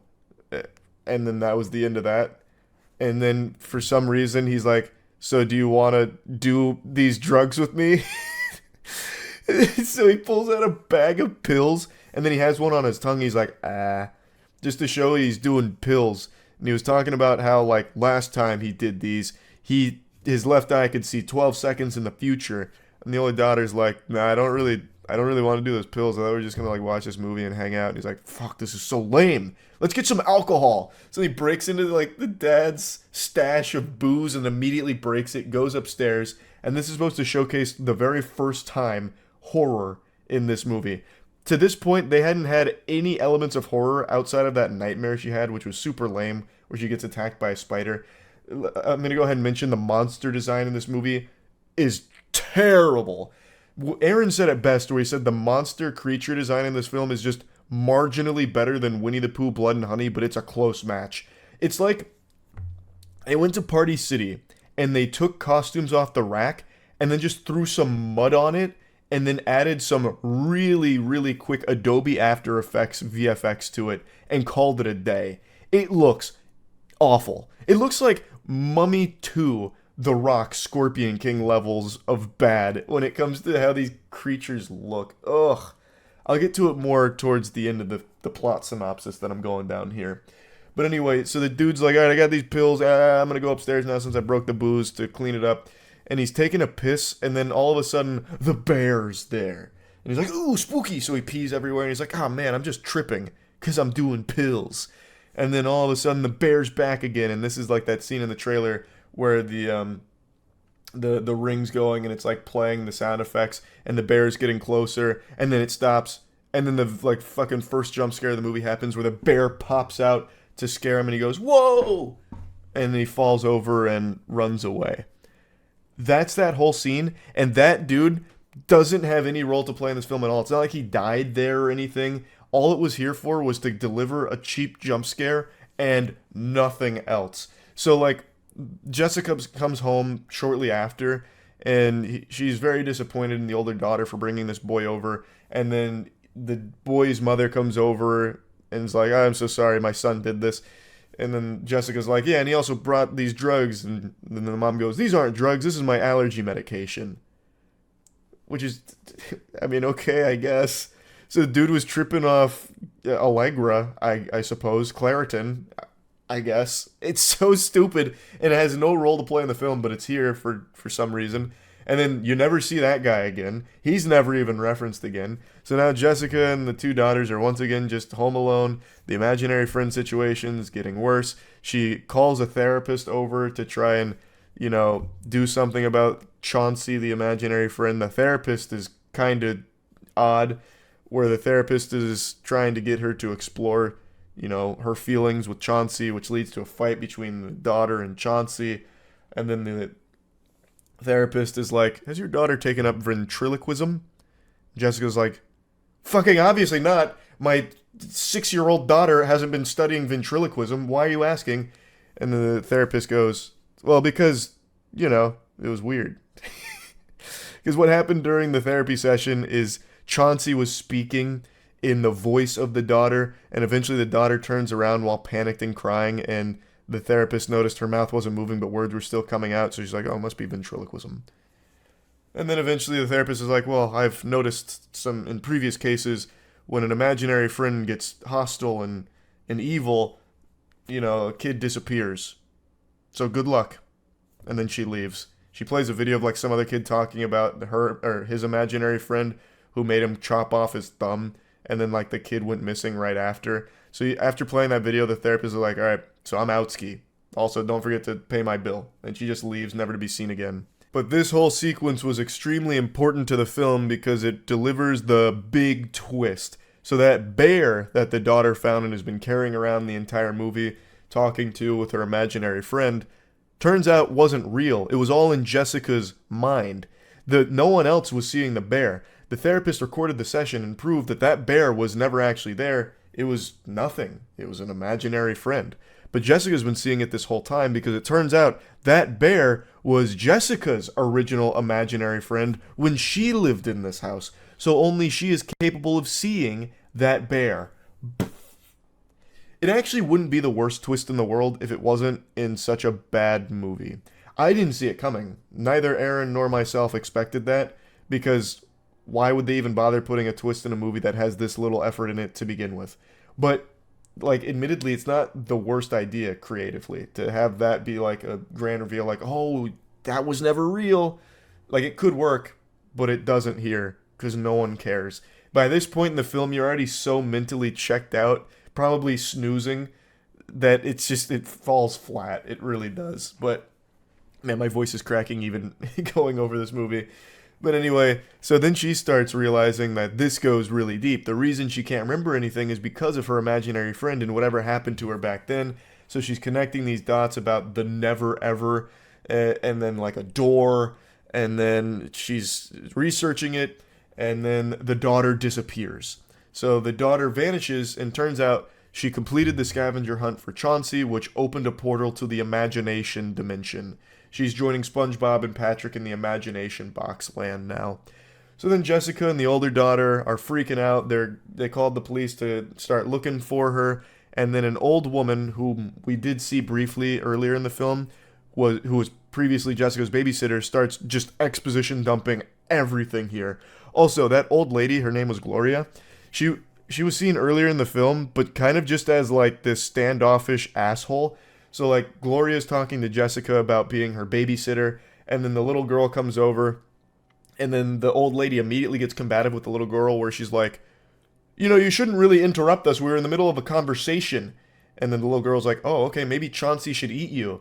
And then Gloria actually laughs and goes, haha, oh, children and their imagination, it's so cool, until they get violent. Basically just like I thought Gloria was about to start beating this little kid's ass. Like, she was like about to throw up a set here and get pugilistic with her. Like, Gloria was just immediately weird. But then she's seen here during the vanishing of the little girl.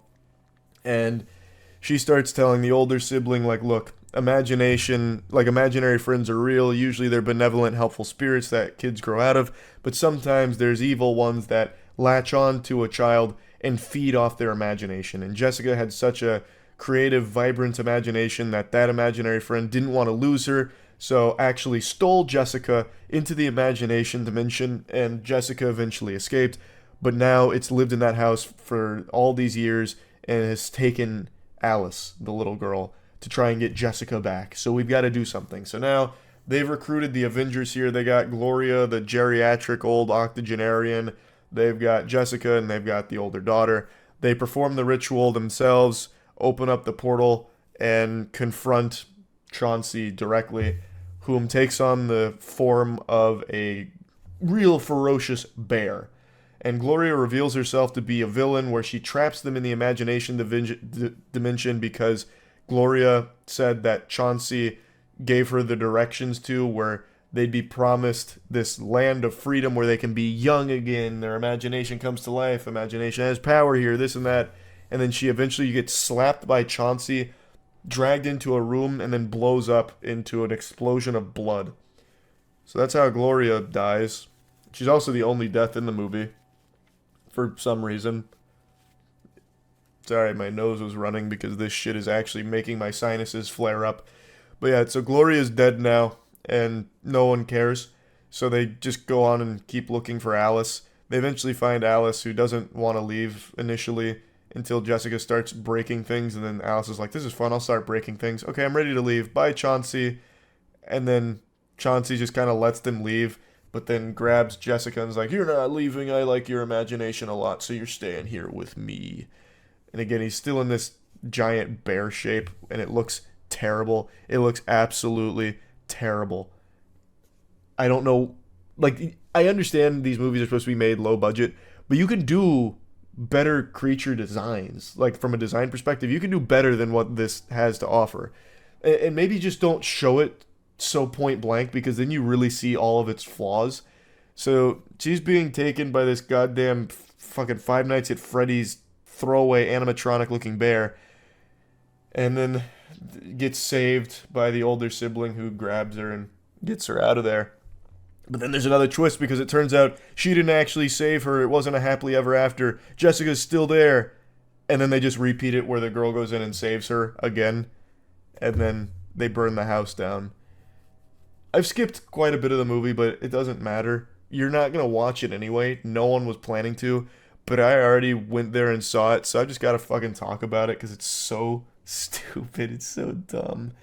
It's just, it's a movie that's made for the sake of just putting a movie out there to try and get some money in return, because it's so cheap, you will make a profit off it. Like, it's a smart business strategy, and I've always said that about Blumhouse. It's a really smart business strategy. And there's probably, like, some kind of tax write-off element for it, too, I imagine. So, like, these movies, like Imaginary, they fucking suck. Like, this one was at points fun bad, I will say. There were definitely fun bad moments of it, but it still wasn't worth seeing in any capacity. But, oh well. Yep, so that's Imaginary in a nutshell. There's nothing good about it. Like, I guess there's a couple of decent ideas, and by a couple I mean one, where, like, the twist is the bear was never really there. And then, like, I guess the fake out ending, which was totally meaningless and didn't really do anything, I guess that was a creative idea too. But they also only let that twist sit for like 2 seconds, where they get her out and then it's immediately a happily ever after, and she's like, no, I'm still here. And then they immediately get her out and then it's the real happily ever after. It's just, I don't know, bad movie. Very bad movie. That's really about it. So yeah. I remember in high school, my Spanish teacher had a poster on the wall that said, "We all smile in the same language," and I thought that was wholesome and cute. We all inhabit this space rock and we all have our differences, but a smile, well, that's something we all share in common. And another thing that every single person on this planet shares in common is our disdain for this streamer. There's not a soul on this earth that actually likes this guy. His own community only follows him to try and get him arrested or beat up. And when it comes to those two metrics, his community is more successful than the Beatles. The amount of times that his chat has gotten him beat up or arrested is incredible. Like, this man can't go live without getting his shit pushed in or it finishing with him in handcuffs, all because he's following the chat's advice.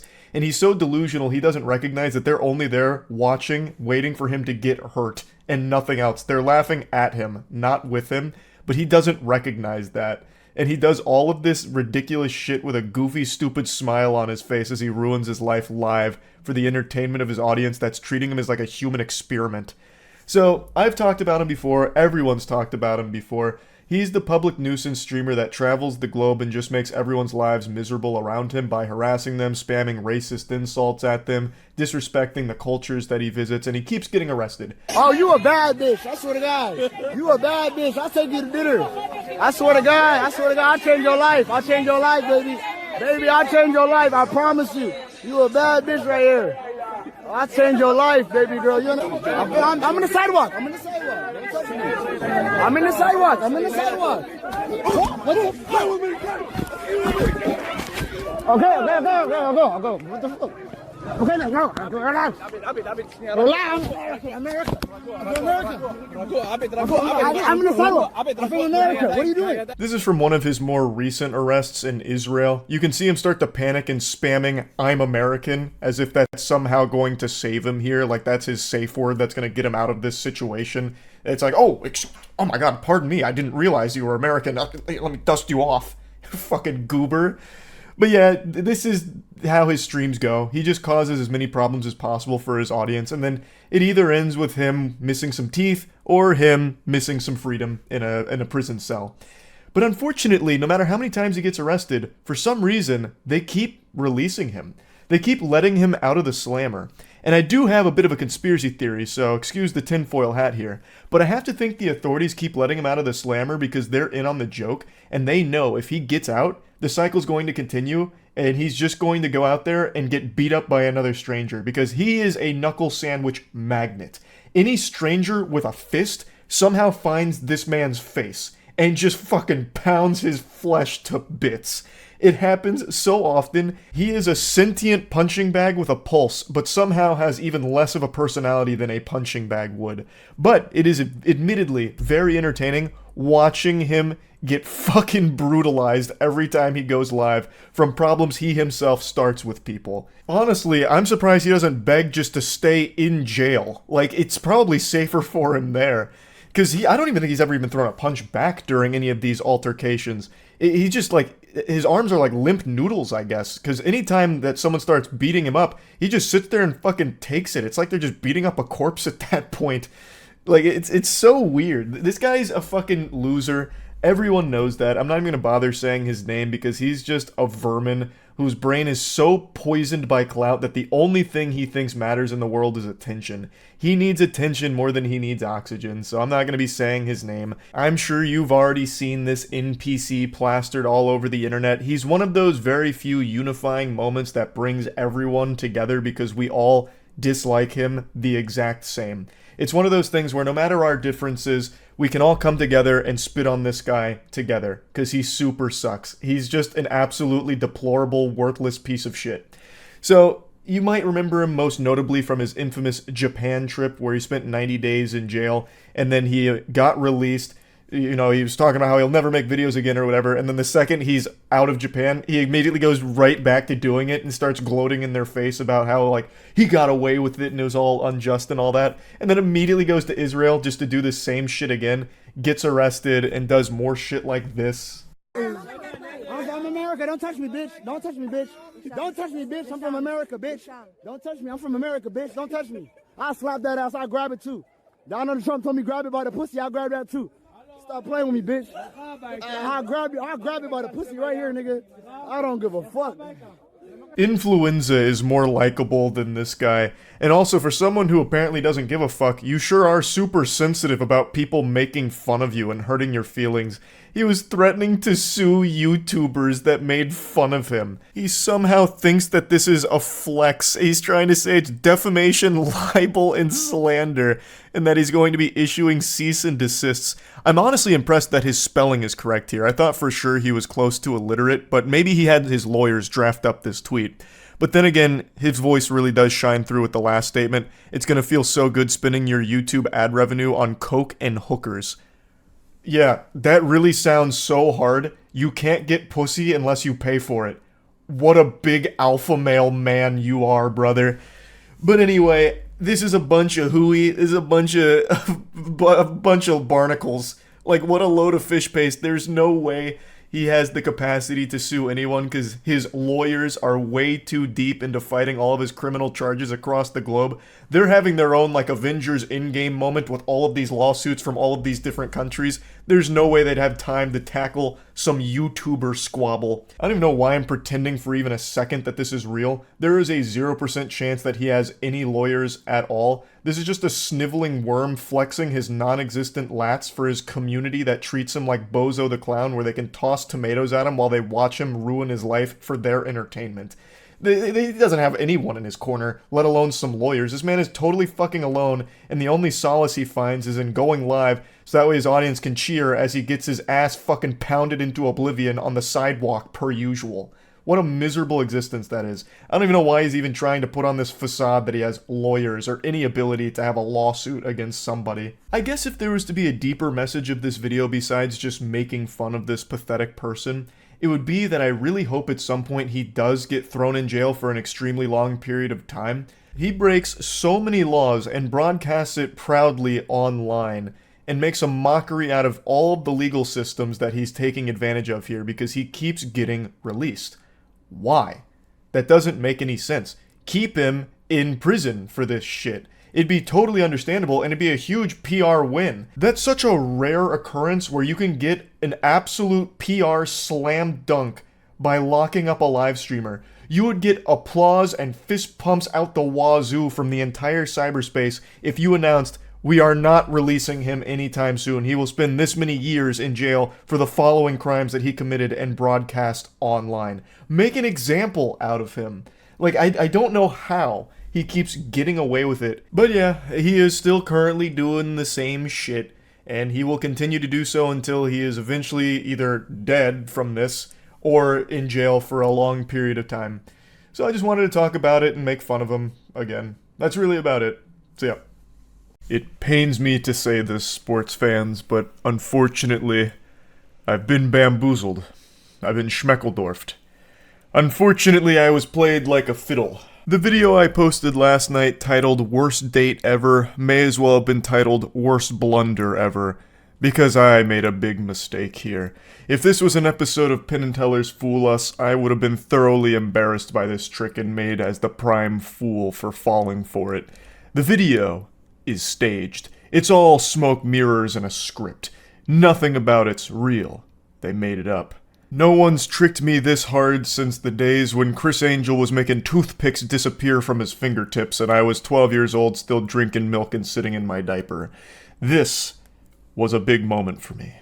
Recognizing that we've advanced far enough in our civilization where sometimes TikTok videos are convincing enough to be believable. So let's go ahead and dive into it. Let's get down to the brass tacks and the ass facts. This video comes from a user named Kevin Wesley Genie. And from what I can tell, he does occasional skits like this to talk about different things. So kind of like Darman, but believable and not over-the-top ridiculous. What was really smart, and I don't know if it was intentional or just one of those happy accidents Bob Ross talks about, is the fact that the video didn't blow up on his account. It blew up on a different account from a seemingly completely normal user. So it made it more believable and authentic, because if it came from the Kevin Wesley Genie account, it'd be super quick and easy to figure out that it's not real because you'd see other content like this on his page. So it worked out really well in his favor if he was trying to make this a viral video to talk about the modern dating scene or something like that. Now overall, it doesn't really change the video I made about it, since all I'm fucking doing is making jokes about it in the first place. All it changes is that it's not a real situation that I'm making jokes about. So it's not like the biggest deal in the world, but it is still something very silly and a bit embarrassing that I actually just got fooled by a fucking TikTok video. I would have never envisioned a future where there were actual decent actors on there that would be able to pull off something convincing like this. Because most of the time it's very painfully obvious when it's scripted and not real. Like, it's not fooling anyone unless, of course, you're like 6 years old and lack object permanence or something. But this one was enough to fool not only me, but a ton of news outlets as well as a lot of other channels online and Reddit too. Like, and if you're fooling Reddit, you've done something extraordinary. In the land of updoots, very few things slip through the cracks, so that is quite the achievement. It's just really surprising because, again, a lot of the times the acting on TikTok is atrocious. Like, worse than something you'd find off like the lowest of the low ad on Craigslist or like Fiverr or something. And somehow the two people in this video do a really good job of making it really believable. In particular, the guy. The guy in the video is delivering the best performance I've seen since my role as the District 8 hospital helper in the Hunger Games Mockingjay Part 1. I have no doubt that he probably studied my performance in order to get inspired and really, like, assimilate into his character, and I'm happy that I was able to provide that for him, but unfortunately, I became my own worst enemy by being the world's greatest actor and world's greatest tutor for upcoming actors as well, because he was able to pull off something pretty impressive here. So it's really the way he's able to convey a very believable range of emotions, such as the astonishment when finding out he's being recorded, the way he stutters through a lot of the statements he tries to make, as well as kind of waffling a bit in order to try and explain himself and how he feels in the face of a date that's being disrespectful, and now in the face of like an audience she's recording him for. Honestly, top to bottom, this was just really well executed. Most of these like scripted things that are supposed to deliver a message or supposed to be outrage bait or whatever always fall into the same general categories, like don't judge a book by its cover or whatever trending political topic. This one is just like a really small scale, very authentic seeming experience that delivered a plot twist that had me for the whole loop-de-loop and pull here.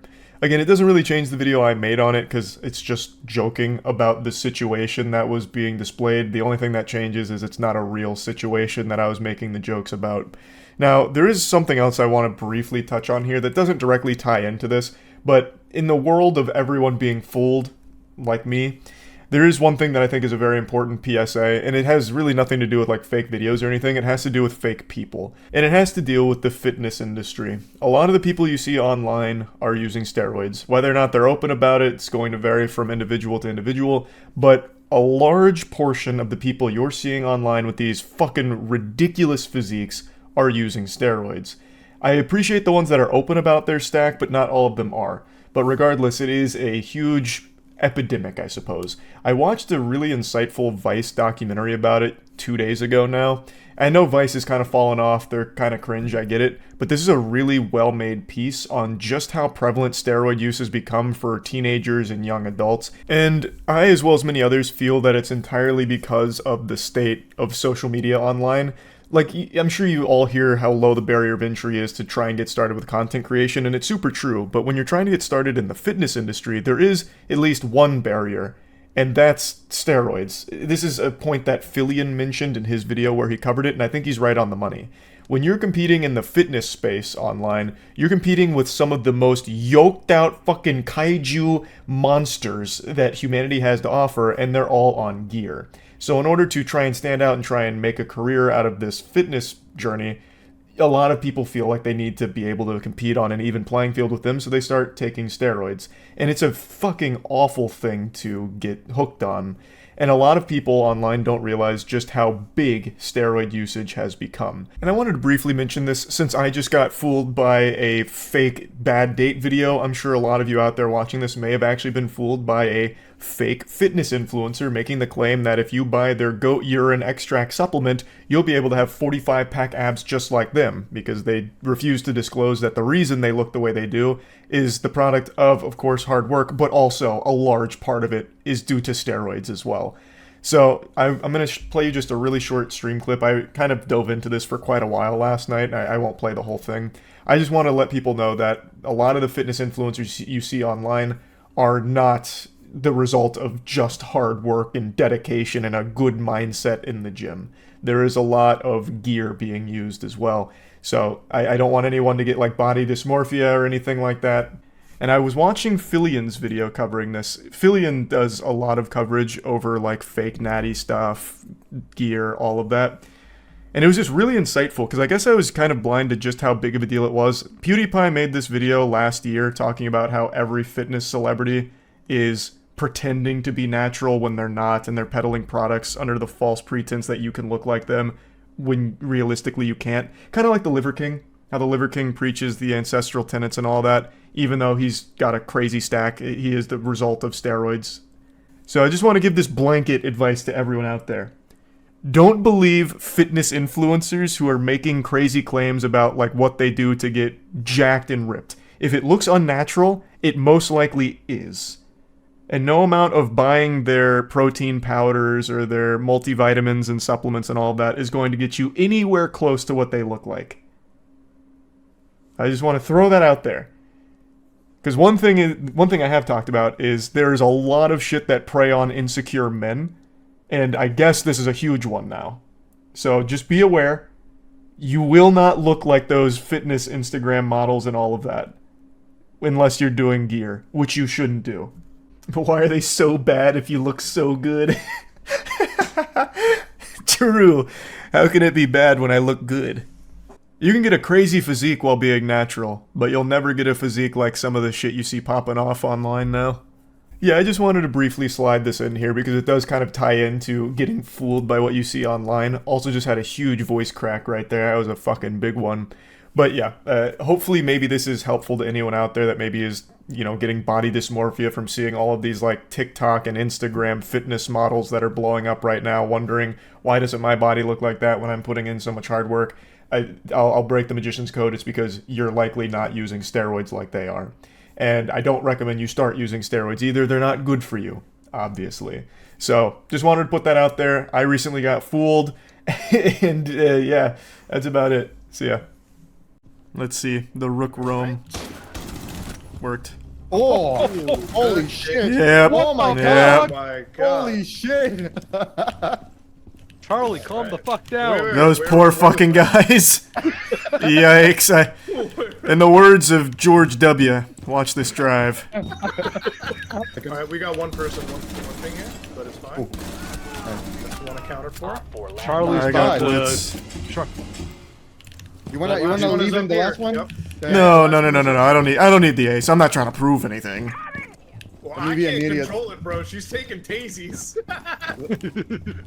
Let us be an idiot and try to get him. I got it. All right. I'll There take. you go. If you're just giving it away, I'll take it. Thank you. I'm gonna push it. Oh wait, one stairs. Fuck. Late ball. Shit. One stairs. Kaid.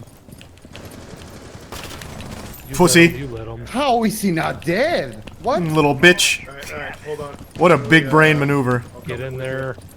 They're gonna plant. Down to 15 seconds. One friendly operator remaining. Not, I think. 10 seconds to go. Oh my god. 5 seconds left. You're a madman. Behind you. Oh my. Oh yeah, Go, they're go, fighting. No shot! Oh, No shot, he's still alive. Oh man. We might not even need it. They haven't hard reinforced. Oh wow. Might not need it because I'm kind of slapping him up here. I'm in VIP. Hold on with it. Let me get there. Holy God, shit. these Trump. poor kids. Bomb diffusion initiated. Alright. You good. He might have a. Hold on. Oh shit. Oh fuck. Oh fuck. Just stall him for 45 seconds. Oh my god. Oh fuck me. You good. You've got him, Muda. Yeah. No, fuck. No, we're good. No. This is butt clenching. Oh my god. Just hold him. Yeah. Yes. Yeah. No time. Let's go. Huge. Holy shit. This is exactly what Tom Clancy envisioned. So scary True. to play, but some fun to see.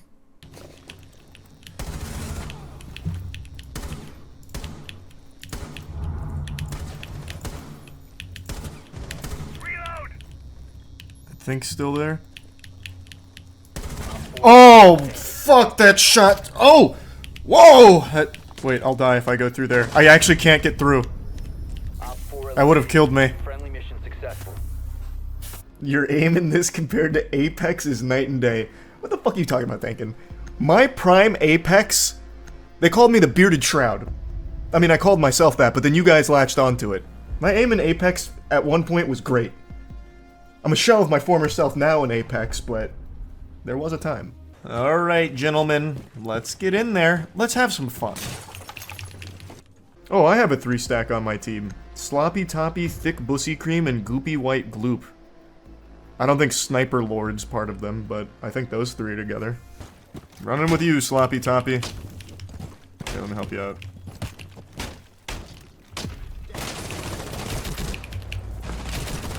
Don't you ever try that again. I don't know what you were thinking. You sure you want to challenge him? Let me do it. No. Oh! Scary.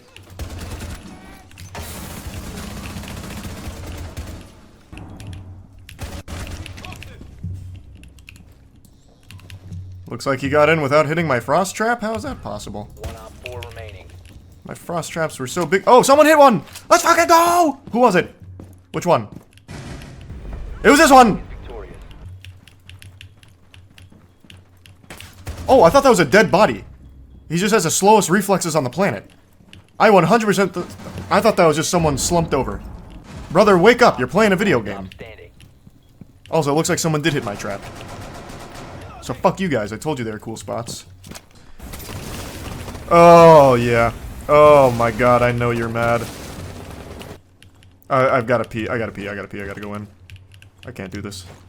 I don't have diffuser. I thought I did. Okay, now I can pee. I'll be right back. I took 2 with me, though. Here I come. Who put that fucking hatch there?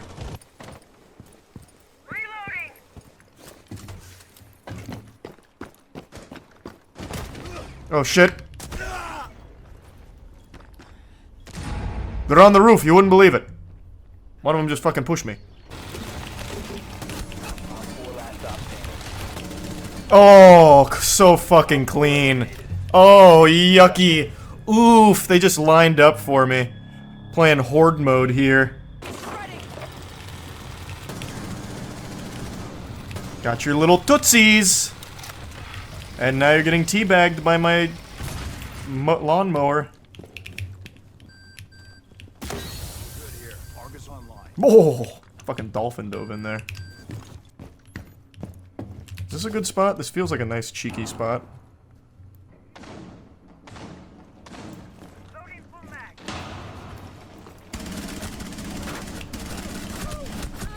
Well, they won't expect it twice. I don't even know where I was. I don't know this map at all. I thought someone was looking. Damn! 1 op 4 remaining. You see him? You looked at him! You looked at him! You're looking at him continuously! Open your eyes! I'm reloading. Fuck, don't challenge.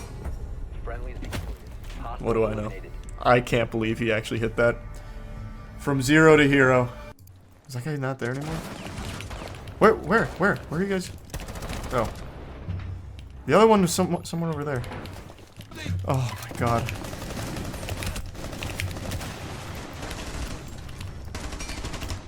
Bomb diffuser in place.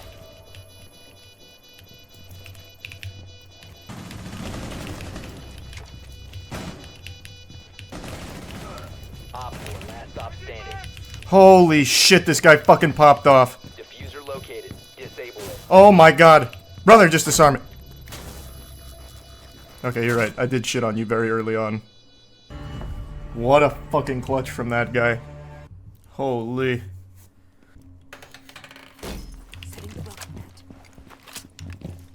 We'll see. 10 seconds. This is a really stupid idea, but sometimes this kind of shit works. Just a fucking hunch. Located a bomb. I'll just stay down here.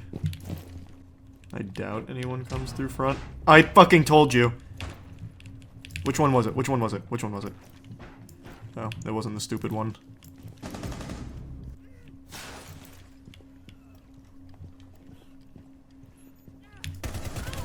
Oh. That was my trap sound? I think. Yeah, it's gotta be.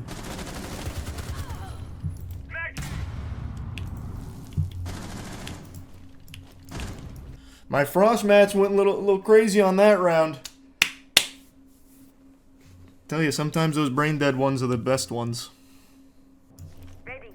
Oh, Grandma's toes isn't there anymore.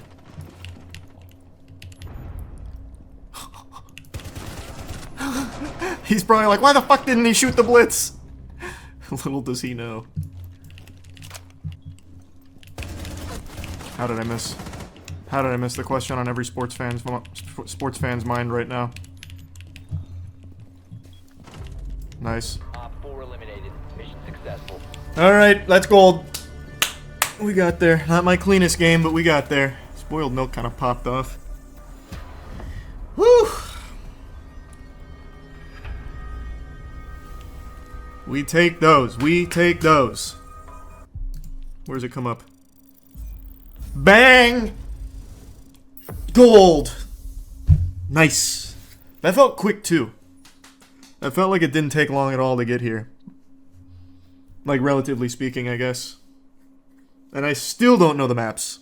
At all. I still wander around aimlessly. Fucking feeling myself around the map without knowing where I'm going. That's big. Hey, Sneako. Does this outfit look familiar? This is the same thing I wore last time I took you over my knee and spanked your bottom with some discipline. And I'm happy to report that these are back in stock and a lot more at moistglobal.com. Last time I talked about you, I used you for a merchandise push as well, so might as well stick with tradition. I bet just seeing me in this attire again has just sent you on a full-blown Winter Soldier episode with your eyes rolling into the back of your skull as you're experiencing post-traumatic stress disorder, because the first video I made on you offended you to such a high degree that you have not stopped whining since. It's already been 3 months, can you believe that? How time flies. You started shit with me by insulting me and my girlfriend out of nowhere, so naturally I responded by making fun of you in return, and showcasing the reasons why I don't respect you. But unfortunately I failed to calculate just how much of a sensitive fucking loser you are, because this hurt your feelings to such a high degree it's become like an Armageddon in your brain.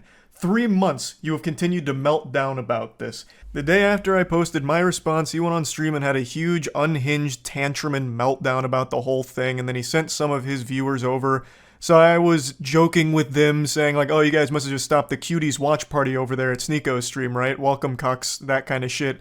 And it got really under his skin in a big way, so he started dancing around with a gun and threatening to come shoot me. So he kept saying, oh, you're in Tampa, right? I'll come see you, waving his gun around and dancing. You wanna watch my clips? Watch my clips. Watch my clips. You want me to watch your clips? Watch my clips. These are the only clips I'm watching, you were? Now the reason he keeps saying watch my clips while threatening me here is because during the stream I couldn't watch him live because he just kept shouting slurs. So I said watch my clips to see what I was saying about you. I had to communicate via Twitch clips. And I'm sorry to be that guy, this is like the grammar police of guns, but he's a fucking imbecile, you absolute buffoon. What you have there is not clips. These are mags. They're mags, not clips, you absolute fucking dummy. The same way that this is also a mag. They're all mags. Stop saying clips, you look fucking stupid here. Anyway, sorry for the gun anatomy lesson. He was very upset, so he was threatening to come shoot me, beat me up, all of that, because I hurt his feelings, and it's been festering for quite some time now. 3 fucking months. You love to bitch about how everyone's canceling you. These soy boy NPC bots are all canceling you. It's all you do. You treat the teenagers in your Discord like they're your goddamn therapist. Just going in there to complain about the invisible boogeyman canceling you again, shaking your fist at the clouds. I also love that you treat this Discord server like it's your PR team, so you have them work on your responses on Twitter because you're not witty enough to come up with anything on your own. You have no ability to banter. You can't insult anyone. Anytime you're pushed, all you fall back on is one of 3 things: soy boy, bot, or NPC, and that's it. You never deviate from this path. Which is ironic, because you're like literally a sheep. You have 3 programmed responses. You're like the absolute worst character, side character in an MMO. It's pathetic. But I'm getting sidetracked. You love to be super public about how much you hate antidepressants and you shit on anyone who takes antidepressants, but with the way you talk in your Discord server, I'm pretty convinced that you're only 2 or 3 messages away from asking your community to source antidepressants for you under the table to help with all this mental anguish you're going through. And I think that'd honestly be a good idea. It might help you. But I'm putting the cart before the horse here. How did we get to this point? Well, I made that video about Sneako, and I fully planned on that being the only time I ever talked about this asshole. I really did. All I wanted to do was highlight why I personally don't respect him. I know a lot of people criticize me for not tackling his points, and to that I say, bah humbug, this fucking goober didn't make any points. All he did was insult me and my girlfriend. He insulted me and my girlfriend because I made fun of one of his friend's blatantly fake stories. He resorted to childish name-calling like, I'm ugly, and I don't go outside. That's not making any points. Like, what am I supposed to debunk there? No, actually, my mom thinks I'm handsome, and so does my girlfriend, so you're wrong, factually wrong. There's nothing to debunk. The whole point of the video was highlighting why I don't respect him. I'll go ahead and briefly give you a previously on Dragon Ball Z lore recap to bring you up to speed on the points I was making for why I think he is a pathetic piece of shit, and his opinion holds no value in my eyes. Is because he publicly defends Cuties as one of his favorite movies. Cuties was a Netflix film that used real child actresses in sexual situations, so they sexualized real children.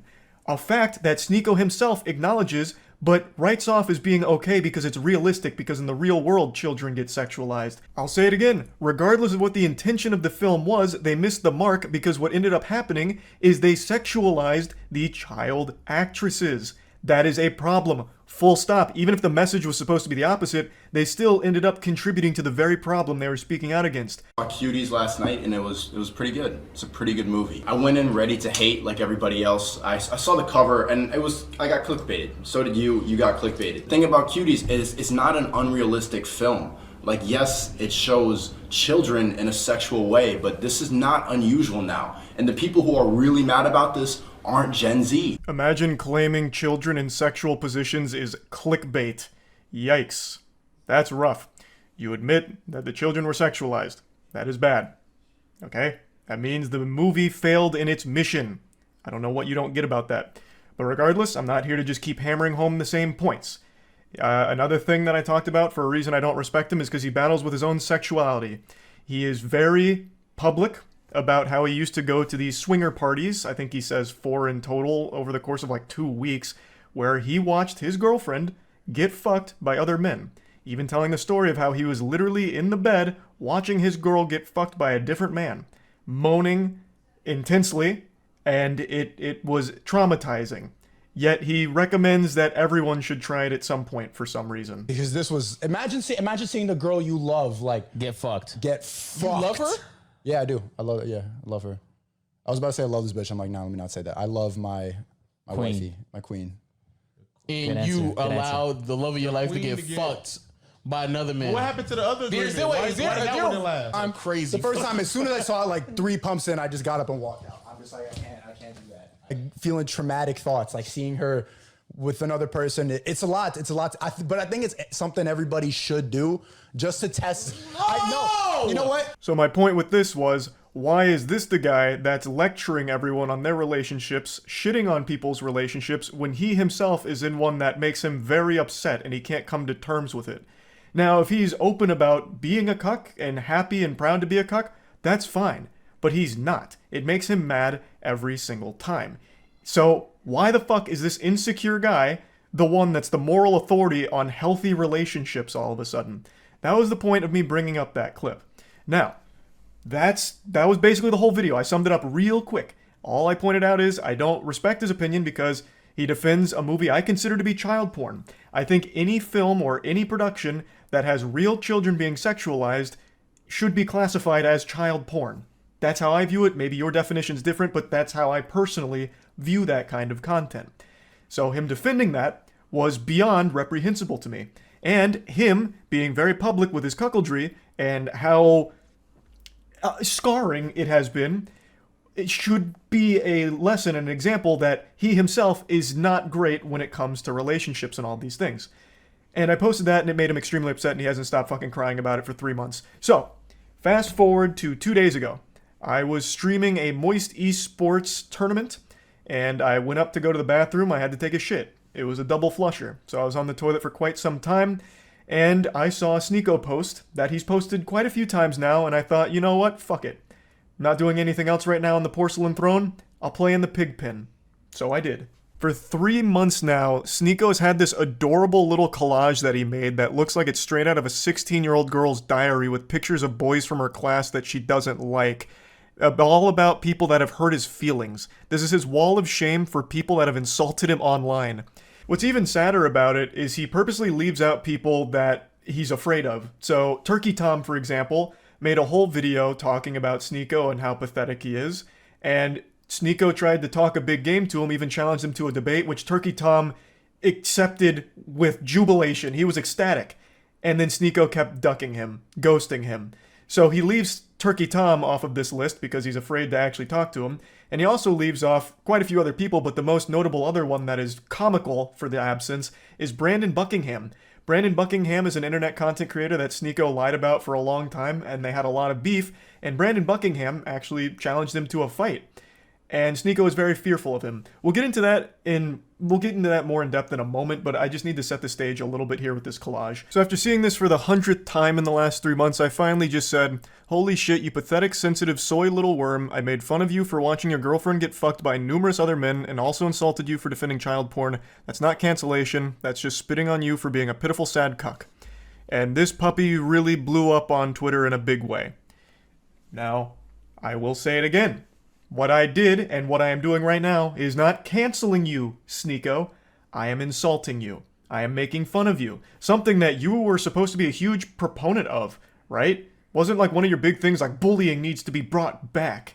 So now that I'm making fun of you, what, all of a sudden now it's off limits, now it's canceling? You have become the SJWs that you criticize so much. I don't know how you don't realize that. We continue. He says, you know in your soul you would never say that to my face. To which I respond, you literally have a collage of people that hurt your feelings on the internet. You haven't stopped whining about me for months now, you goofy NPC. Even if you beat my ass in a fight, it doesn't change the truth. You're still a cuck who also defends child porn. I think this is important to talk about, and I just talked about it recently. When you are getting your feelings hurt and your immediate response isn't to fire back with insults, jokes, whatever, it's to challenge someone to a fight, you've taken a huge L. You've shown that the person has got under your skin, and the only thing you can resort to is a caveman brain of, I'll beat you in a fight. Sneako, you beating me in a fight doesn't unfuck your girlfriend from the numerous men that had sex with her in front of you. It doesn't do anything. Everything I've said still stands. Nothing changes. It doesn't even salvage your ego. All it is a pathetic fucking attempt at attention. And I don't think you believe half the things you talk about. I really think Sneako just panders as much as possible. He himself doesn't even stand by the things he talks about. I really don't think he has any beliefs of his own. He just echoes what he thinks is going to get him the biggest audience / the most money. That's what I think.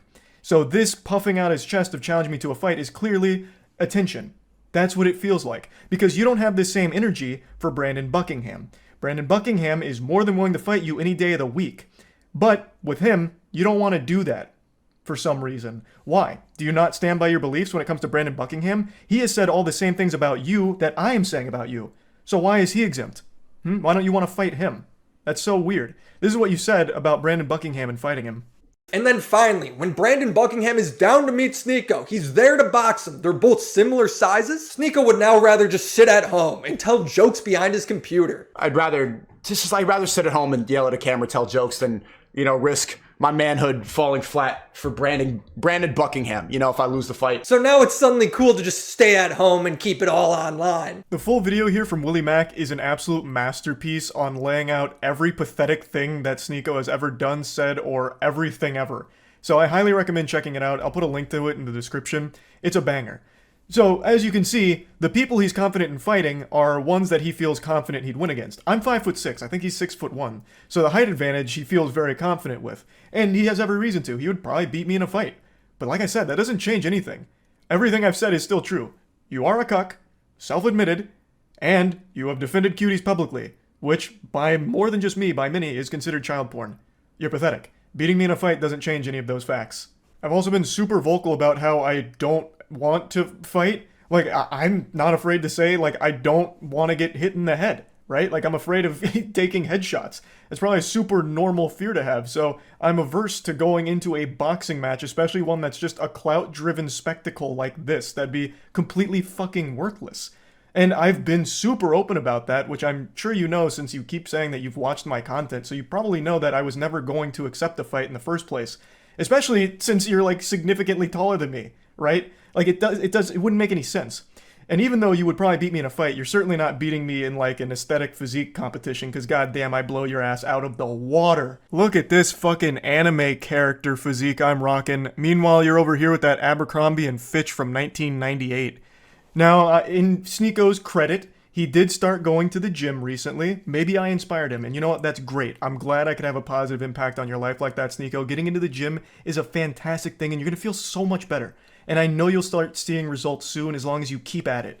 And then finally, our last exchange goes very similarly to the others. You're not special from the other 10 soy boys who say the same thing. If you got a problem, stop talking on the internet. Let's solve it. So I said, got your Discord still working on responses? Brother, I have no problem. You started it and I made fun of you in return. You're upset about publicly admitting to cuckoldry and get mad at me for bringing it up. You should be mad at yourself instead. Have some self-reflection. Which it's true. I don't have a problem. You literally started it, Sneako, and you even asked your audience to let me know everything you said and send me your clips. You actually asked for a response, and then got super upset when my response was a little too mean to your feelings. How is that not the ultimate cuckoldry? Like, even more so than your girl getting clapped by 1,000 men. How? Like, how can you, with a straight face, still call other people soy boys? I'm not kidding, I really didn't want to keep talking about you, but you won't stop talking and crying about me. It's sad. I understand you have a humiliation fetish, so hopefully this whole thing has helped you orgasm one more time from all of it. I don't think it's fun dunking on you, Sneako. I don't. And I'm certainly not canceling you. But you keep doing this. So you forced my hand to make fun of you again. But anyway, that's about it. See ya. Speedrunning an intro here. I just learned about some of the most entertaining drama of 2024. I saw it through Evil Pineley's video covering the situation 2 weeks ago, and it is still going currently today. It's about the CEO of a parchment paper business losing his mind and having this whiny temper tantrum meltdown, all because he watched a TikTok video of a girl being cooked a meal by her father. When I told my dad I was going to be getting him the same pans that Gordon Ramsay has, he was so excited. I'm talking about the hex-clad pans, and today... It's a super innocent video of this girl's dad making a meal, and the CEO of parchmentpaper.com was angrier about this than he would be if he walked in on his wife having sex with another man. Though it is quite the stretch of imagination to envision this guy, this lunatic, with any kind of companionship in his life. So after watching this, he was infuriated, went on the actual company's business account, and left a mean comment, which started a series of events he couldn't have possibly foreseen. I posted a video yesterday of my dad cooking for me with these hex-clad pans that we had gotten. There was a comment on there where the person goes, "Must be tough living a life on easy mode." I also didn't think the comment was rude at first, so I responded with, "Lucky to have parents who make it possible." And they responded, "Yeah, we get it. You have no skills and family money." That's already such a weird comment right there. Must be nice living life on easy mode when it's just a girl getting cooked a meal by a caring father. Like, how bitter and miserable can your life possibly be to just see something like that and be like, I gotta give her a piece of my mind? That's a line that's usually used in reference to camming or OnlyFans or something. Must be nice living life on recruit difficulty because men are giving you a ton of money just to be hot or be naked or something. And this guy's taking that same energy and putting it into this situation where it's just a girl being cooked a meal by her father. Make it make sense. So he's so upset that he's doing this from the actual business account for parchmentpaper.com. So the Parchment Paper Patriot is really having a conniption. And then the poster responds saying, you know, it's supportive family, got lucky. She said she didn't even find it rude at first, which I don't know how you would see that as anything other than rude. But regardless, her response was super sweet, and he gets even more heated about that, fucking steam coming out of his ears, and goes, "Yeah, we get it. You have no skills and family money." What kind of projection is this? Holy insecurity. What do you mean you have no skills? All she did was show a video of her dad cooking her a good meal. It's ridiculous to assume that she has no skills. It's based on nothing. She could have bow hunting skills, nunchuck skills. She could be one of the most skillful human beings on the fucking planet. We have no idea. And then he's going, it's just your family's money. You're suckling off their bosom because your parents have money. What is happening here? Do you have no skills because you probably order Uber Eats all the time? Is your skill just ruining businesses? Like, I mean, that's a pretty cool skill, I guess. But anyway, this is only the beginning of his rampage, and he just fully self-destructs over the course of the next few hours. It's like Chaozu from Dragon Ball Z, when Chaozu latches onto Nappa and blows himself up, but the sacrifice was in vain because Nappa barely felt anything, really. That's what happens here. Parchment Paper Patriot blows up, and the girl, totally fine, and makes an absolute clown out of this guy. Dunks on him. She obliterates this man. And at that point, I'm just like, okay, what the hell? Like, maybe this account is hacked, because from a business account, that seems kind of weird. So I send them an email and I'm like, hey, like, I think somebody's on your business account, like, leaving cyberbullying comments. Didn't say anything else. That was it. And then I get an email from the CEO of... I think anybody in their right mind would assume that that business account is hacked, because what little toddler would be shitting their pants, soiling their diaper over something as simple as watching a TikTok video of a girl being cooked a meal by her father? So I think that's very sound logic. Oh, this account must be hacked. I'll let the business know. So she reaches out, and the CEO himself, Brandon Howard, steps forward, saying, I don't consider stating factual information is cyberbullying, but if you're offended over a comment about having no skill set while getting to frolic through life with family money as bullying, I'd call the cyberbully police. Delete the comment and move along. Cheers. Brandon, I think the department we need on this case is the cringe police, because Jiminy Christmas, holy cannoli. Oh, he tried a facts don't care about your feelings moment there. What facts are we talking about? Her having no skill set? You have no idea who she is. You know nothing about her. All you watched was her get cooked a meal. I'm sure your parents cooked you meals at some point, right? Maybe they don't anymore because you're probably insufferable to be around, so they probably cut you off. I imagine that's the case, which is why you're so upset over this moment. I don't see at all how this would be indicative of her just frolicking through life, coasting off of her family's money. That's a unreal leap in logic based on nothing at all. And honestly, she was like a good Samaritan here, like looking out for your business, thinking that you might have been hacked because of how awful this behavior is and how terrible the look it is for your business, and then you double down and make things significantly worse by being this big loser. Also, I love the chutzpah here from Big Baby Brandon to claim that she was offended over his comment, when this sensitive worm was offended first over her being made a meal. This guy needs to call the wambulance because he can't stop crying about this video of a father making a meal for his daughter. Considering my parents literally grew up in mud huts, worked their ass off to get out of India, get us here, and get me to the position that I am and able to have a full-time job and a side career. Then he goes back to the page and goes, cyberbullying is even more funny, and the fact that you emailed us to tell us is actually hilarious. Enjoy frolicking through life and leave the rest up to us adults who create actual economic value without a trust. Yeah, leave the heavy lifting up to the real adults, like Brandon Howard, CEO of ParchmentPaper.com. It's comical that the parchment paper guy is trying to act hard here. Like, I don't know what he expected to happen. He just looks so stupid, claiming that she's like a trust fund kid based on nothing. Literally nothing. All just gobbledygook here. All you saw was a video of her getting made a meal by her father. How could you possibly connect all of these weird dots? To me, it seems like the person who's really frolicking through life on easy mode is you, who has unlimited time in the day to respond to random people on TikTok and leave comments that just let everyone know that you're an outrageous asshole. Like, you must not be doing that well business-wise, if that's what it's boiled down to here. They did send me a legal notice. It came from info@parchmentpapers.com, and it says that they are really worried about the safety of their team, and if I don't remove the defamatory posts on TikTok, they will be taking legal action, which I don't believe it's defamatory because it's not defamatory at all. All she did was share his comments, which are public, in that email, his statements, all from his mouth. This stupid douchebag is just doing one of those desperate Hail Mary maneuvers when they have nothing else left and trying their absolute best to save a sinking ship from the holes that they themselves have poked in it. And it doesn't work, and it actually leads to him looking like even more of a clown, because she points out some pretty interesting things about this cease and desist. So yeah, like, I don't believe it's defamatory. I also don't believe you have a legal department because you signed it incorrectly. It says legal department at parchmentpapers.com. You forgot the dot.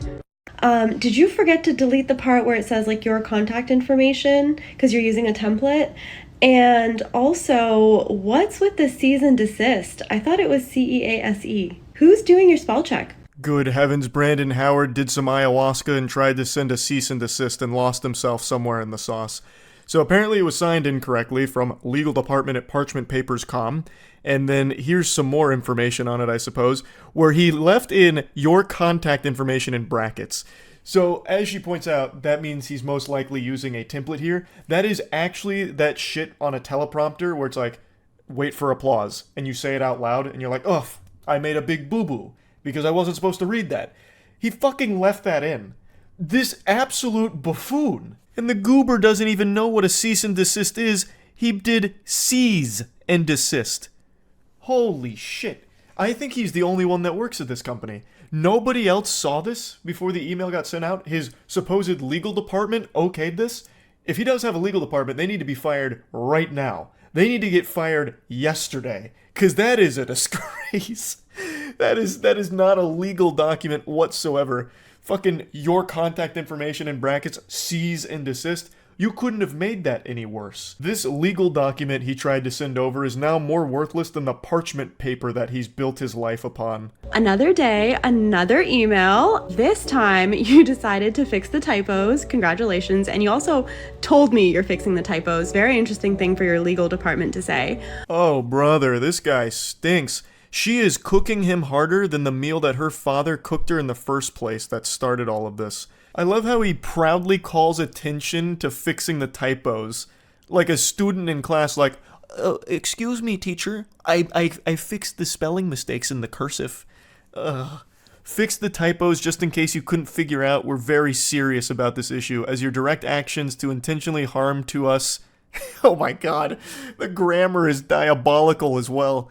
And our company is not being taken lightly. We expect action to be taken within 48 hours. See attached. It's probably a picture of Brandon Howard's butthole here going spread goatsy on her. So, this is clearly, again, written by someone that is lacking a 4th grade education. Brandon, I think your first hire at parchmentpaper.com, or pardon me, parchmentpaper.com, should be an English tutor for yourself here. This is bad. How you even attempt to run a business is beyond me. I guess they just let anyone into the parchment paper industry these days. But yeah, so Brandon again tries to strike back here, and again looks super dumb for it. But congrats on fixing the typos, idiot. But your cease and desist at the bottom, I saw that it said rocketlawyer.com. So of course I had to call them and ask them, is this a real legal document? And they said no immediately, and they said this looks like a phishing scam and you should probably not respond. Oh god, even rocketlawyer.com's shooting spitballs at Brandon now. Just saying that, no, it's definitely not real. It's probably a phishing scam. Don't respond to it. Oh, what do you use the parchment paper for, Brandon? Honestly, it's almost poetic that the guy who owns a paper business can't read or write very well. I think that's poetic almost. Anyways, then you decided you're going to start using my work email, which is public, to sign me up for corn sites, for Scientology, but you forgot that those companies will actually send you the IP where the accounts were made from. And it's funny because it's pinging in California, and I'm not in California, so... But I do remember that on Trustpilot, when you had your address up, it was coming up in California. Suspicious, huh? Brandon's out here collecting L's like they're the Infinity Stones. He is greedy for that shit. He can't stop losing. And I can't stop thinking about how he signed off that legal document about, like, having 48 hours to comply or whatever. Trying to give it, like, a deadline. Like, this is the ultimatum. You've got to do it within 40 hours or else. It's gonna get serious if you couldn't tell. That's just so lame. Like, I feel like he must have just watched Mission Impossible at some point. This message will self-destruct upon finishing.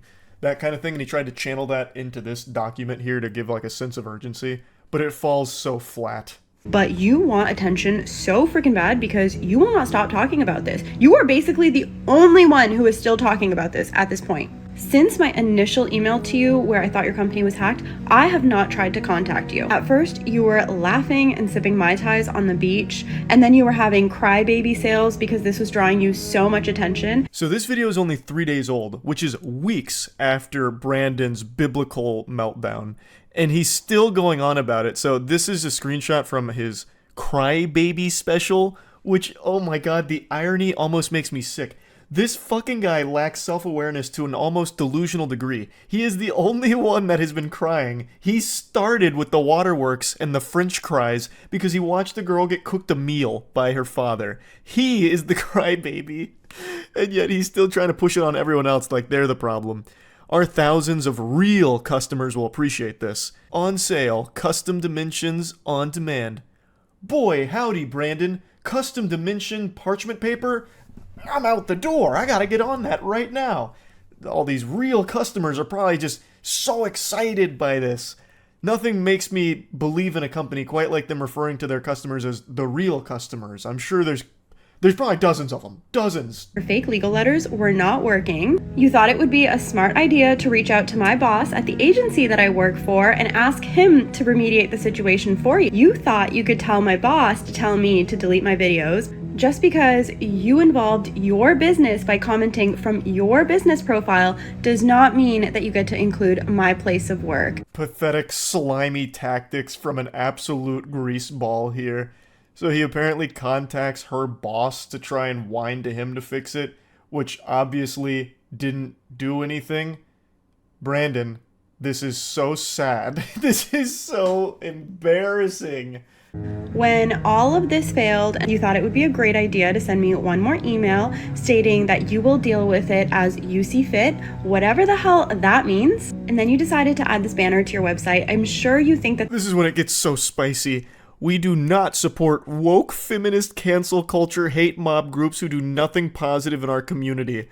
On his official parchmentpaper.com website, This guy has lost his marbles. He's off his gourd right now. He's going sicko mode. Brother, what are you even talking about? All she did was showcase your comments and made fun of you. What is the woke feminist cancel culture movement here? You made yourself look stupid and people clowned on you for it, rightfully so. You are the problem. And also, didn't you just try one of those cancel culture maneuvers by contacting her boss and her place of work to get her in trouble because of you and your beef with her? How can you lack self-awareness to this degree? It's almost criminal, I would say. It gives me the heebie-jeebies. So, he's got this now proudly posted on his website at that point, and I also love how he says that she does nothing positive for the community. When you came out of nowhere, the negative Nancy, just saying that she lives life on easy mode and has no skills and relies on her family's money, all just because she had a video of her father cooking for her. What are you talking about? What positive shit do you bring to the world, Brandon? Now, I will say, that section right there is just so outlandish with the woke feminist cancel culture mob being on the paper's website. It's so over the top that I half believe that might actually be faked by somebody, and I also struggle to believe that Brandon would be competent enough to even put that on his website in the first place. I just don't think he has the capability to do that, and I really don't think he has a team around him. I think it's just him. So I think that one might not be real, but to argue against that point, his statements on the official Black Label Paper Instagrams echo that same sentiment about like the woke cancel culture mob and all of that shit. So there is a chance that it's real. There is a very good chance that it's real, but I do want to put it out there that I haven't been able to 100% confirm beyond a shadow of a doubt that it is, because as of right now, it's not on the website. But he could have just deleted it after backlash. But you continue to talk about it, you continue to make stories about it, and you continually want the attention. As if all of this was not enough, you decided that you were going to start making all of your stories on your Black Label Paper account involving your other company now for no apparent reason. Take down another company, why don't you? So this is his other business that he's now calling in off the bench for this drama. I cannot imagine why he thought that'd be a good idea, but it's Black Label Paper. So all of his businesses are parchment and paper related, and I would wager a guess that the quality of his product is most likely atrocious, probably not even like worthy to be toilet paper if I had to guess. So he goes, all you fucking losers need to stop messaging us about a fake TikTok account made by her and her dumb-ass minions because her fragile little ego couldn't handle a couple smart-ass comments on IG about skill set and money. I've never had the commie bullshit app TikTok in my entire life. A bold-faced lie. Also, why would you be posting this on your business account again? Like, your real customers that didn't know about any of this are now being made aware of it, and you look so weak and pathetic in all of it. And tell that little... Oh my god. Oh, what? Oh, I can't even read these. Holy shit. Fucking losers, I swear, it's been 2 weeks almost and still have to deal with this childish bullshit. You are the only one keeping it up, by the way. You are the only one that still is doing this and engaging with it. No one else is talking about it. This drama it's dried up. It's gone stale. But he keeps putting it on people's radar. He keeps serving this up on a plate to us. He's cooking it for us. And we're eating it. He's doing it. He's the chef. She is too immature to settle this privately, and I'm not going to let some woke hate mob ruin my reputation because they live in some mystical fairyland of make-believe and think because they have 20k followers they're doing something in life. Clown emojis. I also can't help but laugh at how much he keeps trying to throw out woke, cancel culture, all of that kind of shit. Just a bunch of buzzwords that don't even apply here, because all that happened was she showed these comments from a laughably embarrassing CEO that he publicly made and then shared his email where he doubled down on it. That's it. It's all his fault. There's nothing else beyond that. And he just can't accept it. He can't come to terms with reality because he lives in the mystical fairyland. Like, he's in the fucking Narnia. Nobody else. It's just him. Here's another one of his posts, this time on a really cute background. He talks about Business Insider and some articles reaching out for a comment. Some fragile ego wannabe influencer IG about their lack of skill set and frolicking through life, where she got so offended and cited the woke hate mob smear campaign against me to get me canceled. Fake accounts were made by her delusional woke followers. He just keeps sprinkling that in there as much as possible, just trying desperately. I cleared up the reality of the situation with all three media outlets. It didn't fit their narrative either, which was to further extend the adult children drama. God. So after 9 years in business, 3 business publications don't care about the good I've done and the help I give to people on a daily fucking basis. Yeah, I'm sure your parchment is invaluable. I'm sure you're doing a great service. You really seem like a stand-up gentleman. Their entire goal is just to hate people who try and do good. You really seem like you're striving to do good, Brandon. You really fucking do, brother. Yeah. What a saint. They demand respect yet do absolutely nothing to earn it and hate every person who doesn't bend over for their spineless agenda. If you're going to try and shit on me, my brand, business, and companies, you losers need a job, hobby, life outside of TikTok. Fucking losers in their 20s with an 11-year-old intelligence, but yeah, I'm the asshole. Yeah, you are the asshole, Brandon. Also, you're the one with the 11-year-old intelligence. You can't even read and write properly. You tried to make a legal department, like to cosplay as a legal department, and couldn't even get the emails correctly. Typos out the wazoo, and even in the ones where you fix the typos and even proudly proclaim that you fix the typos, you still make a typo. You suck. Like, you were the one with the child brain. Sure what your end game here is, and I'm not even sure that you know what your end game here is, but in your own words, I don't have time to bicker back and forth about some nonsense comments, nor is it my problem that you're offended over them. Yeah, that about sums that up. I think she did a great job of just closing the book on it with that final statement there. Fucking fire. I think this whole drama has been so wacky. Like, entertainingly silly. All over nothing. It started over nothing. Just a really insecure, sensitive guy who lost his mind. And couldn't help but do as much damage to him and his business's reputation.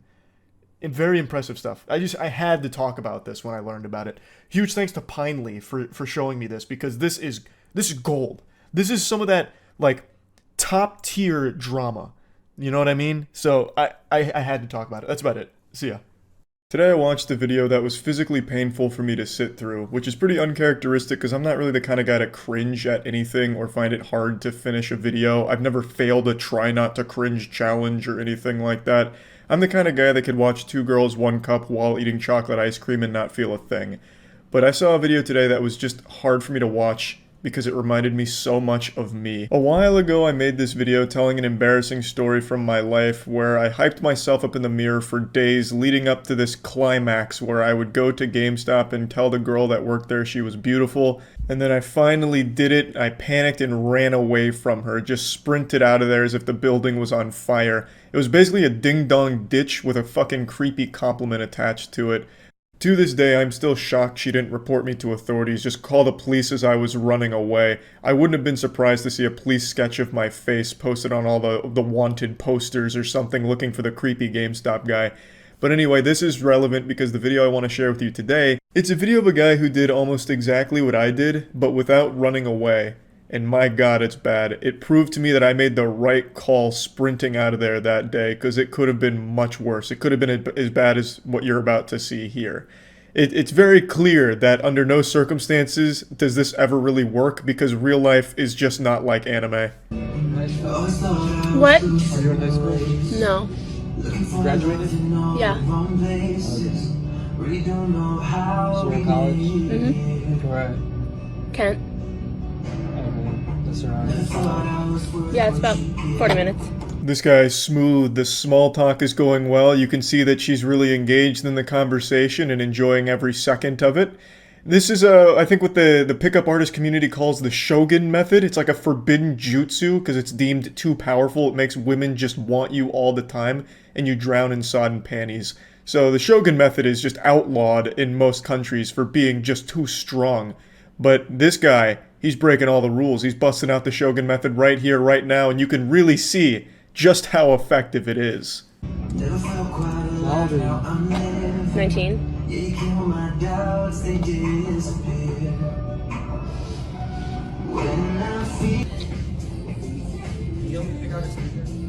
I think you got it. Yep. What city is Kent? Kent. I really do wonder how long he'd been here trying to flirt like this for, because she stopped and started the recording multiple times and he was still going. She also started this video like in the middle of a conversation that he was trying to start. So I have to imagine it'd been like 10 minutes of him just unsuccessfully fucking diarrheaing out bad small talk. Like, I don't know why he'd continue when it's very clear she's not interested. She's giving one-word answers. Yeah, no, Kent. And he's like, yes, fuck, nice, jackpot, bang. There's a city called Kent and the college is called Kent. Mm-hmm. Is that like East Cleveland? No, it's Kent, Ohio.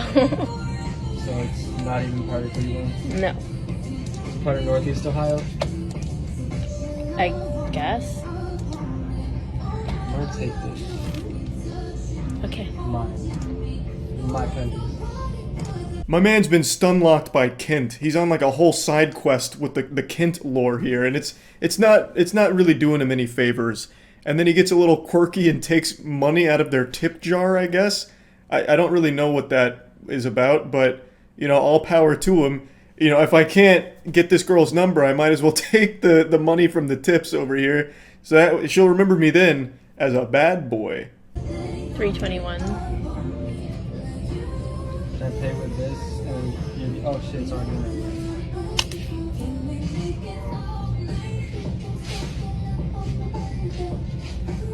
Is both these mine? Mm-hmm. Oh yeah, yeah. You wanna know my pay? I'm good. Damn. Shucks, I can't believe that one didn't work. You know, they say chivalry's dead, but come on, this guy's doing his best, offering to give away his PIN number to her. I mean, that's sweet. There's no doubt in my mind this guy doesn't give a fuck about stickers. He came in here because he must have seen her when he was walking by. I think this is a hot topic, I'm not sure. And he's like, oh my god, I've got to go in and at least try. So he just sat there for a little bit. And he's like, I can do this, I can fucking do this. He went in there, panicked, and grabbed a handful of fucking Adventure Time stickers or something. He's like, oh my god, shit, I have to commit to this. Maybe that's what ruined his chances. She thought less of him because he was buying stickers. He should have just done the Always Sunny in Philadelphia method. Should have just went in there and just, hey, where do you keep your Magnum condoms for my Magnum dong? Also, what's the deal with Kent? You know, he really likes Kent, I guess, because he's treated this lady like she's the goddamn tour guide for Kent. So, I mean, I feel like there might have been a better play if he had only just grabbed the better item. Because there's no doubt in my mind he is not here actually shopping for stickers. He just happened to pick those up because he needed some excuse to be at the cash register. Do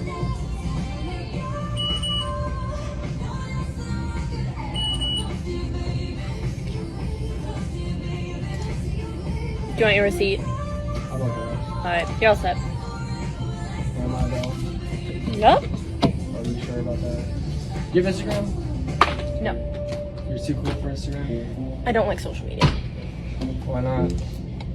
Perpetuate some bad vibes from people. You're cute.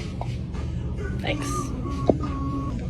I didn't even know it was this possible to look so uninterested and uncomfortable in a social situation.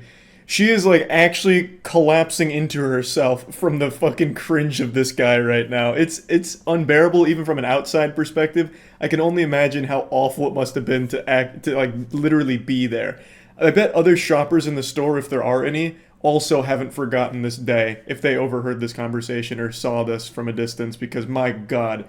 So this is when he finally drops the "you're cute" line, which in my case was beautiful.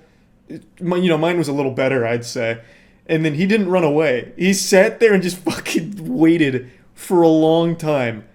He should have just ran away, honestly. Like, he should have taken a page out of my playbook from my embarrassing fucking history of trying to talk to girls, because it would have saved him at least a little bit more embarrassment. The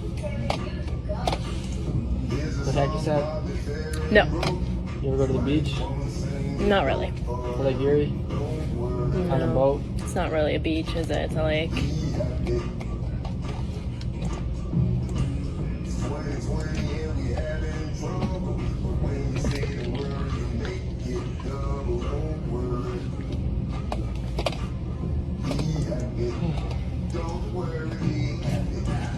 You can start to feel the desperation setting in as he knows that he needs to get out of the store quickly before security gets called, so he just starts talking about items he sees around the store like a game of I Spy. The hacky sack. You like hacky sack? Fucking feet? Do you like feet? I'm wearing shoes. Do you like my shoes? You know, you can really see that he's trying his best, but knows that, you know, the clock's kind of running out here. It ends kind of in a bit of a cliffhanger because you can hear him sigh, so you know he's still there. And I have to imagine that he probably just walked away after this because there's no follow-up or anything. So hopefully that's like the happy ending here. She didn't have to continue being bothered. And hopefully he learns a valuable lesson. I know I did when I did something similar. So I can only pray that he also learned the same lesson. just don't really bother people while they're trying to work. You're not the main character in the world, so stop acting like it. Anyway, that's really about it. See ya. I'm playing it one more time. I watched a walkthrough and I was about halfway through. If I can muscle through 3 more hours of this game, I'll beat it. But why even bother? You see, it's that attitude that holds you back from greatness. The most rewarding things in life take struggle. Like beating the Lord of the Rings Gollum. It's not easy. It's hard. But beating it is worth it in the end. The sense of pride and accomplishment will be unmatched. Unless, of course, it takes me more than 3 hours, because I think I'm only going to be able to stay awake for 3 hours for this game. It's brutal. Then at that point, I'll just convince myself that it was never worth finishing to begin with. If I knew, I would have told you. It's the daughter, wouldn't I? You search over there. Yes, mistress. Man, that's such a triumphant start. That feels good.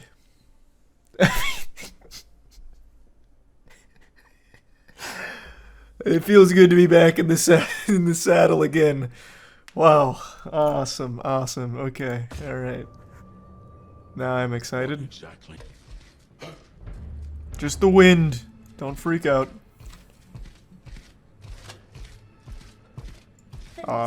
Gotcha. Outsmarted yet again, eh? Don't you dare turn around. Don't turn around.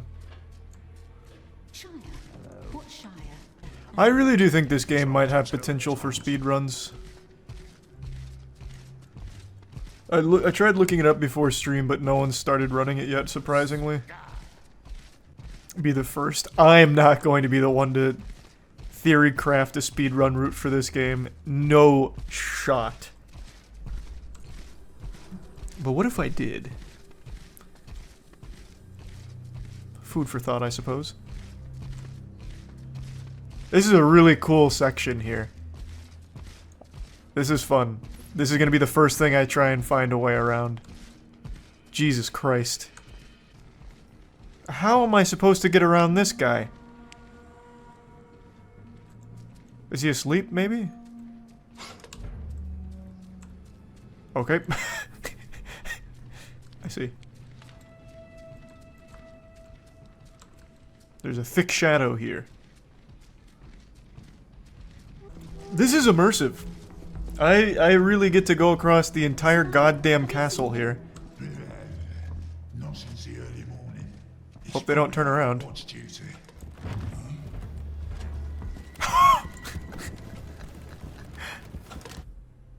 Awesome. This is cool. See, I told you the game just needed some time to develop. Now we're really getting into the meat of it. Jesus, maybe this one trailing mission is the remainder of the 3 hours of the game. Jesus Christ. I don't know if this rumor is true or not, but I heard that this developer is making another Lord of the Rings game soon. Or, like, they're starting work on another Lord of the Rings game.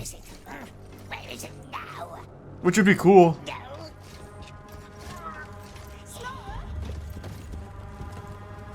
Big thanks to OperaGX for sponsoring today's video. OperaGX is the best browser in the world. You've heard me talk about it endlessly, screaming it from the mountaintops, so I brought someone in to scream about it as well. That's not me, so you can hear it from someone else's mouth. Hey, yeah, so thanks to OperaGX, you guys have also heard me scream about it on stream. OperaGX has a lot of cool features like the hot tabs killer so that you can reduce your RAM usage. It's got things like the GX mods, which are a really new cool feature where you can go on and pick a mod that flips your whole browser 180 degrees. You can make it play Charlie's voice when you click everything. There's a lot of really cool mods in there. There's also the GX Corner that if you use our custom link below the video, gives you a custom Charlie wallpaper. And in that GX Corner, you're going to see his 12 latest videos pop up and you can watch them right there, along with some other really cool features. Yeah, it's highly customizable. It also has all of your messenger apps on the side, so while you're browsing, you can just have access to all of that in one convenient spot. So, just the best browser there is. You can get started with OperaGX just by clicking the link in the description below. It's free. So, big thanks to Opera. Yeah, go download it. Fill us in on the plot. We got captured. And now we do chores forever. But we're also working for the Candleman. And he has us doing more chores. And now it's time to sleep because I did enough chores today. Where does this take place in the Lord of the Rings timeline? It doesn't fit nicely chronologically anywhere. This is kind of like one of those spin-offs where if Tolkien started to OD and just started writing gibberish down and published it. So I'd say take this one more as like, what if? Make him go away, leave the bird. But how? I could push his daughter over the railing here. The two of them always fights. We could just push her over. You worm, again. Why don't you find some place to go die? Yes, precious. I mean, a simple hello would have sufficed. Say nothing. That should keep him busy for a while. Why is everyone here so dumb? Fetch the keys for us. What? What? Locked. Master doesn't wish to be disturbed, does he? Oh, yes, shit. We shall be very quiet. Nothing more quiet than being dead, I suppose. That should keep him busy for a... Is there any combat or just platforming?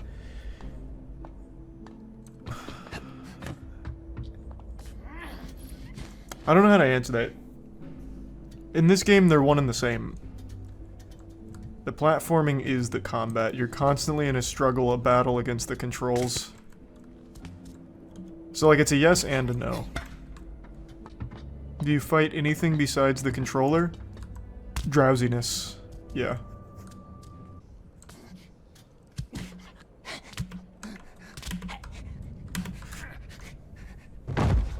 Damn you! There we go.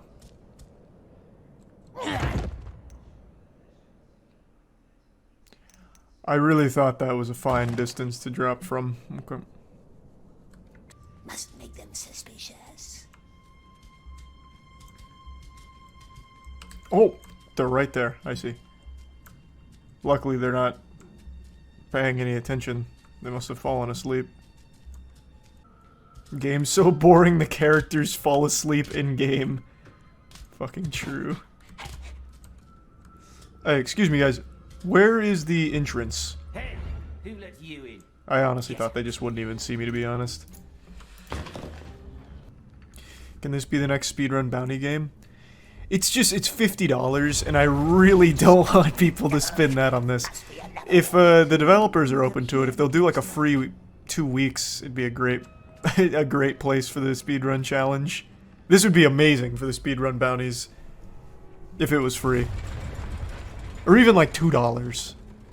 Do like a 96% off sale or something. It just, why did it just change objectives? It sent me down precisely here, only for the objective to go all the way back up. There's still nothing to climb here.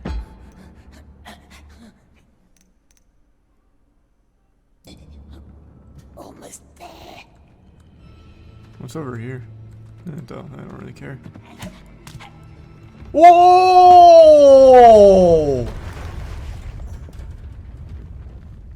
That was epic.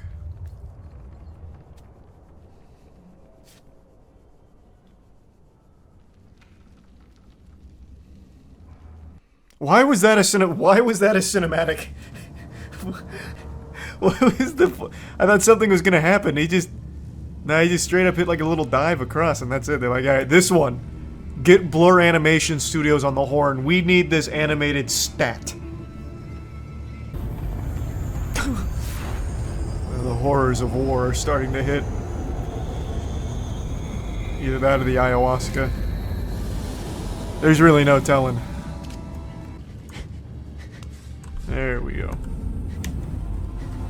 How do you make that? Stay alive, Gollum. Don't look at it and it can't hurt you. Wow, crazy speedrun strat. We take those. I hope this fall doesn't kill me here. This is a very light drop. Oh, that's big. What are you doing, Gollum? Just grab the shit underneath you, please.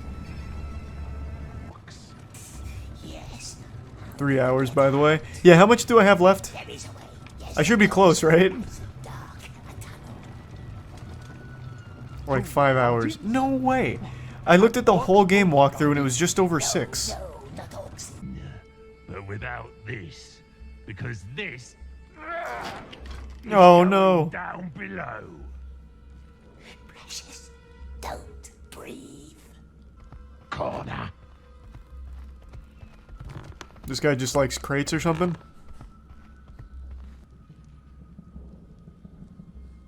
Okay.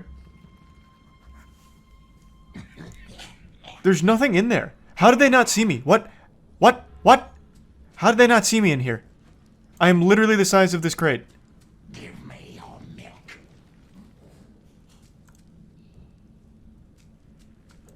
What the fuck? I'm gonna throttle you.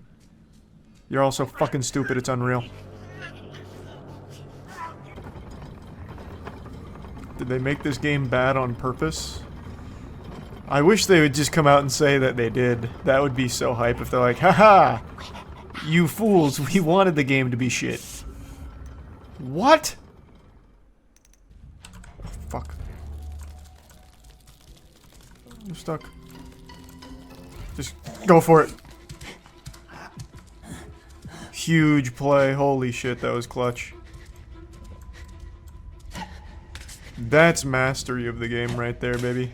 That's how we do it.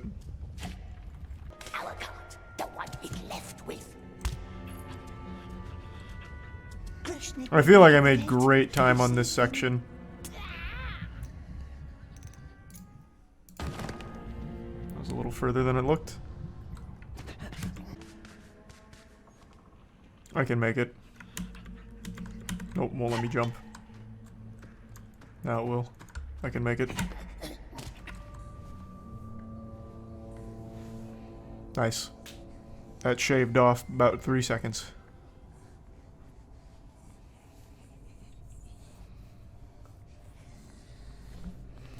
When Summoning Salt inevitably makes a history of the Lord of the Rings Gollum speedrun, that'll be in there. That will be in there as one of the first time saves.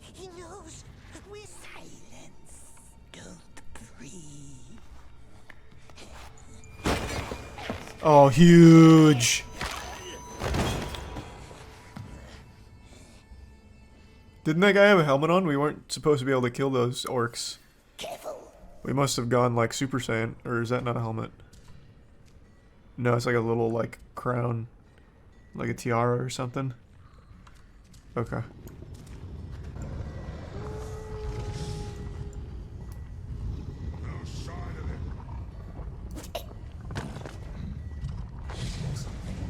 Can you go investigate? Why don't they like ever investigate?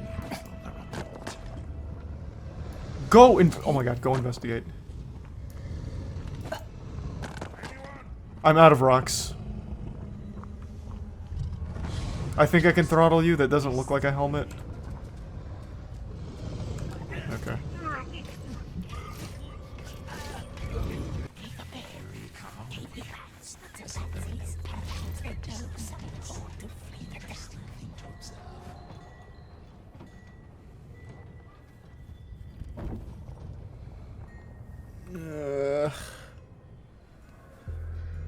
What was that animation? You just don't understand Middle-earth technology. Your ignorance is showing. That was in the books. Exactly. Should have read the manga. Oh! Oh, he disappeared. I was gonna say his body's gonna hit the ground and alert everyone. They thought of everything. No way they can climb. And no way they can catch me. Oh, he's got a sniper. No! Yow!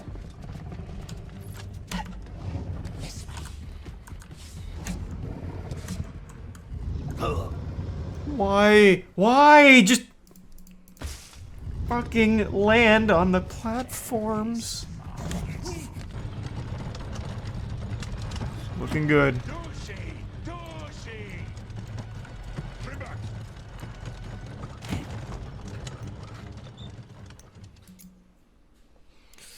Blast. Alright. I'll jump a little earlier this time. Last time got him with that Fazberry flop. This time we're just going straight over. No, not that way. I'm trying to get to the back. Oh, fuck. Oh, God. Oh, Jesus. They will not be nice like us. Not nice. I have not traveled these many miles to listen to your lies. Look into the flame. Ah! Put it away! Ah! We didn't kill him, my precious. There we are.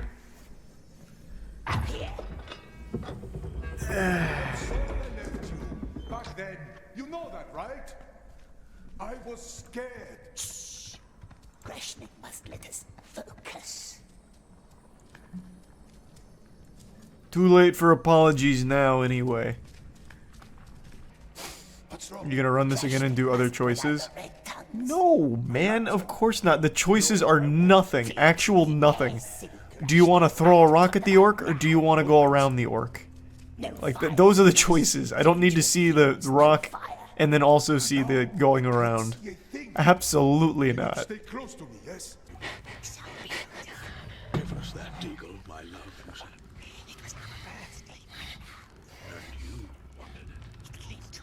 Why is there like a little ASMR Gandalf story time here while we're doing all of this? It doesn't even relate to what we're doing.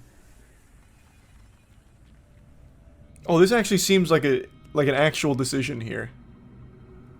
I don't really want to escape with him because I don't want to do any more puzzles with him. Though I imagine my choice isn't going to matter and whatever happens is going to play out the same regardless. I'm going to try abandoning him just to not have to do more of his slow-ass puzzles. God damn it.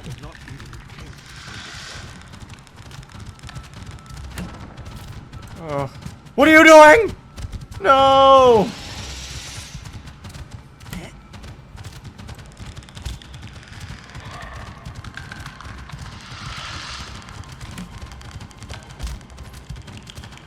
Am I good? Nice.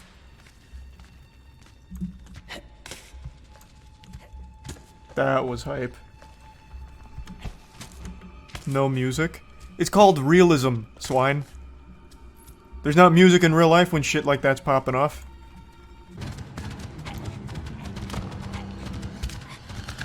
There we are, finally hit the wall. No! No! No! Oh. It's gonna make me do that whole thing again. Yep.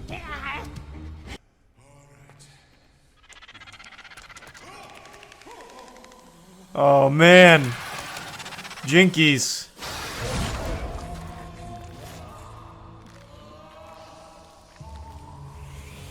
Goodbye, my friend. Oh, that must be. Oh, yucky. Very gross. Oh, ooh. I never. I'm getting out of here. Will the king see me today? Why is everyone talking about Game of the Year? Well, because it's not often you get something like this coming out right after Tears of the Kingdom, back-to-back Game of the Year candidates. So it's always something worthy of conversation. So are we just done in Mordor? We never even got any answers or closure or conclusion to the Candleman and his daughter or anything. She is blind. Keep your distance. There's no way. In the bits kit. Does this actually follow real lore? Because someone said in the books they actually just let him wander around like semi-guarded to climb trees and shit like that. Oh shit.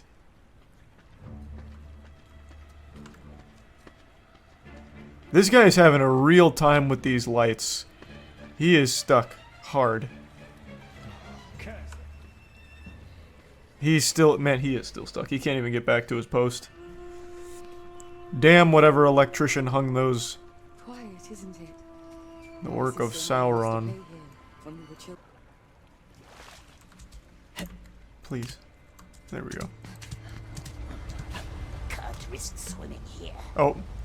Too late. You said that as I was fucking jumping, Gollum. There we are. Oh, Jesus! Huge stutter. Love that, love that. God damn it. Because hope is a treacherous thing.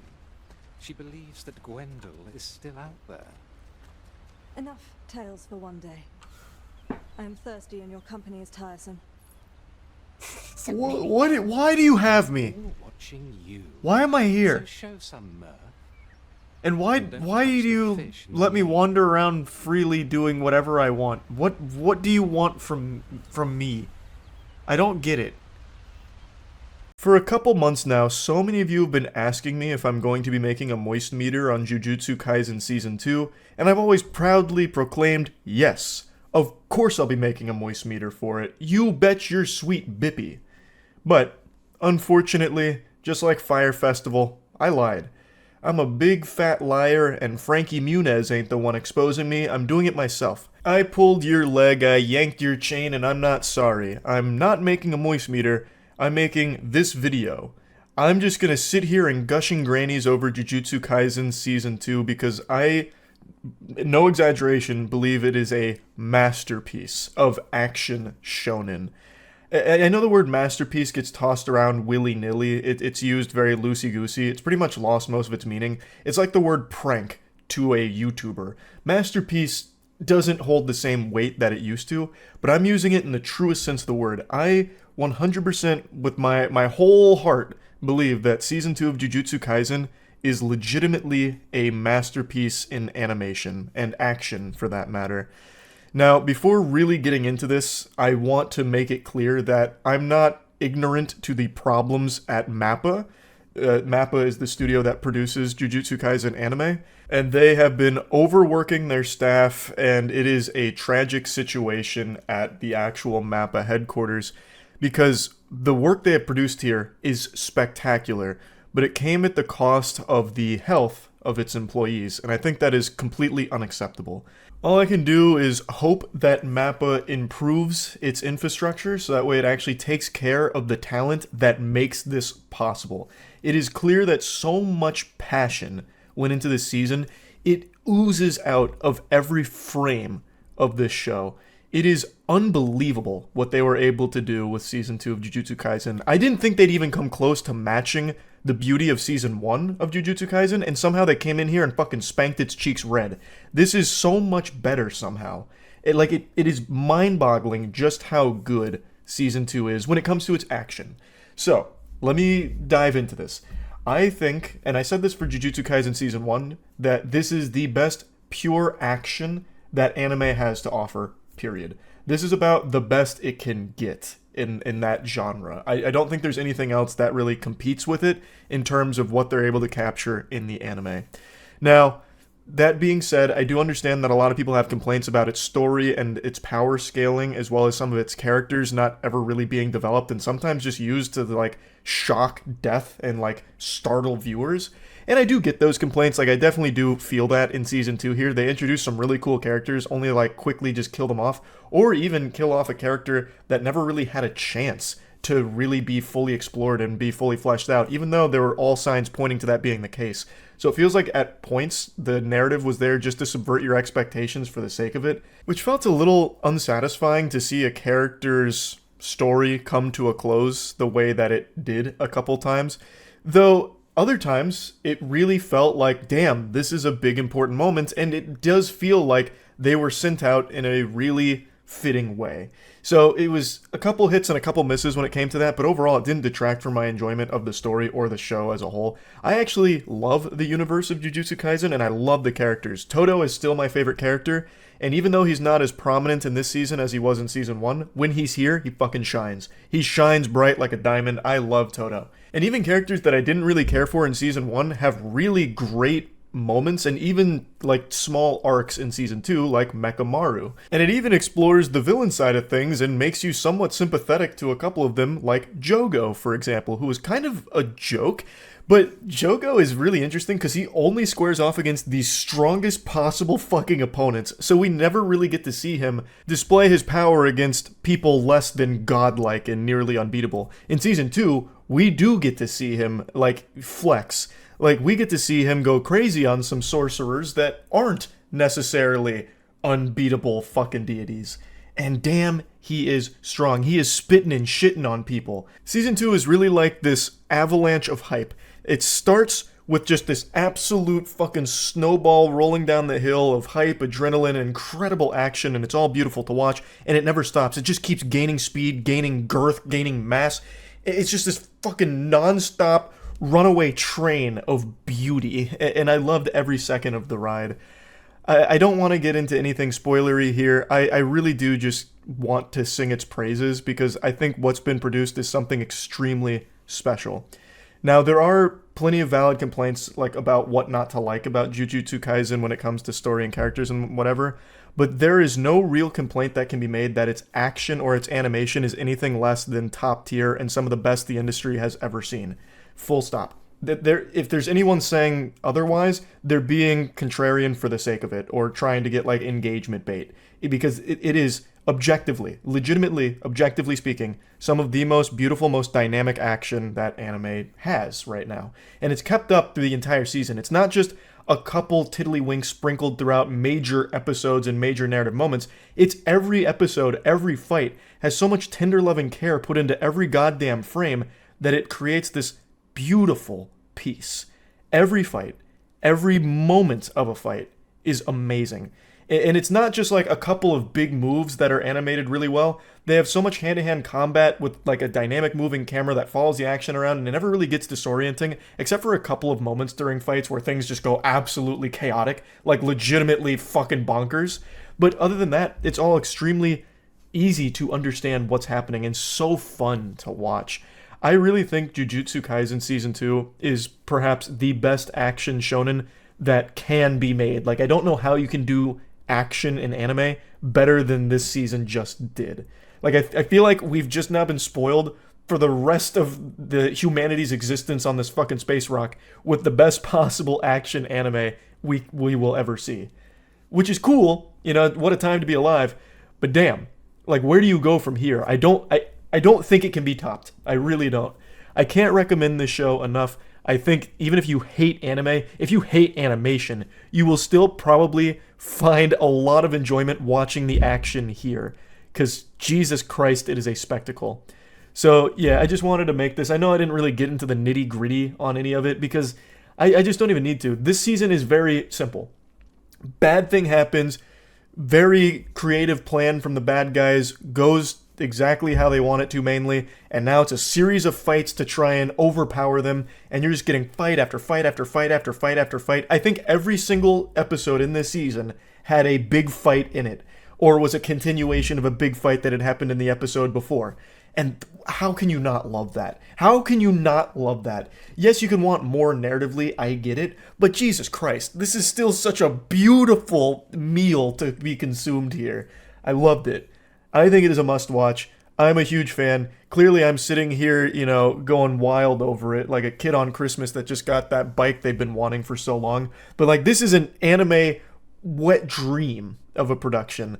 And it is just still such a shame that MAPPA overworks and mistreats its employees. I need to mention that again, because the talent behind this deserves to have their flowers here. Like, what they have done is unbelievable, and they should be rewarded for that. Not with, like, pain and misery while working at MAPPA and dreading every single day. I remember I read something on Twitter how during one of the major fights in the episode, they'd actually slid in the MAPPA headquarters building and it gets like blown to pieces or something. I don't know if that was just a meme or if that's true, but I do believe it because a lot of animators came forward to talk about their awful experience while working on this because of the way MAPPA oversees the project. And that fucking sucks because this, what they've made, is incredible and this talent deserves to be rewarded.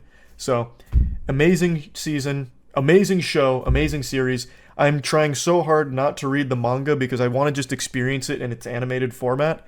But man, it is tough to fight that urge. Anyway, highly recommend. That's about it. See ya. Destiny 2 is a game that I have a very interesting relationship with. It's a relationship that I think teeters on being abusive. Like, the Stockholm Syndrome is hitting so deep that I can't help but keep coming back, only to constantly have my ass beaten by the developers, Bungie. I get punished for wanting to dive back into Destiny 2 and sink a ton of time into again and grind it out and enjoy it. I come back once a year to Destiny 2, my old mistress, thinking things have changed, thinking that they've changed, because they have a shiny new piece of content, a brand new raid that puts stars in my eyes, and I can't resist the urge to get back into the grind and go for world first. That is still, to date, I think the funnest activities I ever do in gaming annually, which is go for world first raid completions. We never even come close, of course, and sometimes we've only ever completed the raid on day one a single time. I'll get to that in a moment. But the experience in Destiny 2 of raiding is unlike anything else. With friends, it's some of the most memorable moments in all of gaming for me. I just love it. But the big problem is, that's about all they have. They do one high-effort content push per year, if that, for Destiny 2, and everything else is just filler, tedious chores, or just complete and utter neglect, with a smile on their face and a middle finger to the community.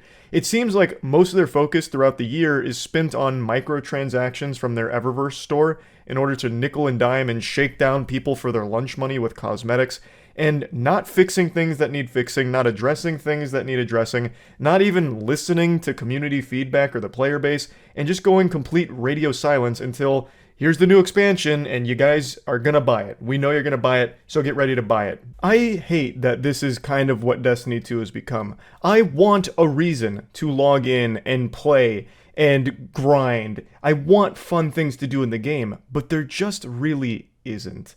Now, I have always said Destiny 2 has so much potential, the most potential out of pretty much any product on the market. And not just from the PvE standpoint, but it also does have PvP. And the PvP could be great. It could be so much better. This is Bungie we're talking about. They made Halo 1, 2, 3, and Reach some of the best fucking multiplayer games there are in the FPS genre. They could make Destiny 2's PvP an absolute fucking powerhouse of a shooter. But they don't put even a single iota of effort into it. I'm not the only one who feels this way. I'm not special. A lot of the community is feeling betrayed by Bungie, even more so now than ever, thanks to their most recent post on the state of the game, where it's just such a fucking nothing burger, like a complete empty calorie sandwich that has nothing to do except just say like, hey, this game development shit's not easy, so don't expect too much, and here's our plans for the future, and it's just really underwhelming. I don't know if they're just keeping big stuff close to the chest and they don't want to reveal a lot in their State of the Game post, but it's still just alarming because they don't really do a whole lot for the game throughout these seasons.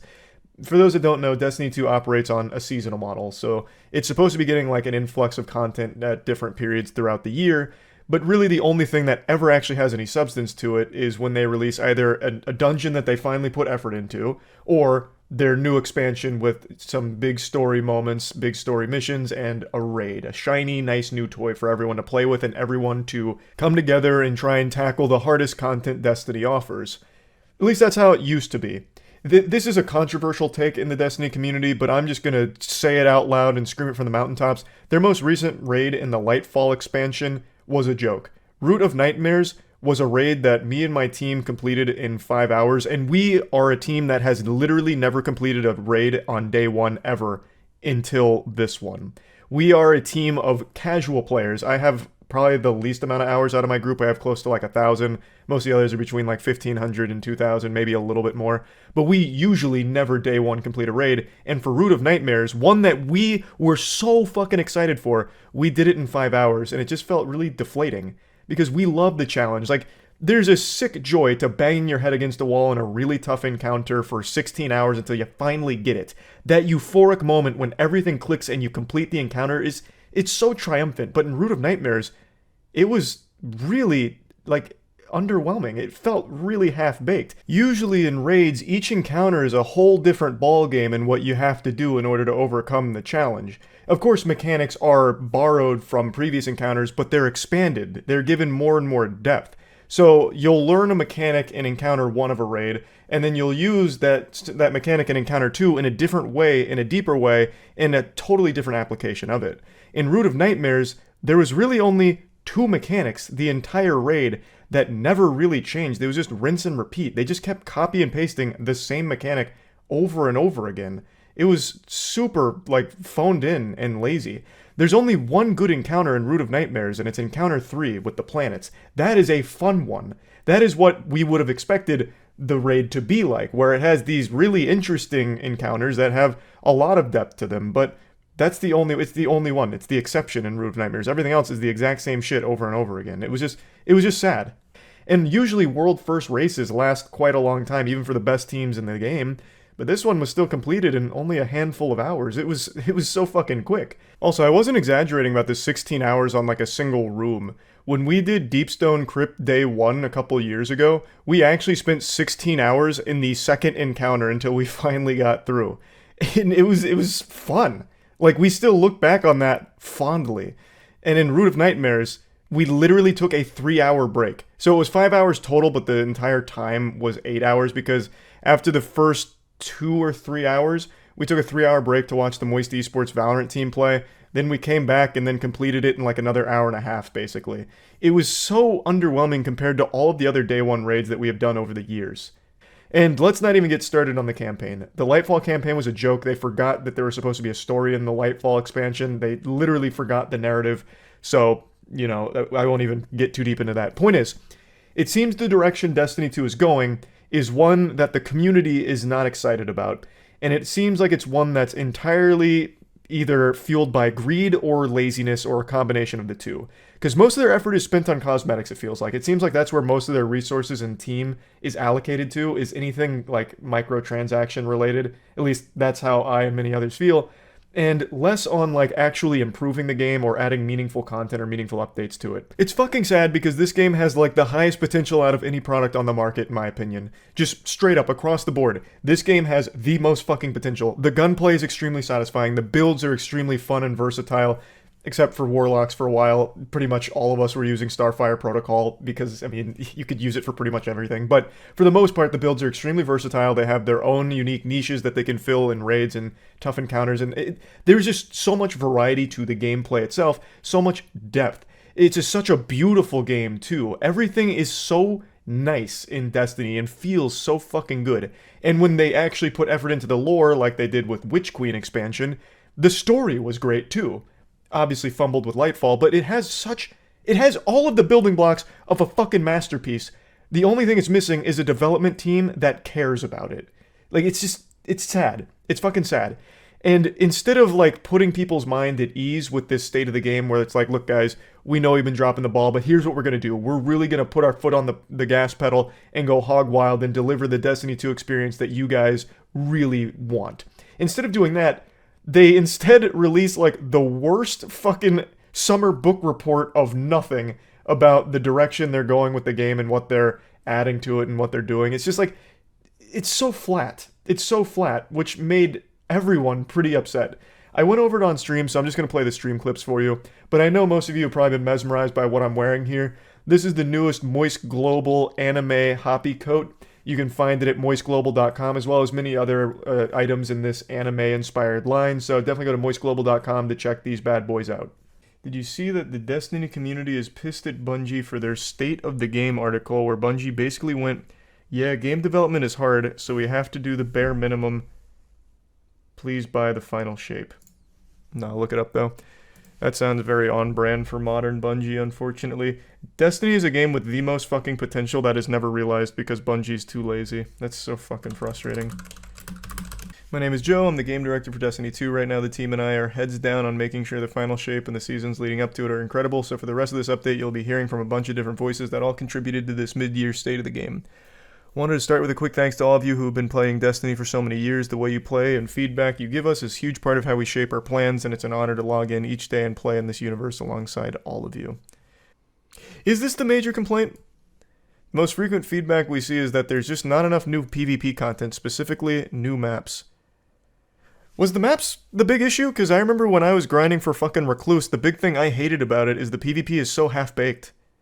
So dreadfully half-baked. There is so much they could do with PvP in that game if they just gave the slightest fuck about it. That is a major complaint, but not the biggest issue in the game. Oh, no, not in the game. I just meant in terms of PvP. Yeah, they've made no maps in the past 3 years. We have a Vex network-themed map debuting alongside the new Relic 6v6 game mode, the gunplay-focused checkmate modifier for multiple modes, a new competitive Ascendant Division emblem, and more. Cool emblem, I guess. So 1 new map in 3 years. W. Solid and efficient pipeline. Someone with 4K hours in the game, the community is pissed at the state of the game because they basically say that 2/3 of the game is irrelevant because of manning issues. Basically told the community that we are lazy, so we're not going to make new stuff that much. Oh my god, wait, they have Gambit in here? Ew. The update better just be, we're removing Gambit. We know this is long overdue, we forgot it was in the game, we're getting rid of it. Oh, fuck. As many of you have noticed, we've been quiet on Gambit since last year's overhaul that launched alongside the Witch Queen. In that revamp, the team made significant changes across 5 categories in Gambit. Core activity fundamentals, primeval tuning, invasions, ammo economy, and rewards. Unfortunately, these updates didn't move the needle for player engagement, although we know our Gambit fans...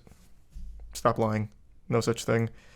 Although we know our Gambit fans mostly care about new or returning maps, this is an area of the game with lower engagement that would take resources away from more popular parts of the game to shore up. While we don't have plans to dedicate more resources to significantly transform Gambit, we do have a few... Man, I thought they were about to say we're getting rid of it.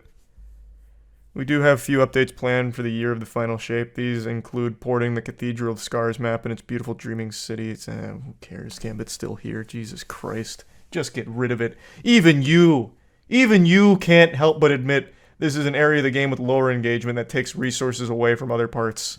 Just get rid of it. Put it down. Just fucking put it down.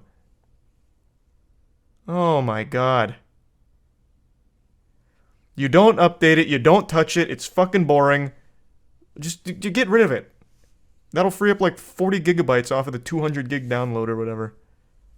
Okay, so in summary, PvP got no real update, and that new map comment didn't go over well. Gambit is getting 1 ported map from 2018, and that's it.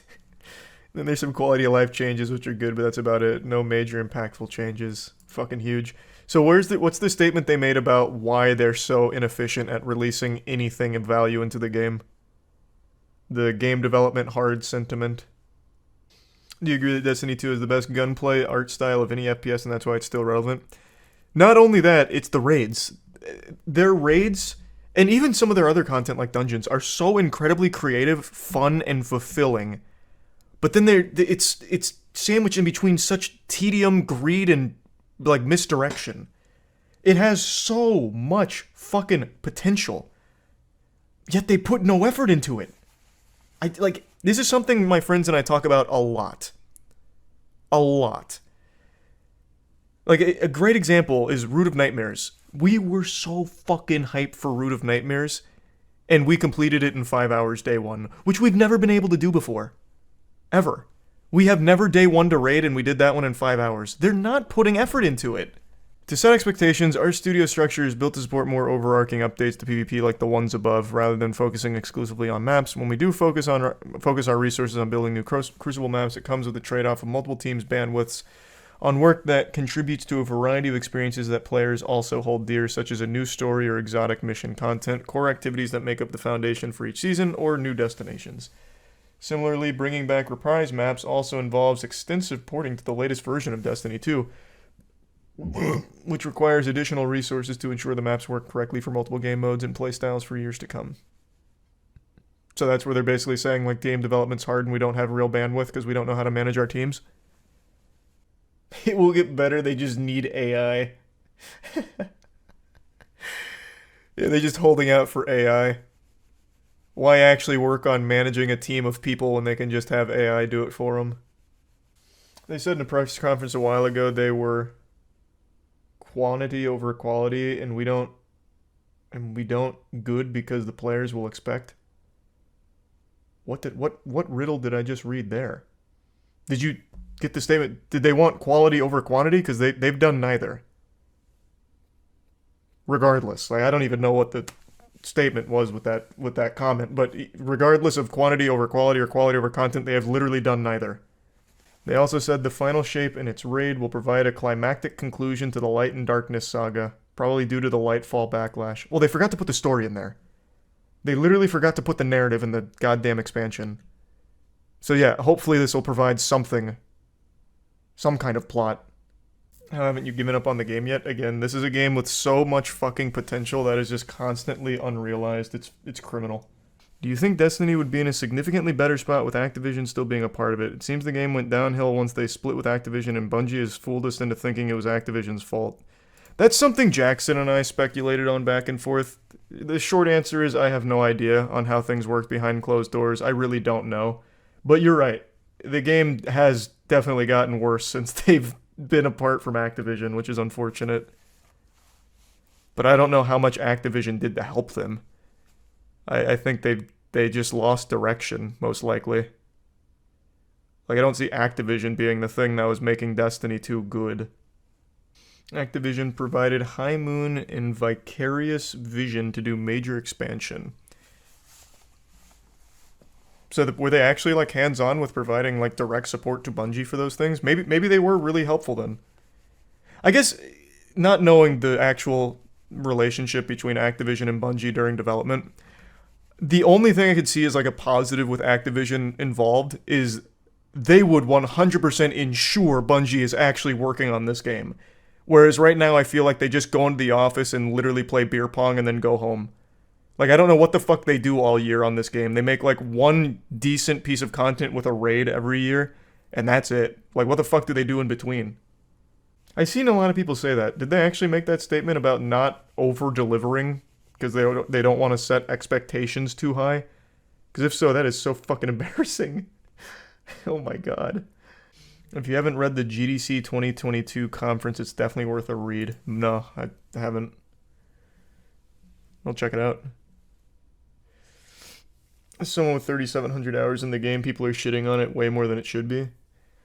I don't know what the backlash is, like, the scale of it. All I can say is that even as someone who only has, like, I think close to 600 or 700 hours across console and PC, probably more than that, but it's very frustrating to see how little gets added to it of value and just how comfortable they are phoning everything in and going through the motions without any real content. That's why I don't actively play. I have no reason to. Do you think Destiny can become another Anthem? No, it's never gonna, like, fully, fail or anything. Destiny's too big to fail. I don't think that'll ever happen. Internet drama is a lot like a Pokemon. It can always evolve, and that's exactly what we've seen today. A very spicy piece of drama recently just entered into its metamorphosis stage, and now it's about to pop out of the larva and become a beautiful butterfly. And unfortunately, this butterfly is coming with bad news. It seems like we may have all been lied to, fed a fib, played for a fool, schmeckeldorfed. It's in regards to the Bayonetta 3 situation.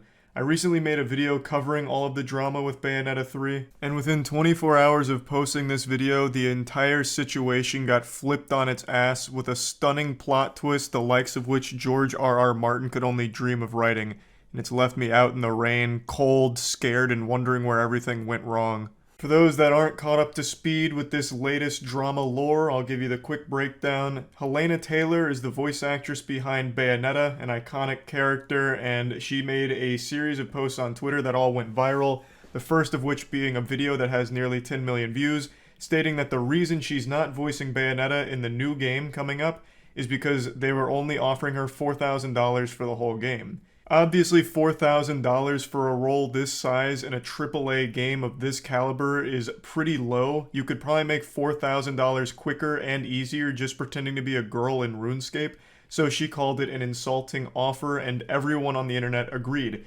because obviously this is a pretty shitty deal. So she turned down the role and walked away and said that it's because they were only offering her that $4,000 for the whole game. She then urged fans to boycott Bayonetta 3 and instead spend that money on charities instead. Now, Nintendo does what Nintendo does best. They ignored this whole situation. I think they're still trying to figure out how email works, so they probably never even saw this to begin with. But Platinum Games lead Hideki Kamiya did at least become aware of this situation by making that post saying, you know, it's sad about the untruth out there and beware of my rules. The tweet reads like a monologue from a villain after they've been caught in Scooby-Doo, but the beware of my rules that he caps locked in there refers to his rule of if you speak English, you get blocked. For many years now, Kamiya has been well known to block anyone that speaks English at him. His fucking block list is longer than the Yellow Page phone book. There are more people on his block list than there are registered in the goddamn US criminal database. It's wild how many people he's blocked. So that's what he's talking about here. And for the last couple days, this is where the story had stopped. This is where the brakes were really pumped into full effect until last night. A Bloomberg article came out that really absolutely changed the entire situation here. Bloomberg, more like Boomberg, because this shit was a bomb. The report comes from two people who were familiar with the negotiations, and the documentation was reviewed by Bloomberg and confirmed to be genuine. So according to them, Platinum Games really wanted to get Helena Taylor back in voicing Bayonetta. According to the documents, they didn't offer her $4,000 for the entire game. They offered her up to $4,000 per session for 5 sessions of 4 hours each. So about $1,000 per hour, which is very different than the claims Helena Taylor was leading us to believe. So in response to the initial offer here of the $4,000 per session, Taylor allegedly asked for a 6-figure sum as well as residuals on the game, which Platinum declined, and then after those negotiations fell through, she walked away and they took auditions for a new voice actress for Bayonetta. According to professional voice actors, that $4,000 per session rate that Helena Taylor was being offered is above the norm. Now, I do think it's important to mention that there's still plenty of room here for a debate on whether or not voice acting talent is paid reasonably. As I understand it, it's actually been a long-running thing for a while that voice actors get fucked in the face when it comes to what they're paid for their work, at least in comparison to other mediums, and I didn't realize how big this problem was. Even just recently, the Jujutsu Kaisen 0 dub actors came out and revealed that they were only getting paid $150 each for their roles. And these were huge roles. Like, that is outrageous. And I've seen plenty of actual fucking stupid brain takes from Twitter assholes who love to take their pants off and wiggle their little wiener around saying, voice acting's so easy, they shouldn't even be paid at all. They're paid in exposure more than anything. They should be grateful to even be in the game to begin with. It's an honor. I don't know why they're even asking for pay. $1,000 is too much for how easy the job is.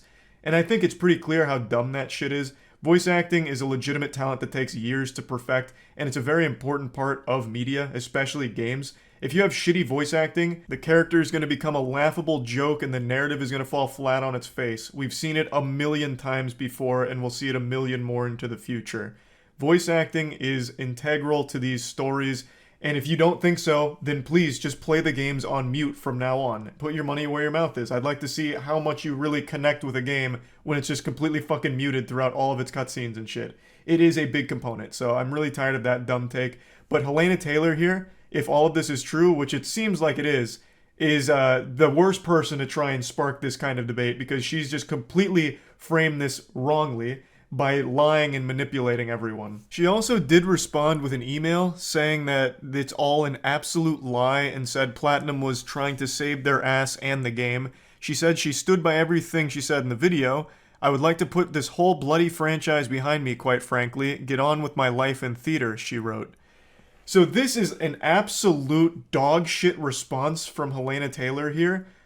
I don't even know where to begin. I guess we'll start with the obvious one. If this is all a lie, it should be extremely easy for her to prove that they're lying because she's already broken the NDA. You know, she's already wiped her whole ass with the NDA. You might as well just show the contract they offered you, the negotiation documents they offered you that would confirm your side of $4,000 for the whole game. You should be able to easily produce that, considering you've already broken the NDA, so there's no reason not to prove that you're being truthful here. This should be an easy slam dunk if this is all a lie. But then she goes on to say that she wants to put this entire bloody franchise behind her and move on. You started this. You were the instigator. What do you mean? It's not like this just came out of nowhere and threw you into this whirlwind of chaos. You were the one that came here and made this whole hoopla. So I really don't understand why she's trying to portray herself as the victim here now. Like, in the first place, she was viewed as a victim of a very shitty negotiation on behalf of Platinum Games and Nintendo. But now, after this information comes forward, her response should be, this is a lie and here's my proof, as opposed to, it's a lie and I just want to move on. I just want to wash my hands of this. Now they're being childish. Now they're playing dirty in the pig pen and I just won't have any of that. I'm moving on. Like, that's not how you do this. You've ruined your own career now. If all of this from their side is the accurate one, your entire career as a voice actress is kaput. You've completely lied about what happened here and fabricated the story and even called on a boycott of the property, trying to directly hurt them financially off of a completely manufactured story. Again, this isn't directly from Platinum Games nor Nintendo, so I still think it should be taken with a grain of salt. But the fact that this came from two people in the negotiations with Helena Taylor, as well as confirmed by Bloomberg, as well as corroborated by a few other sources inside the industry, it's very strong evidence here against Helena Taylor's claims. I'd like to believe that Helena Taylor didn't lie about this whole thing and is going to come out of nowhere with this ace card like Yugi Moto pulling out the Dark Magician at the last second, but I'm very skeptical now because of this email that was released in the report as well. But we'll have to wait and see. If she lied about all of this, I think that is beyond scummy. What a fucked up, messy situation. I really don't even understand what the end goal would have been for her in this case. All it's done is ruin her career as a voice actress, as well as maybe even just in theater to begin with, because if anyone looks up Helena Taylor now, they're going to find this massive scandal, if it's proven that she lied about all of it. So this was legitimately just a career ender. She just checkmated her whole acting livelihood. And I just don't even understand why. If, of course, it all is confirmed. So anyway, I just wanted to talk about it because this was kind of a wild development, and that's about it. So yeah. These are without a doubt the craziest text messages I've ever covered, and I know that might be hard for some of you to believe considering all of the wackos we've gone over, but trust me, this takes the cake of lunacy. They are so outrageous that I at one point threw my hands in the air and said, enough is enough, fiddlesticks, this is fake. It has to be fake. It's too ridiculous. So I did a little bit of digging, and it seemed other people also thought that they might be fake. So after going through the evidence they compiled, it turns out that this is most likely real.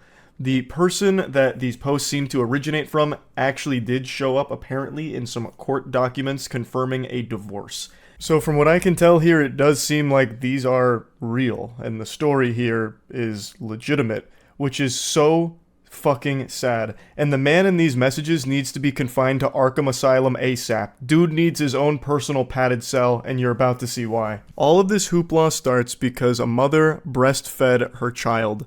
The husband says, "You've been breastfeeding? You know how I fucking feel about that." She replies, "What time are you coming back?" He says, "I don't know if I am." She says, "Why, are you mad at me?" "Yes." "What did I do? It's just the breastfeeding?" "That. The feelings it gives me and how I finally understand that you truly don't respect me." And she says, "I do respect you. I just thought we could compromise about the breastfeeding. Talk about it. If you don't like seeing it, maybe I can just do it in a different room." Weirdo's mad because the mother of his child is breastfeeding that child. Is there a worse possible reason on this planet for anger? I can't think of a single reason any sane human being would be upset about something like that. Unless it's like some kind of crazy situation like, "Hey honey, I just got some phone calls from some concerned parents. Apparently you tried to breastfeed our son Jerichomo at the football game. He's 15 years old. Maybe it's about time we wean him off of that. We're scaring the other parents here." But this, they're talking about a newborn baby. She's still in the hospital with the newborn. He continues, "Well, we didn't talk about it, you just did it. And it's not about seeing it, I know it's happening. I'm done." Done? "Let me know when you're being discharged and I'll be there." Like, you're divorcing me? You go behind my back and do something I've stressed about not doing. That's no different than lying and shows how little you respect me. I wasn't meaning to disrespect you, I just wanted to give Wilder breast milk since he was born early, and I know it's the best thing for him with the antibodies and other stuff he'll get from it. The only thing wilder than that name is the husband's brain-rotted brain. Absolute delusion here to be making a huge stink about her breastfeeding a newborn. So the name Wilder, and you're about to see they actually have another child named Hunter, spelled with a Y.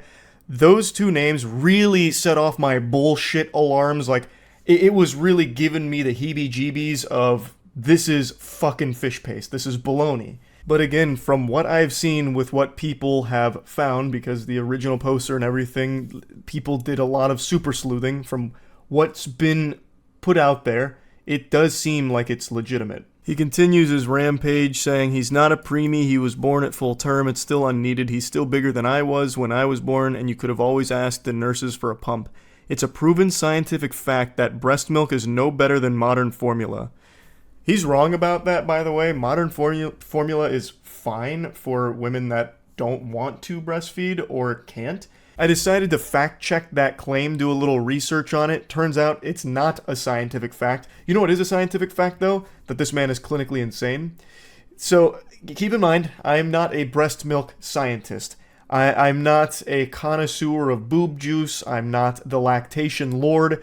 But from the bits and pieces I read about breast milk versus formula, it seems that breast milk is still the most recommended way of getting nutrients to your baby, if possible. She says, I know, but the benefits of the breast milk still outweigh the formula. Latching helps drop the milk better than the pumps. He says, yeah, the benefits to where I'll never be able to look at you the same way again. She's confused, as everyone listening and reading this is right now, scratching their head, wondering what the fuck is wrong with this weirdo. She says, what do you mean? You think I'm a bad mom for breastfeeding? And he says, I think you're a bad wife. I think you don't respect me. I think you took a joy away from me. I think a lot of things. Took a joy from you? I don't understand what you mean. Formula can still be used. And this is where he drops the bombshell. He reveals where all of this anger and hostility comes from. I enjoy your boobs. Now they've been in another man's mouth. I now no longer enjoy your boobs. He goes Neanderthal mode. Boob sucked by baby. Boob no good to me now. No want tit no more. His own child he views as competition because his newborn son suckled his mother's bosom for milk. The most natural thing throughout human history. And somehow this psychopath thinks that his newborn has now tainted his wife's boobs and he can no longer enjoy them, saying that they were in another man's mouth. Wait until he finds out where that baby came from, because that baby came out of his wife's vagina. Well, actually, I guess that's not true. I bet there is a non-zero chance that this unhinged maniac forced his wife to get a C-section, so that way her vagina wasn't ruined by another man. I bet there's actually a really high likelihood that that's exactly what happened. And that's scary. This dude is so fucking red-pilled, he won't even let his own newborn son touch his wife's body. I bet he also wouldn't even let his wife change their son's diapers, because he views them as competition. He'd bust into the room, I know what you did, bitch! You looked at another man's wiener when you changed Wilder's diaper, didn't you? And just starts profusely crying, probably calls her like a cheater or something if she changes their son's diapers. This guy is so mentally unwell, I was stunned. Like I said, I couldn't believe this was real. She tries to talk sensibly to him. Just Wilder's, not another man. Their baby, their actual baby goo goo gaga infant is who we're talking about here, not a man. He views an actual, 2-day-old as a man? What the fuck? But anyway, he says, he's a male, and your son. That makes it incestuous in my eyes. And she says, it's not like that at all. And then he goes, I'm not saying anything I haven't told you before. So this man was probably riddled with red flags for a long time in this relationship, and now he is just breaking, just melting down. That's definitely one of the most unhinged things I've probably ever seen anyone try and say. That breastfeeding your own child is incestuous. There are so many things wrong with that. I don't even know where to begin. It is so shockingly stupid. This guy needs to be put away. He needs to be institutionalized. ASAP. Dude must think that all the days pre-baby formula, so, the thousands of years BF before formula, it was all just incest with people breastfeeding their newborns. This guy is so dangerously disconnected from reality, it is scary. He is a loose cannon on the edge that is snapping. I'm going to spoil a little bit here and just let you know, he divorces his wife over her breastfeeding their child. Just let that marinate for a second. Sit and stew in it. That is insane. That is crazy. Let me pose a question to this individual. I blanked out his name, but I really want to call him by name. But I'd love to pose a question to him. Does he realize how fucking degenerate this is and how much of a pervert you must be to view a newborn baby as a man that is a competition to you? And it's not even like a random baby either. Not like that would make it excusable. Like, anyone who would go out there and view a baby as competition because they're getting breastfed is very fucked in the head. But this is another level of fucked because it's his own child. He fucking blew that load into the world. This is his DNA in there. And he immediately views it as some kind of like sexual competition with his own kid. That's so weird. He is a menace. He is a menace. She leaves out some of the conversation here. I imagine it got way too personal with some of the information that was conveyed. But it starts here saying, I wasn't playing. She says, I know. You are a bitch for making matters worse. I'm sorry you feel that way towards me. I doubt they're gonna let me bring y'all home, so good luck finding out or figuring out a way to make that happen. I just felt it would be okay to breastfeed Wilder, and we could compromise a situation where you don't have to be in the room.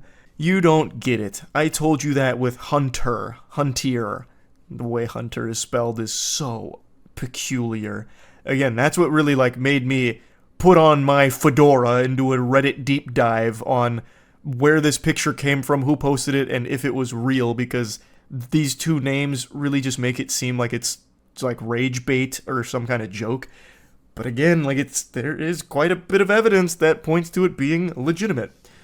He continues, that was a compromise you made then, and I still feel the same way about it. After you heal and get on your feet and are able to afford your own place, move out. Until then, no matter how long it takes, the bedroom is all yours.